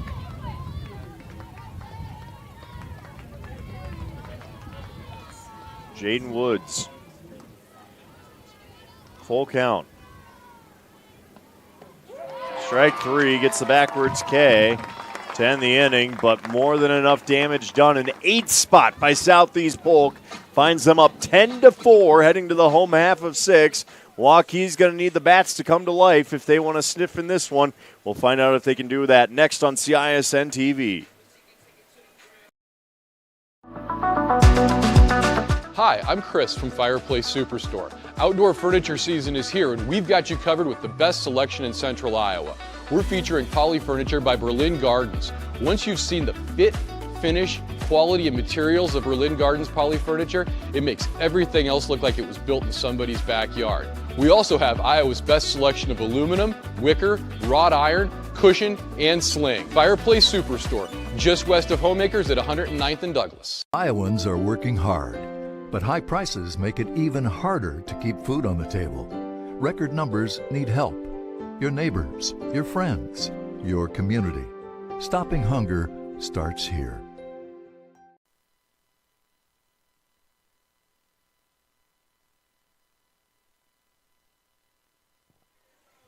It was a marathon top of the 6th as Southeast Polk plates 8 runs on just 5 hits in that top half.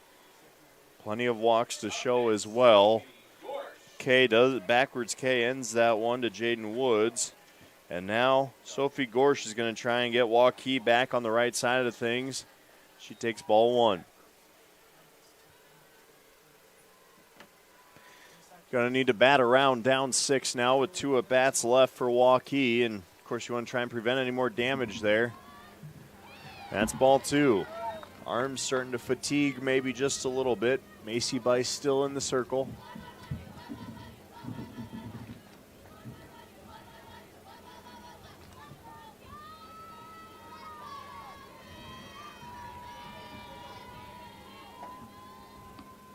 That ball roped out into the gap in left center. That'll fall in for a single for Gorsh. Back-to-back singles for her in at-bats. And a base runner is aboard. Keeping life in it for Waukee. Don't count them out yet. We've seen crazier comebacks. Down 6. Stepping up to the plate next is number 16, Abby Felt now stepping in. She had a single up the middle back in the 3rd. Or 4th, I'm sorry. Felt fouls one off.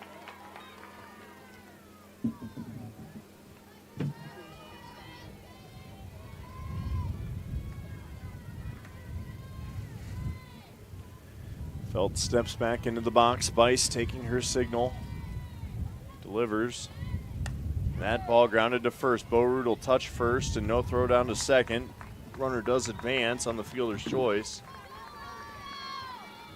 Back to the top of the lineup for the Warriors, number 6, Ella McGee. Ella McGee now trying to get the bat going the way it was in that first game. She's got 1 hit so far tonight. Does have a sacrifice RBI.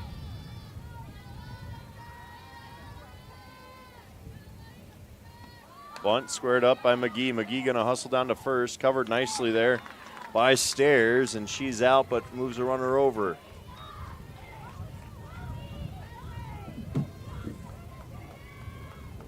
Up next for the Warriors, number 7. Gorsh moves to third. Zaina Zalecki steps in. Trying to just add 1 run to the board and see what happens. Zalecki swings. That's going to be a pop-up to center, and Woods is going to camp out under it for the out. That's out number 3. And we'll head to the last inning of tonight's matchup against Southeast Polk and Waukee, barring any sort of comeback in the home half of 7. We'll see if Southeast Polk adds anything to it when we come back on CISN TV from Waukee High School.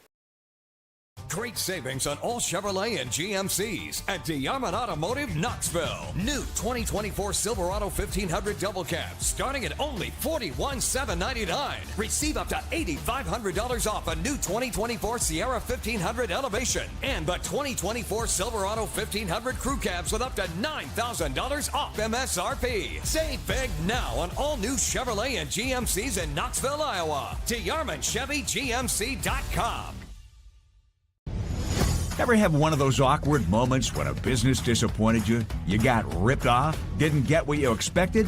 The Better Business Bureau can help you avoid these uncomfortable situations. BBB accredited businesses are honest, ethical, and reviewed annually by the BBB. Don't experience another awkward moment with a bad business. Trust the ones that operate with integrity. Look for the BBB seal. It's the sign of a better business. And find a better business anytime at bbb.org. Some YMCA trying to get the crowd going here at Waukee High School as we start the top of the 7th. Final inning, barring a tie game at the end of the 7th.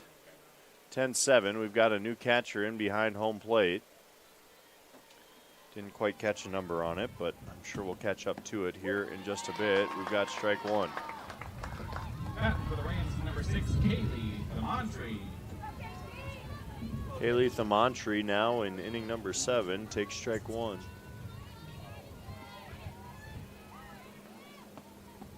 Strike two to Thamantri.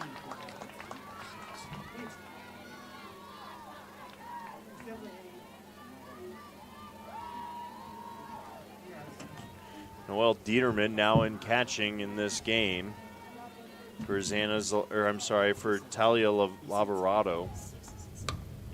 And then there's a ground ball, long throw, no point in making it. And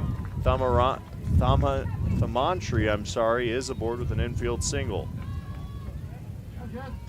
Behind the plate this inning, we have Noelle Dieterman.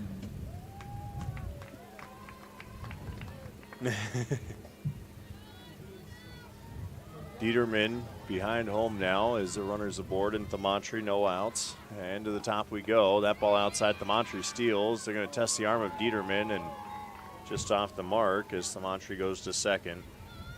We've got Jesslyn Stairs batting for the Rams. Jesslyn Stairs, the second baseman for this Southeast Polk team. She was part of the bat around in the 6th inning. Had an RBI double, and that one will go back up the middle and plate another.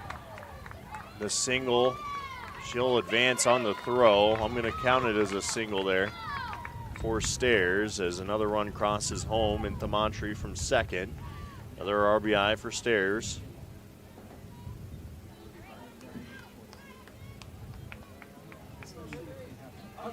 So, no outs still. And Libby Hart's right in the heart of this order for Southeast Polk, now up 7.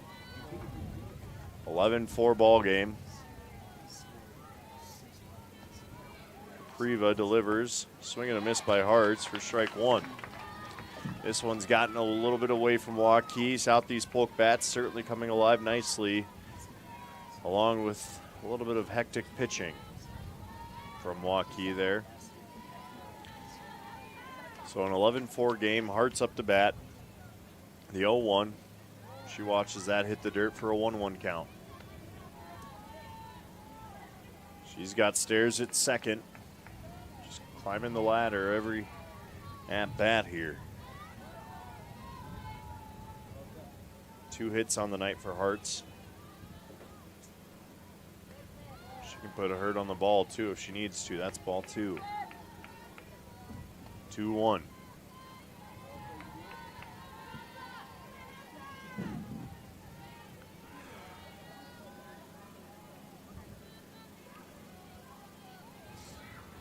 Capriva, the 8th grader, getting some valuable experience here, working through it. That ball hit hard. Hart's, that ball drops in and under the glove, and Stairs is going to round third and head for home. She's in safe. Throw down to second, not in time, and that's going to go all the way to the wall. Hart's is going to round third and head for home, and she's up easy on the single. That turns into the inside the park home run on the throwdown that gets out to center. So Stairs comes in to score. Throwdown not in time. Hartz would have only had a single. She tried to advance on the throw home. That throw carries out into center, and she'll come in to score as well. That's an error. I don't know where you want to put it, whether that's the throwdown or the catch, but nonetheless, it is now a 13-4 softball game.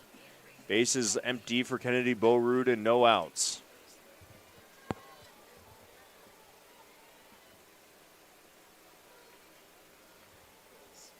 Boerud up to bat.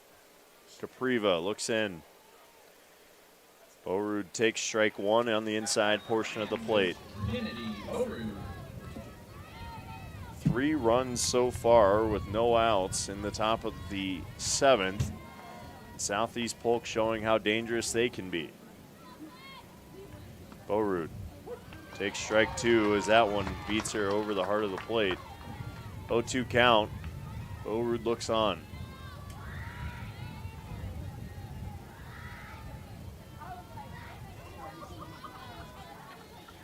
Capriva gets her sign, and she's ready to go. Delivers that ball hacked at, foul, into the on-deck circle. No harm done there, though, to Aubrey Bacon, waiting. 13-4, the proper answer from Southeast Polk after losing 8-5 in Game 1. As this game now spanning 2 hours. Boerud takes ball 1.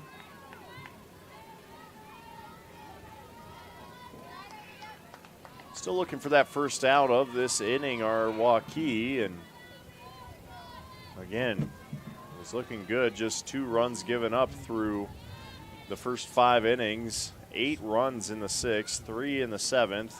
That one dings off Boerud's thigh, and she's on board with the hit by pitch.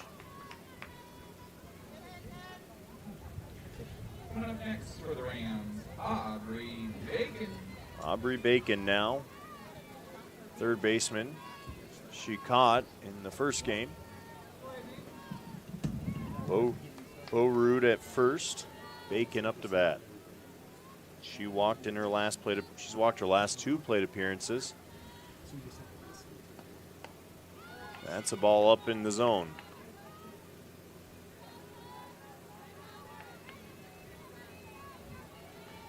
In case you're keeping tabs on the NBA Finals, Boston leading Dallas 86-67 and early in the 4th quarter. A win by Boston is an NBA championship for the Celtics. Back here, we have a strike from Capriva on Bacon. 1-1 count.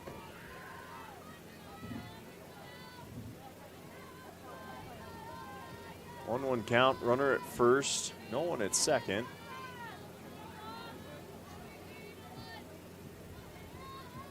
Or third, Bacon up to bat, 1-1. There's the delivery, that rise ball up and out of the zone, ball 2. 2-1 count.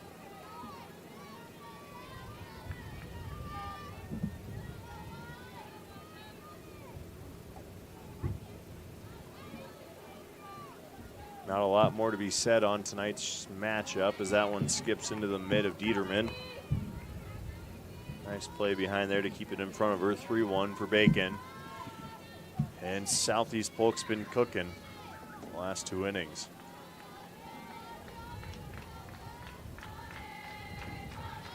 Delivery to Bacon on the 3-1, and that's ball 4. Her 3rd straight walk in as many at-bats. And we've got, I think, another pitching change probably coming. Or are they going to let the 8th grader work through it? Looks like they'll likely let her work through it. No, they will get a pitching change in there. So let's go ahead and head to break here as they bring Gianna back in to get warmed up once more. Ever have one of those awkward moments when a business disappointed you? You got ripped off? Didn't get what you expected? The Better Business Bureau can help you avoid these uncomfortable situations. BBB accredited businesses are honest, ethical, and reviewed annually by the BBB. Don't experience another awkward moment with a bad business. Trust the ones that operate with integrity. Look for the BBB seal. It's the sign of a better business. And find a better business anytime at bbb.org. Hi, Joe the Car Guy, head coach of Westside Auto Pros. When your car is on injured reserve, you want to get it back in the game as soon as possible, so bring it here to Westside Auto. I have the team of experts that can fix every automotive injury, whether it's a fractured joint, a broken part, or if your car just got its bell rung. We'll do a complete physical to make sure your car is game ready for the entire season. So bring your car to Westside Auto Pros and we'll get you back in the starting lineup in no time. Hey, you guys are dogging out there. Move it, move it, move it.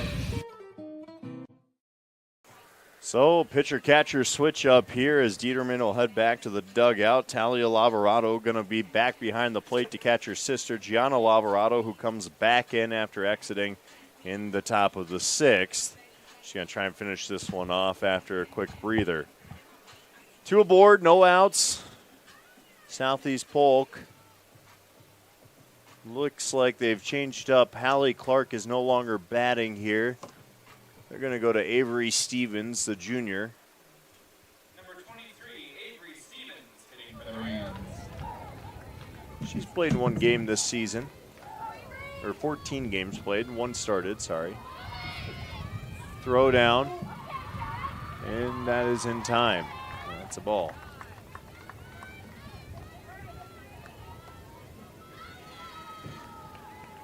Rough start here is this late in the game. Waukee still gets an at-bat regardless of what the score is. The pitch by Gianna up and away for ball 2. Avery Stevens up to bat. Had 2 hits and 6 at-bats, so 1 for 3. If you're breaking it down, 333 at-bat, or batting average, I should say. There's ball 3. And the control issues continue to mount for Waukee pitchers, and just needing to calm down Gianna here. Sophomore has a great arm, just a little wild here tonight.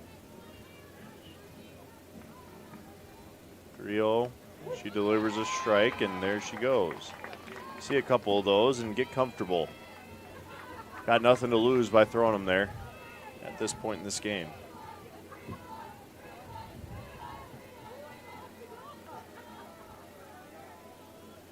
That ball hit up in the air, gonna drop in. And a miscommunication sees he can award an error at pitcher, first or second there. Any which way, she's on first. Runners all advance a bag.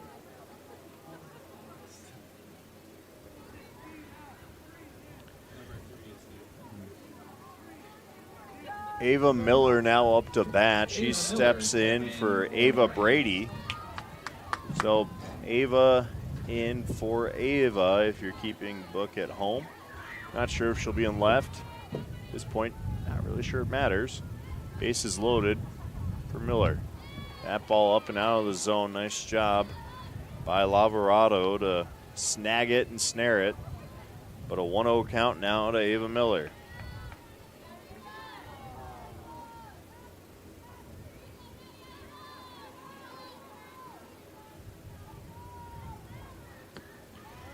There's ball 2. I'm sure the ump doesn't want to have to call all of these a ball, but he's staying true to the game as well. 14 hits tonight for Southeast Polk, have plated 13 runs, 3 errors for Waukee as well, 7 hits, 4 runs for the Warriors. And there's a strike on the outside edge, 2-1 count. And this is one of those, if you're a coach, you look at and you just say, guys, throw it away. It doesn't matter. You know, we've got them game 1. Learn from it. Where were our errors? Where were our mistakes? How do we get better for the next matchup against your rival? And an emotional one, as always, when you face off with an in-town rival like Northwest. So take a lesson or two and move on from it. I think that's the big one. And Miller drops one in straight away shallow center, and That'll plate Bowrood and Bacon. 2 more runs coming in for Southeast Polk, and it's a 15-4 softball game.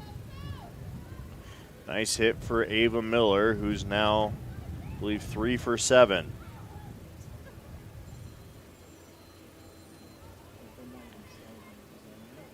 They're going to keep Carter Price in. My scorebook appreciates that, as Price is up to bat with runners at first and second, after Avery Stevens moved up to second on that nice flare out into center by Miller. Ava Miller delivers a 2 RBI single. Good for her. I believe those are going to be her first on the season. That ball hit high and hard out into right at the wall, dropped. The runners advance. Throw to second gets away, and that's going to be another run across the board as Avery Stevens comes in to score. That ball dropped out and right after a hard hit ball by Carter Price, and she's at first. Back up for the Rams, number 9, Jaden Woods. Tough play out there in right for Ella Daniel. She thought she was up against the wall and just could not quite bring it down. Throw to second, hops away. 16-4 baseball or softball game. Feels like a baseball score that I just called the other night. Randy will tell you, 15-1 Johnston over Northwest. Here tonight, 16-4. Southeast Polk leading. Waukee still no outs, as Jaden Woods took ball 1 there. There's ball 2 up in the zone. At this point, just bring it in. If you're Southeast Polk, you start getting some players some experience that they otherwise don't normally get. And Stevens already had 2 RBIs. There's a good swing and a miss. Strike 1 to Woods. Stevens had 2 RBIs on the night, had 2 more for her, though, on the hard hit single out to the wall and right. E9 technically scored. Woods swinging a miss, strike 2. Stands at that. Trying to get the first out of the top of the 7th right now in a 16-4 softball game. Alvarado delivers, fouled off by Woods. And this game has just come to a screeching halt pace-wise.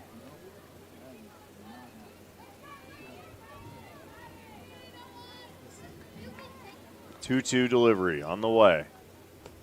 Ball up and away. Full count to Woods. 2 on, 2 aboard.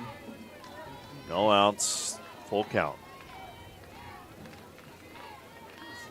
Here's the payoff. Flared out into shallow center. It is caught. Nice job by Mara Yokiel to make the catch, and there's out number 1 of the 7th.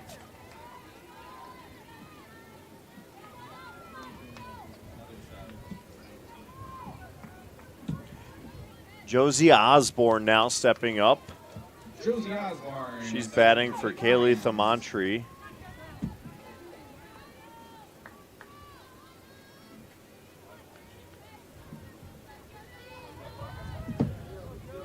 Osborne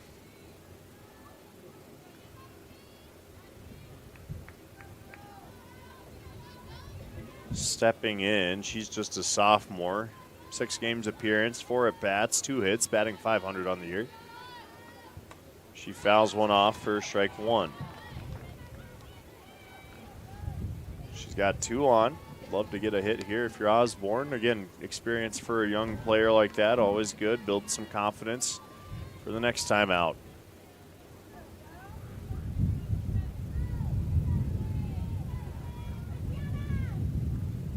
Osborne, another foul ball.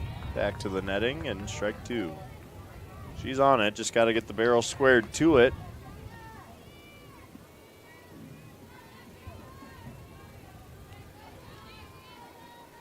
Of course, it's been a long night for Gianna Lavarado and Talia Lavarado, who's caught 2 games this evening. That's popped up, and in down the line comes Jacobson to make the catch. Out number 2. 3 in the scores book if you're there. Top of the lineup for the Rams, number 21, Jesslyn Stairs. Jesslyn Stairs, I believe. Well, she's certainly been active.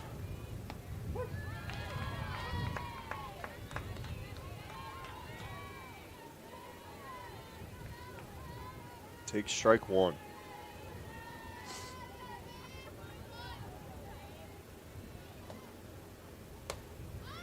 Fouls one out of play down by the fence there for strike 2.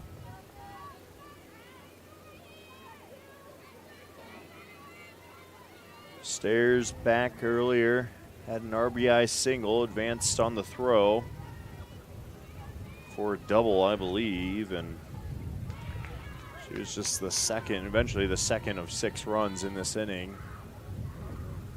That ball hit hard out. That carries the fence and is gone. A 3-run shot for Stairs, and that caps off a huge night for her. The 3-run blast out over the wall in right center, and Southeast Polk's lead inflates to 15 runs. It is now 19-4.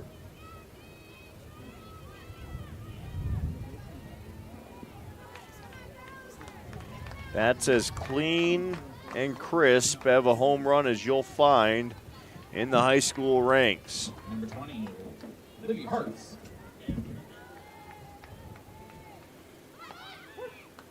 And make that 4 RBIs in this inning for Jesslyn Stairs. As the bases are empty and a 0-1 count here to Libby Hartz.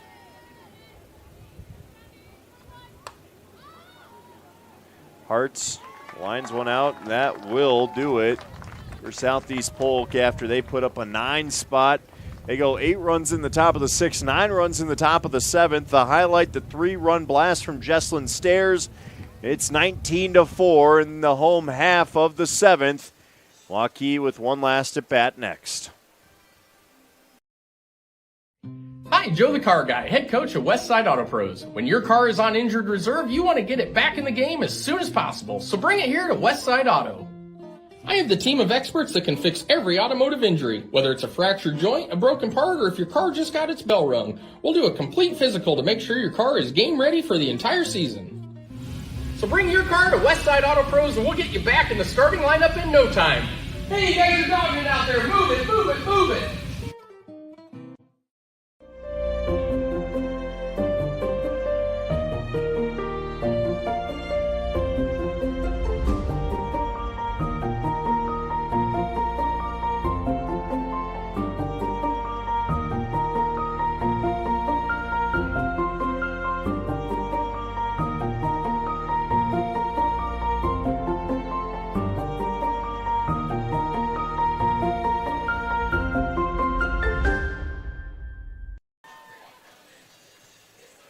Mara Yokiel steps into the batter's box for Waukee. 19-4, the Warriors trail there, and they will need a minor miracle. I'm calling it a major miracle for any hope of this one, but boy, oh boy, what a batting performance it was in the 6th and the 7th for Southeast Polk. Bice delivers. I'm just going to chalk it up. Macy Bice will move to 6-5 on the season. Should get the win here. She doesn't, something goes horribly wrong. Yokiel. 1-0, swing and foul back, 1-1 count here in the 7th. It's looking like it was a really good softball game through 5-6 innings, or through 5 innings, I should say. Then the top of the 6th, the wheels fell off for Waukee's pitching. Too many walks, a lot of hits. Just good at bats overall for Southeast Polk. Is strike 2 there to Yokiel. Give Southeast Polk a lot of credit tonight. They hit the ball hard when they got the bat on it and made the most of their at-bats with 17 runs in the 6th and 7th inning. Yokiel sends one down the line. That'll rope fair and into the corner. She's going to stretch it to 2, maybe even 3. She'll stretch it to 3. Throw down to third is not even going to come, and Yokiel with the leadoff triple. And Waukee looking like they might want a little bit more here.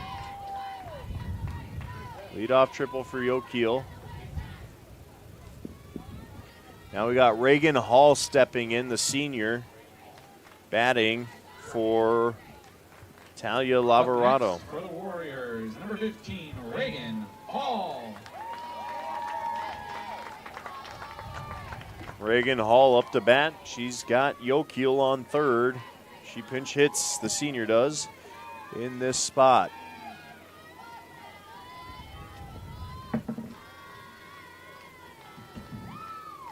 Bice delivers. Bad changeup floats on her for ball one. 24-point lead for the Celtics over the Dallas Mavericks. 4:36 to play in the NBA Finals. That should all be wrapped up as we have ball two to Hall.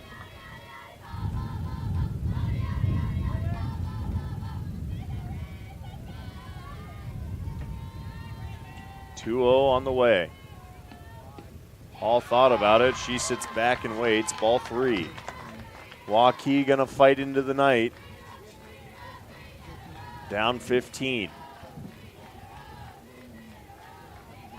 Reagan Hall, full count. I assume she'll take. And they'll take the strike. Will Bice. Macy Bice is only giving up 4 runs on 8 hits. Just kept a couple goose eggs up there in innings. That ball is outside, and Reagan Hall is aboard. Runners on the corners on the walk.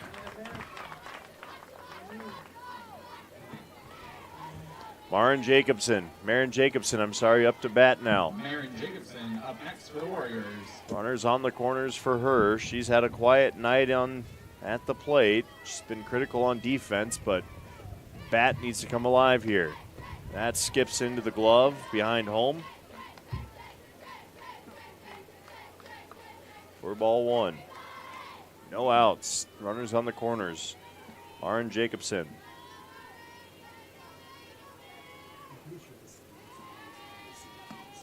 Ball two.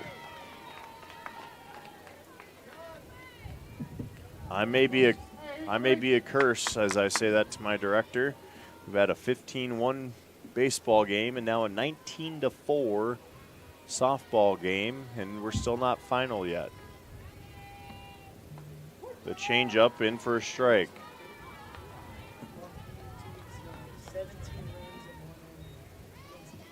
Wow. Waukee knows how to put up runs, but 15 in an inning might be too much, as there's ball three.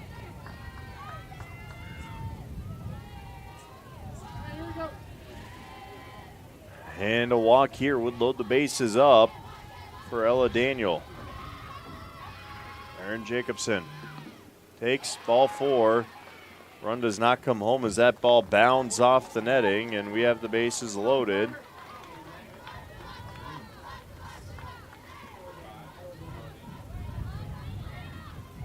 Ella Daniel still in this game, will bat, and we're going to get a pitching change. Might as well go to break here then with that pitching change.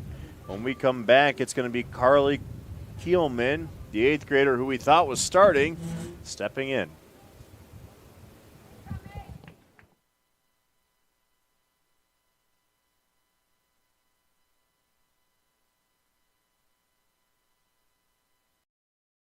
Great savings on all Chevrolet and GMCs at DeArmond Automotive Knoxville. New 2024 Silverado 1500 double cab starting at only $41,799. Receive up to $8,500 off a new 2024 Sierra 1500 Elevation and the 2024 Silverado 1500 crew cabs with up to $9,000 off MSRP. Save big now on all new Chevrolet and GMCs in Knoxville, Iowa. DeArmondChevyGMC.com. Ever have one of those awkward moments when a business disappointed you? You got ripped off? Didn't get what you expected? The Better Business Bureau can help you avoid these uncomfortable situations. BBB accredited businesses are honest, ethical, and reviewed annually by the BBB. Don't experience another awkward moment with a bad business. Trust the ones that operate with integrity. Look for the BBB seal. It's the sign of a better business. And find a better business anytime at bbb.org. Carly Kielman in now and delivers a first pitch ball to Ella Daniel. Daniel with the bases loaded. 3 at-bats. Has grounded to second every time as that's ball 2. Kielman, an 8th grader, steps in this situation.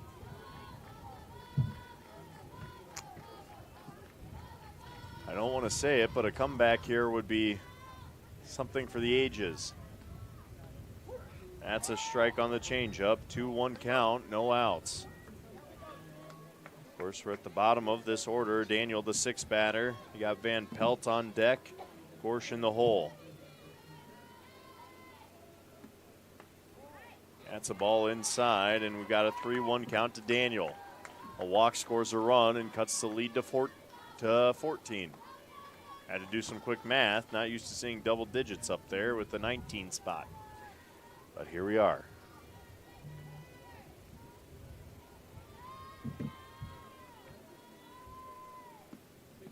Yokiel can trot home as Daniel walks down to first. That's an RBI walk. Everyone advances one bag, and Elena Jackson steps in as the pinch hitter for Van Pelt.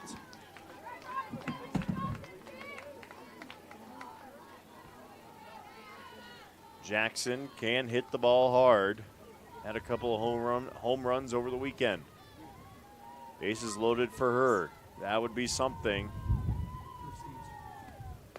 That's a strike on the inside corner to Jackson. Keep in mind the last 2 innings have taken over an hour and 20 minutes to play. Jackson, a pop-up. Shallow right field, tough play to make. Bounces out of a glove, and they will not get anyone out. They will call her out at second on the slide in. Ella Daniel gets caught in no man's land. Certainly looked like she got there, but they do call her out. A run scores on the drop pop fly. Reagan Hall scores on the air.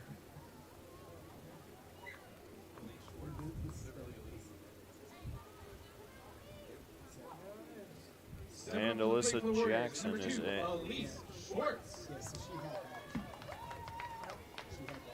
It was an E, yep.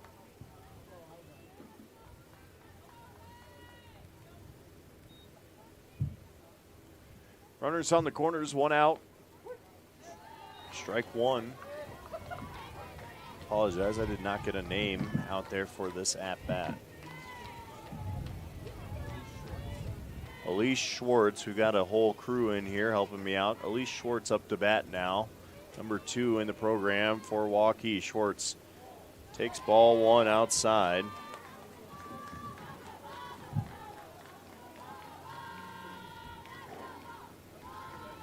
One count, 1 out. Runners on the corners for Schwartz. In comes the delivery from Kielman. She catches her with a changeup, and that's strike 2. Great pitch by Kielman. You can see why the 8th grader's seen plenty of action in the circle this season. 8 games played. She's had 2 starts. That's a nasty changeup she has there, and the 1-2 on the way. Outside for ball 2. Schwartz this season. Let's take a look at what she's done.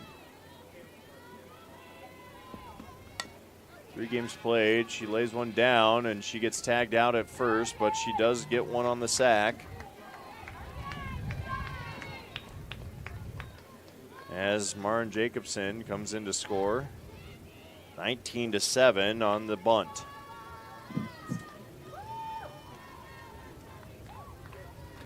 Two outs, runner on second. Ella Stovey stepping into the batter box for the Warriors. Do not have her on my roster currently, so we're just going to roll with it. Ella Stovey up to bat, number 19, and this would be her first game action of the season. With a runner on second, 2 outs. Changeup catches an outside corner. And I think everyone's ready to go home for the night based on that call. But give Stovey a fair chance with 2 strikes. She wears it. And her first at bat is a walk this season.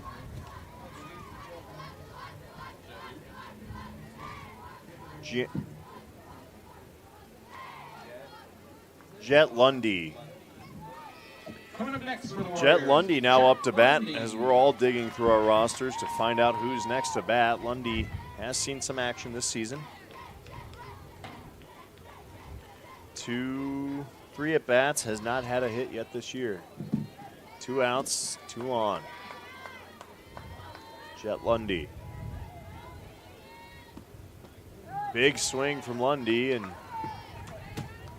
you like to see her coming out swinging like that. Just a freshman, not afraid of the moment. Swinging at nothing to lose here. Another big swing. Tall freshman as well, I will say. As we're down to our final out, 0-2 count. One more strike will pack this one up. That's driven out into center, handled by Woods, and that will wrap it up. 19-7, Southeast Polk scoring and winning by 12 after 16 hits, 2 errors for the Rams. Waukee played 7 on 8 hits, 4 errors tonight for them, and it is a split after Waukee wins game 1 8-5. Again, the final tonight, game 2, 19-7, Southeast Polk getting a big win. Thank you so much for joining us tonight on CISN TV. We'll see you Thursday back here in Waukee as they host the Northwest Wolves.